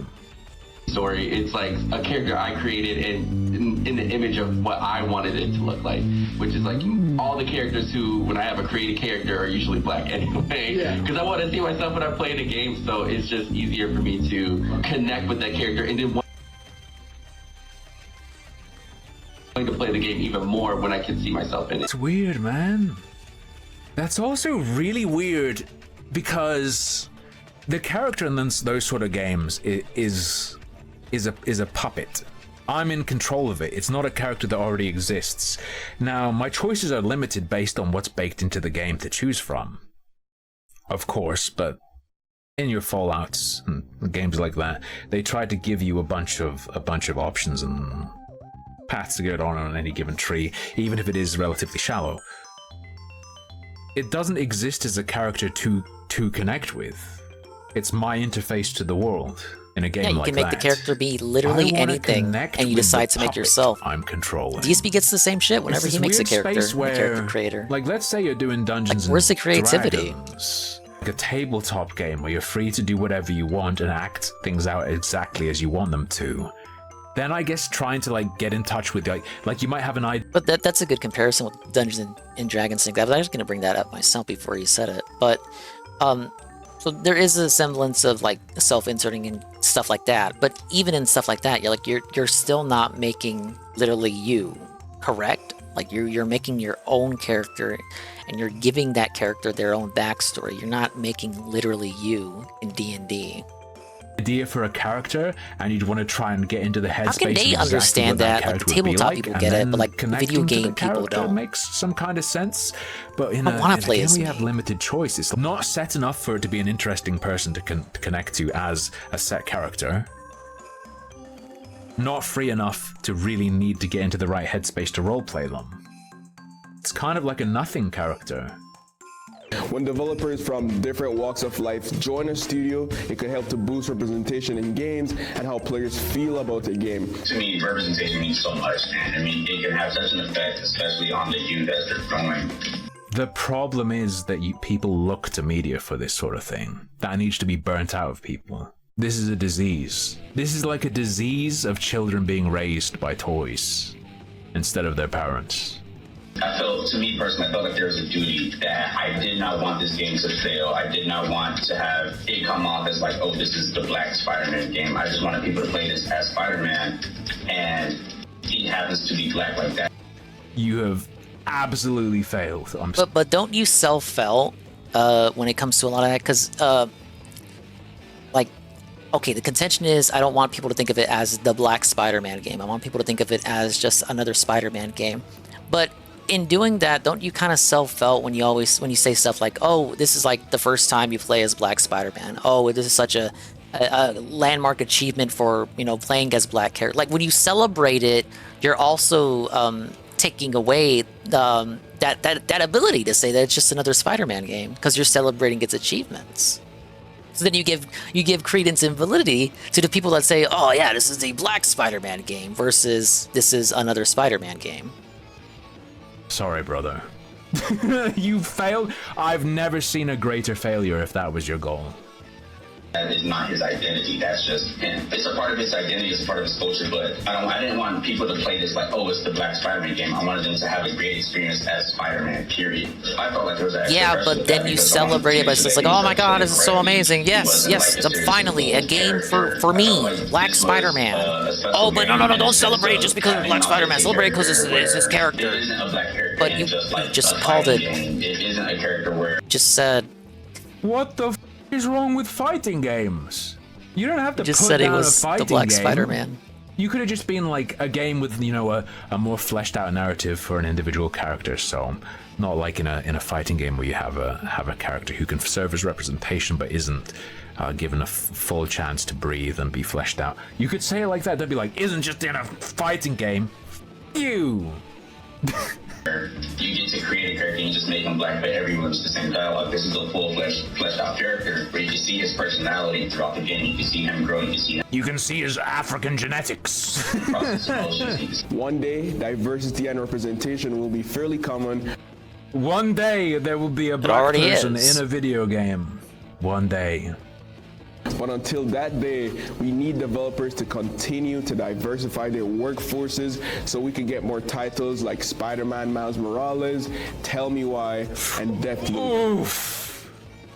No, please don't. Thanks for watching. Make sure to follow us on socials for other parts of the episode we couldn't squeeze into this one. I'm Siobhan Salmon. Find me online. This guy is hyped to get more mediocre AAA we need more titles like Tell Me Why and Deathloop. Yes! Holy. I hated Deathloop. Deathloop was pure console What are you, racist? Deathloop is like one of the... Oh. Deathloop isn't that bad. N-Bomb, did you play Deathloop with a controller? Perchance? His name is N-Bomb? No! Did you not find it just utterly broken on keyboard and mouse? It was just like the other arcane games? I don't think so. Deathloop has massive balance issues based on which input you use. It's so clearly designed to be played on controller with auto-aim to stop you from doing headshots. Let's say that. It's an awkward point to cut off the video. I wanted to hear the rest of that Deathloop conversation. Oh well. I still can't beat this. I'm gonna be here till I beat this. Really should have heeded Starman's warning.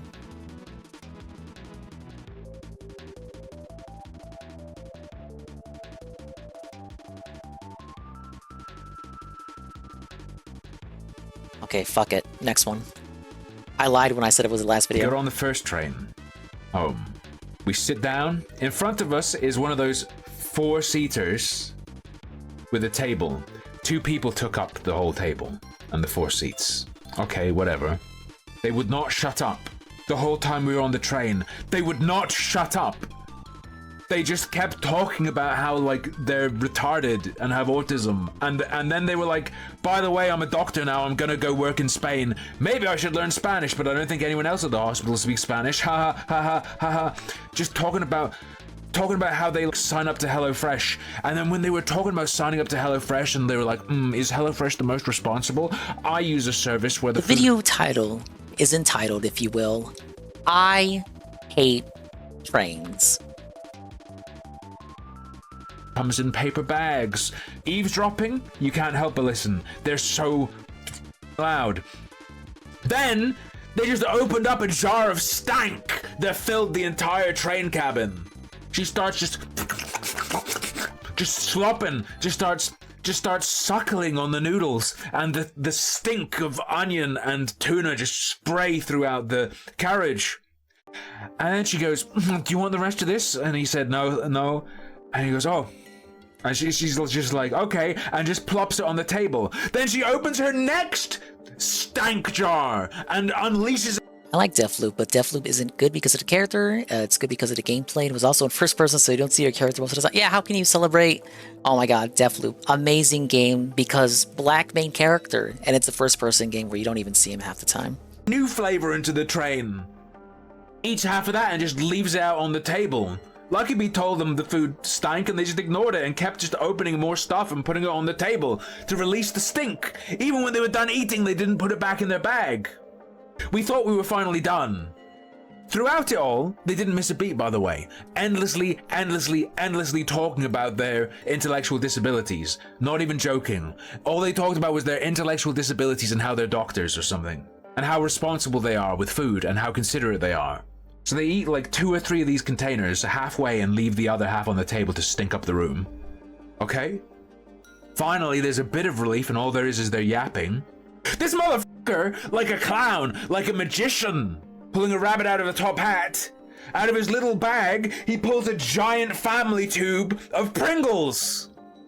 Eat, and then the bitch he's with starts taking them one by one. Bang! Chung, chung, chung, chung, chung, chung. And then as soon as there's quiet, you start thinking, is she done? Is she done? Is she gonna eat more? Bang! Chung, chung, chung, chung, chung, chung. I was gonna lose it. And you know what I realized? What's wrong with some Pringles? You see all these videos and it's like, psycho on a train attacked someone. Yeah, someone like that. The psychos on the train, they're not attacking everyone, they're attacking specific people. They're attacking those c***s. And I'm glad. I just wanted to, because I was facing forward and the guy was facing forward, I wanted to just BAM! Around the corner of the chair. But I'm civilized, so I didn't. So, guess what?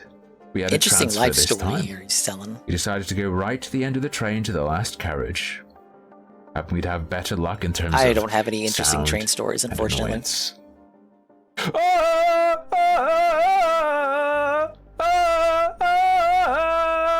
Is May Someone 1st listening face? to the f***ing call to prayer on his iPhone.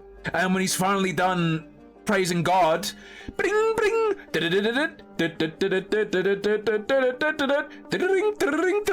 starts playing games. Then some guy we thought was like 2 seats behind us. Chili chi, chili chi, potato, chili chi. I'm on a train. I'm on a train. Hello? Hello? Hello? Hello? Hello? Chili chi? Hello? Literally for an hour, getting louder and louder. Sorry, you know what? Understand this. I'm miming this. He was not doing this. Thanks to FaceTime, people do not hold phones to their face anymore. They hold the phone out as far as they can and scream at it. Hello? Hello? Thank you, Mark Chili Zuckerberg. chi? Oh! Louder and louder and louder. Our reception is bad. And then he talks louder. Hey, reception is bad. Sounds so like he had quite the vacation So even if while the he was reception away. was good, you Think wouldn't he be went able to to understand me. Australia? Nice one. Smooth move. Would explain for an a lot. entire hour. And then finally, it's time for us to leave. We stand up, we look behind us. There's no one there. There's no one there. And it was so loud. It was like blowing our ears out. He was screaming. Where the hell was he? We get out. And we walk 2 carriages back. This guy was 2 carriages back, and it was like he was screaming in our ear, and he was like slouched down, and he was like curled up, and he was like, chili cheese, potato, I'm on a train. Hello? Christ. Fucking hell. My favorite phenomenon as well is when you're on a train and some sick next to you decides, hey, I'm gonna call my baby and put it on speakerphone while it screams. This isn't real. This is like a demon generated by Satan to torment me. Many how do such these people cases. happen? It's like, how Oh is my that a God, real I thing did it. that occurs and has occurred to me at least a dozen times on the train? actually did it. Someone calling their baby to listen to it cry. Why would you do this? Not to mention the people who will... There's no other explanation. They go into the train bathroom pod, open a can of dog food, and then just slam it on the floor. There's no other explanation for the smell that happens. They're not just... These people are not simply using the bathroom to take a dump. Something far more sinister is happening. You know what else is bizarre as well? Yesterday, Lucky Bee and I went to Liverpool. Liverpool is just this horrible place. Now, guys. But because of the people. Because... Liverpool's nice. The problem is the people. And by people, I mean the drunks. Liverpool is definitely better than Birmingham. Did not think that level was gonna hardwall me. Stonewall me Liverpool, the homeless for the past are 2 quiet. hours. The homeless stay out of the way, curled Probably up in a wasn't 2 ball. full hours, Why right? do the homeless stay out of the way, curled up into the ball? Because of the just endless throngs of fucking wasted people at 1 p.m. Just a city of alcoholics. It's insane. It's crazy. It's not right. It's not good. It's really bad. There was a nice part of Liverpool where the Beatles tour is. Yes, it is the Beatles zone. It is the Beatles zone. We went to some docks and looked around, and that was very much, I doubt anyone there was British. I think it was all tourists. In fact, I had a cultural experience with the tourists in the bathroom. And I think I understand what was happening, and I have a theory. Based when on I my just beat limited it. knowledge of Chinese Yes, thank culture, you. I have a theory that I know what was happening. It was just So, beaten. I take a piss, and then I go and I start washing my hands. And I press the hot water tap. You know, when you know the ones with the press button? I press it down and let go, and it starts pouring water. And I stick my hands in it, and it is blazing hot. It's boiling hot, but that's good because it gets you clean.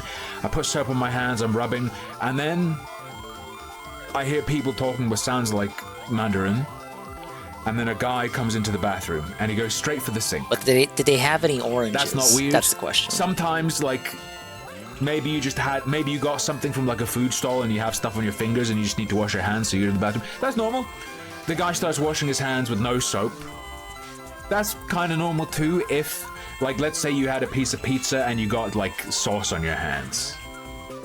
You don't really need to use soap. Wash his hands. Okay. In this blazing hot water, and then he shoves his head into the sink and like starts filling his mouth with it, and is like washing his mouth out with this boiling hot water, and spits it into the basin, which completely normal, like, I assure bro, you. what are you doing? I can say though, like, maybe he ate something disgusting and just needs to wash it out. But then he gets some more and just starts drinking it like cupped handful after cupped handful. Specifically, the really hot water. Marked one to compare to confirm if Liverpool is an awful city. Is he's Chinese and wasn't Probably able is. to get warm water anywhere else. Right? Isn't there the thing in China, and Chinese people typically believe that cold water is bad for you? You need to have it warm. Ultimately, Is that a thing with Chinese no people? skin off my dick. If he wants to drink the hot toilet water, go ahead, brother. It doesn't hurt me. Just kind of strange. I also wouldn't drink Scouse toilet water under any circumstances. I wouldn't drink any toilet water I find it under hard any to, circumstances. I find it sir. hard to comprehend. We had some other encounters, so I will not be sharing that many food pictures. Yeah, I never heard of that We did eat at either. a Japanese restaurant. I'm not going to share pictures I'm of not it because the Chinese, food you looks guys. alright. The food wasn't horrible or anything, but they scammed us. And I only realized on the train on the way home, they charged us for food we did not have. We got ripped off, and they had a hole in their window, and they didn't do anything about it, and the restaurant was freezing the whole time. So you know what? Come, I'm not going to show their food. I'm not going to tell you who they are. Just in case someone Just put 'em decides on to go blast. there as a result of having heard of it on the stream. And in terms of avoiding it, don't worry, you'll be able to tell. Final stories. You'll be walking down the road, and there'll be like a shuffler, and he'll be like, and he'll start like wrestling his scarf, and be like, I'm doing great, Sin. Thanks for asking. My energy is tapped, but I finally Just beat the level I was wasted trying out to of his beat mind after at, multiple like, hours 12:30 of in the suffering. afternoon. And then you walk for 2 more minutes. Typical and then dingus suddenly trait, there are basically. a bunch of houses with grass in front of them and like a primary school. There's just like there's this chunk of Liverpool where they pretend like they're not in hell. It's really strange, but it's like, hey, buddy, you're walking your kid Just home from grinding school. power-ups now. About 2 minutes I'll that do way is a World guy who's 6 gonna next time. pull your kid's eyeballs out with a fork. What is going on? And there is some kind of crossover though. There's not like a force field behind this like suburban pod. Not really suburban because it's inside the like city center, but the drunk people don't get there, but their mess does. Beer cans everywhere, actual bag of garbage being blown around by the wind. So we got scammed by the Japanese, but not like the nation, not like the entire ethnicity, but I mean the Japanese restaurant. It does seem like, though, if you want The something entire nice, you nation probably of go China to Asian scammed in Liverpool. The Asian market looks really cool. The neon lights they have up, that looks really cool. We need to go there next time. However, I couldn't stop laughing for quite a while, and I don't know if Lucky Bee was annoyed by it or if she actually found it funny as well, but there was a giant sign that said Mongacock. I just kept saying over and over again, oh babe, I can't get enough of that Mongacock.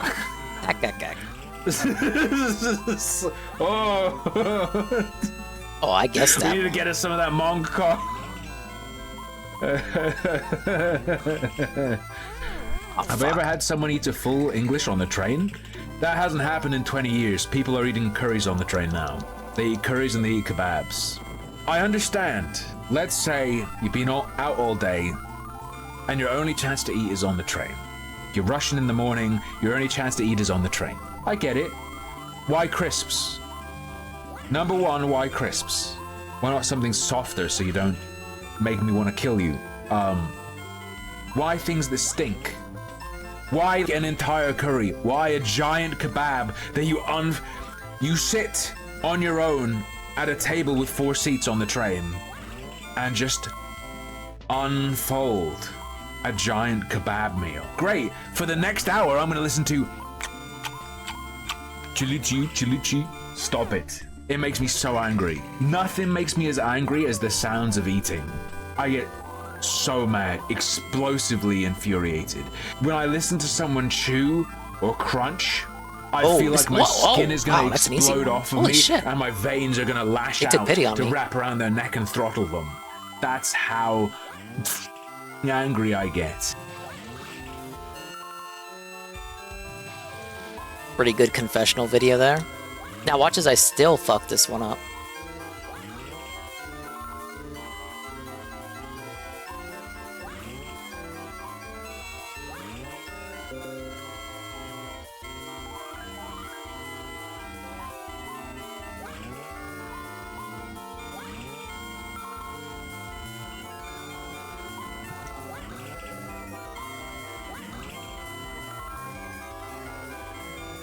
Okay, where was the egg at?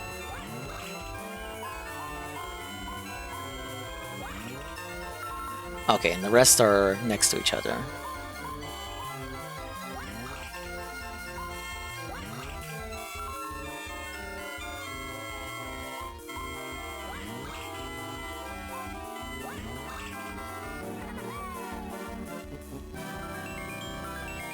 It's time for a celebratory bubble blow. Thank you everyone for that. Thanks for being engaged. Thank you for the shout out. You killed my brother! Let the judging begin. Your Majesty, there's a second bus coming!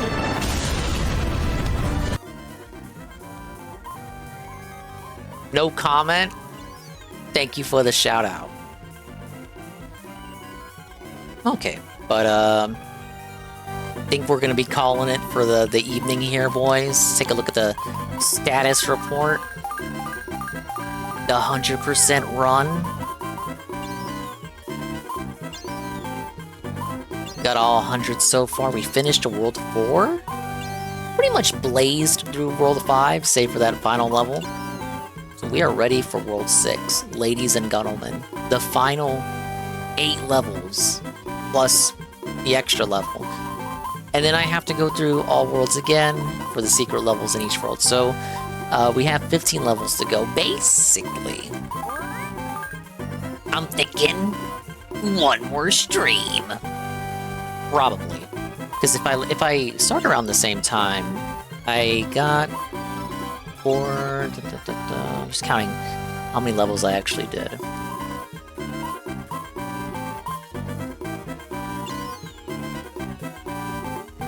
I did 13 levels today. Yeah, 13. Actually, more than I thought I did. So if we go around the same pace, I don't fuck up a lot, possible we could finish it. We'll see. We'll continue it, as they say. Surprised to see you're still up. Nah, it's over. It's done. I literally, this level, which I was warned about specifically, this one right here, is what kept me up. Otherwise, I would have called it, honestly, about 2 hours ago, bare minimum. Instead, I fucked my shit up. But no, it's good. It's good. We're done. We're done. We're done. You guys were only here because you have insomnia just like me, and you wanted somewhere to be. I got a good place for you. We're going to Broken Mailman, who I've not rated in a dog's age. But I'm gonna be cranky in the morning, like beyond seething, and we're gonna make it your problem. We'll be back tomorrow, restreaming the casino again. See if they ever get around to talking about DSP. Was again interesting to see that they did a 5-hour show, I believe, without talking about him at all. Really? Outside of one mention? Even with him in their chat, they weren't really dependent on him. It's good to see. It's good to see. It bodes well for the quiet distancing theory.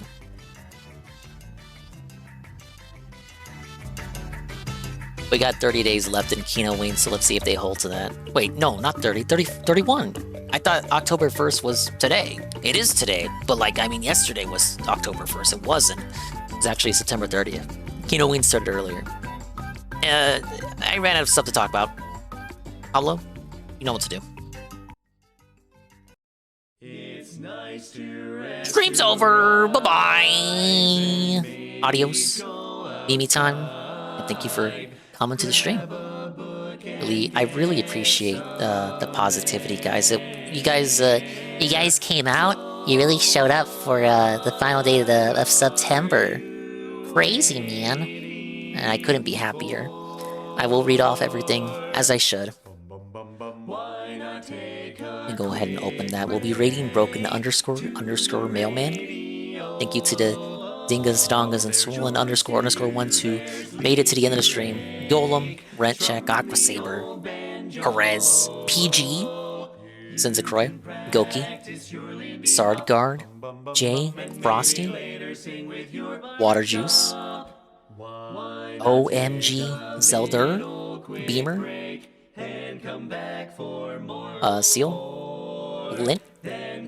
We have the Positive Style Lurkers, Almighty Tevin, Alpha Leap, Jesse51, Natal Cog, Peaches and Keem, Beer to Biscuit, a DeBlanc, Algernon, Iggle Wiggle, Marked One, Shumdukum, Wrexham underscore, Zookie, Wookie, at the last minute, Cookie, got Mr. Pun, and Pam, Aces Win, B-Side, Lane 1,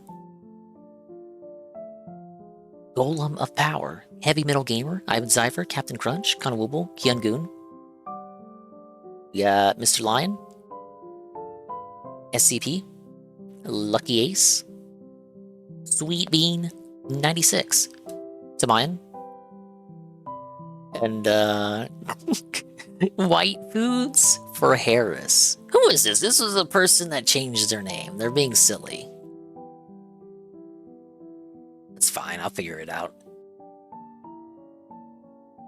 Thank you to Discord Merchant, the re-up with the Prime, 13 months. Discord Merchant gifted 5 tier 1s to Stinky Zug, Patchy Goatee, Listener, Ollie J, Snooty Roo.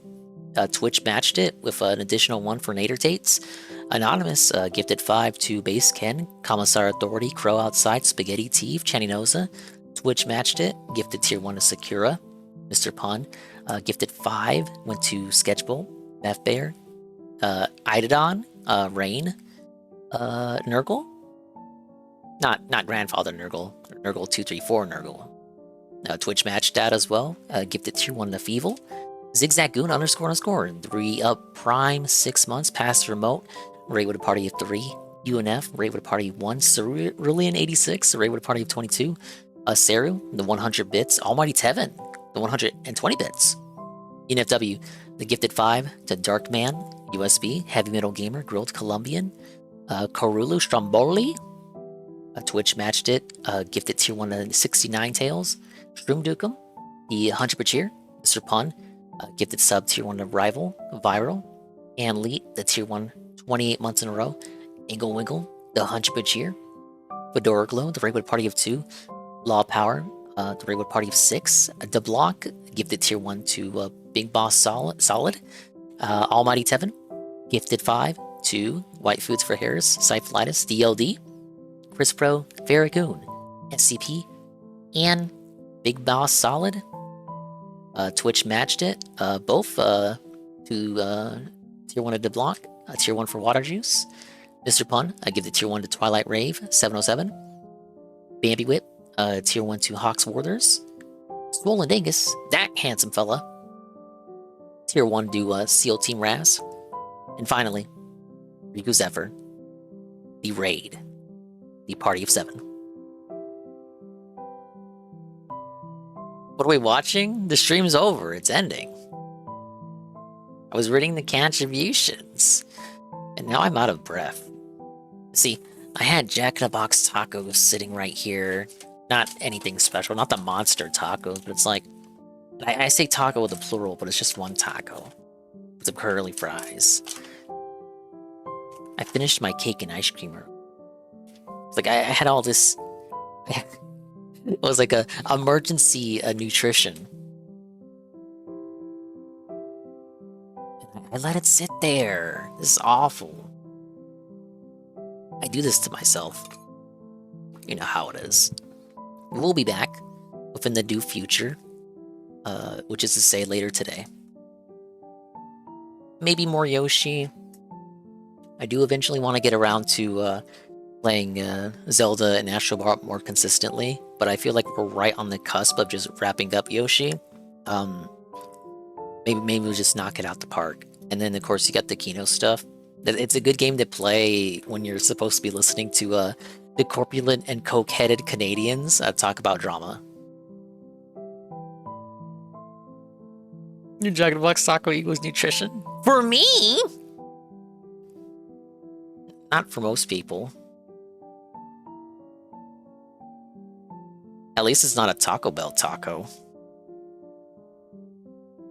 Yeah, but I couldn't be more appreciative, guys, of all the positive. Not just today, but like, not even all of September, but like the whole year, you guys.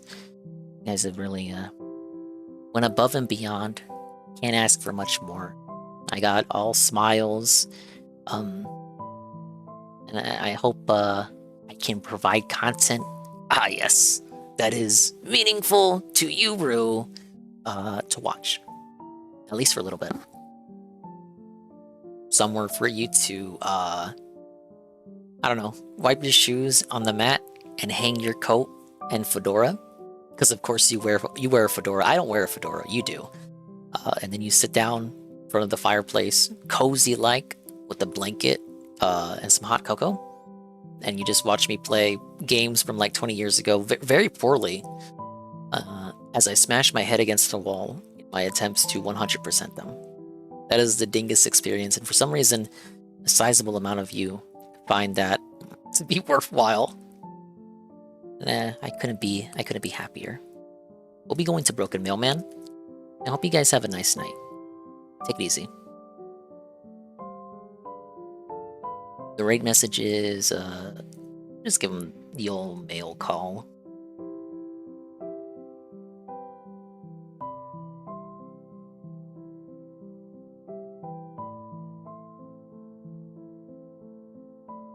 What's he playing? Fallout 76? You guys like that game, right? You guys love Fallout.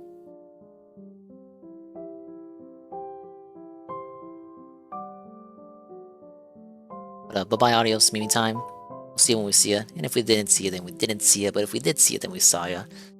If we did not see you, hopefully we will see you next time. I can see myself in the mirror each and every single day. Hopefully I can inspire viewers like you to see themselves in their mirrors each and every single day.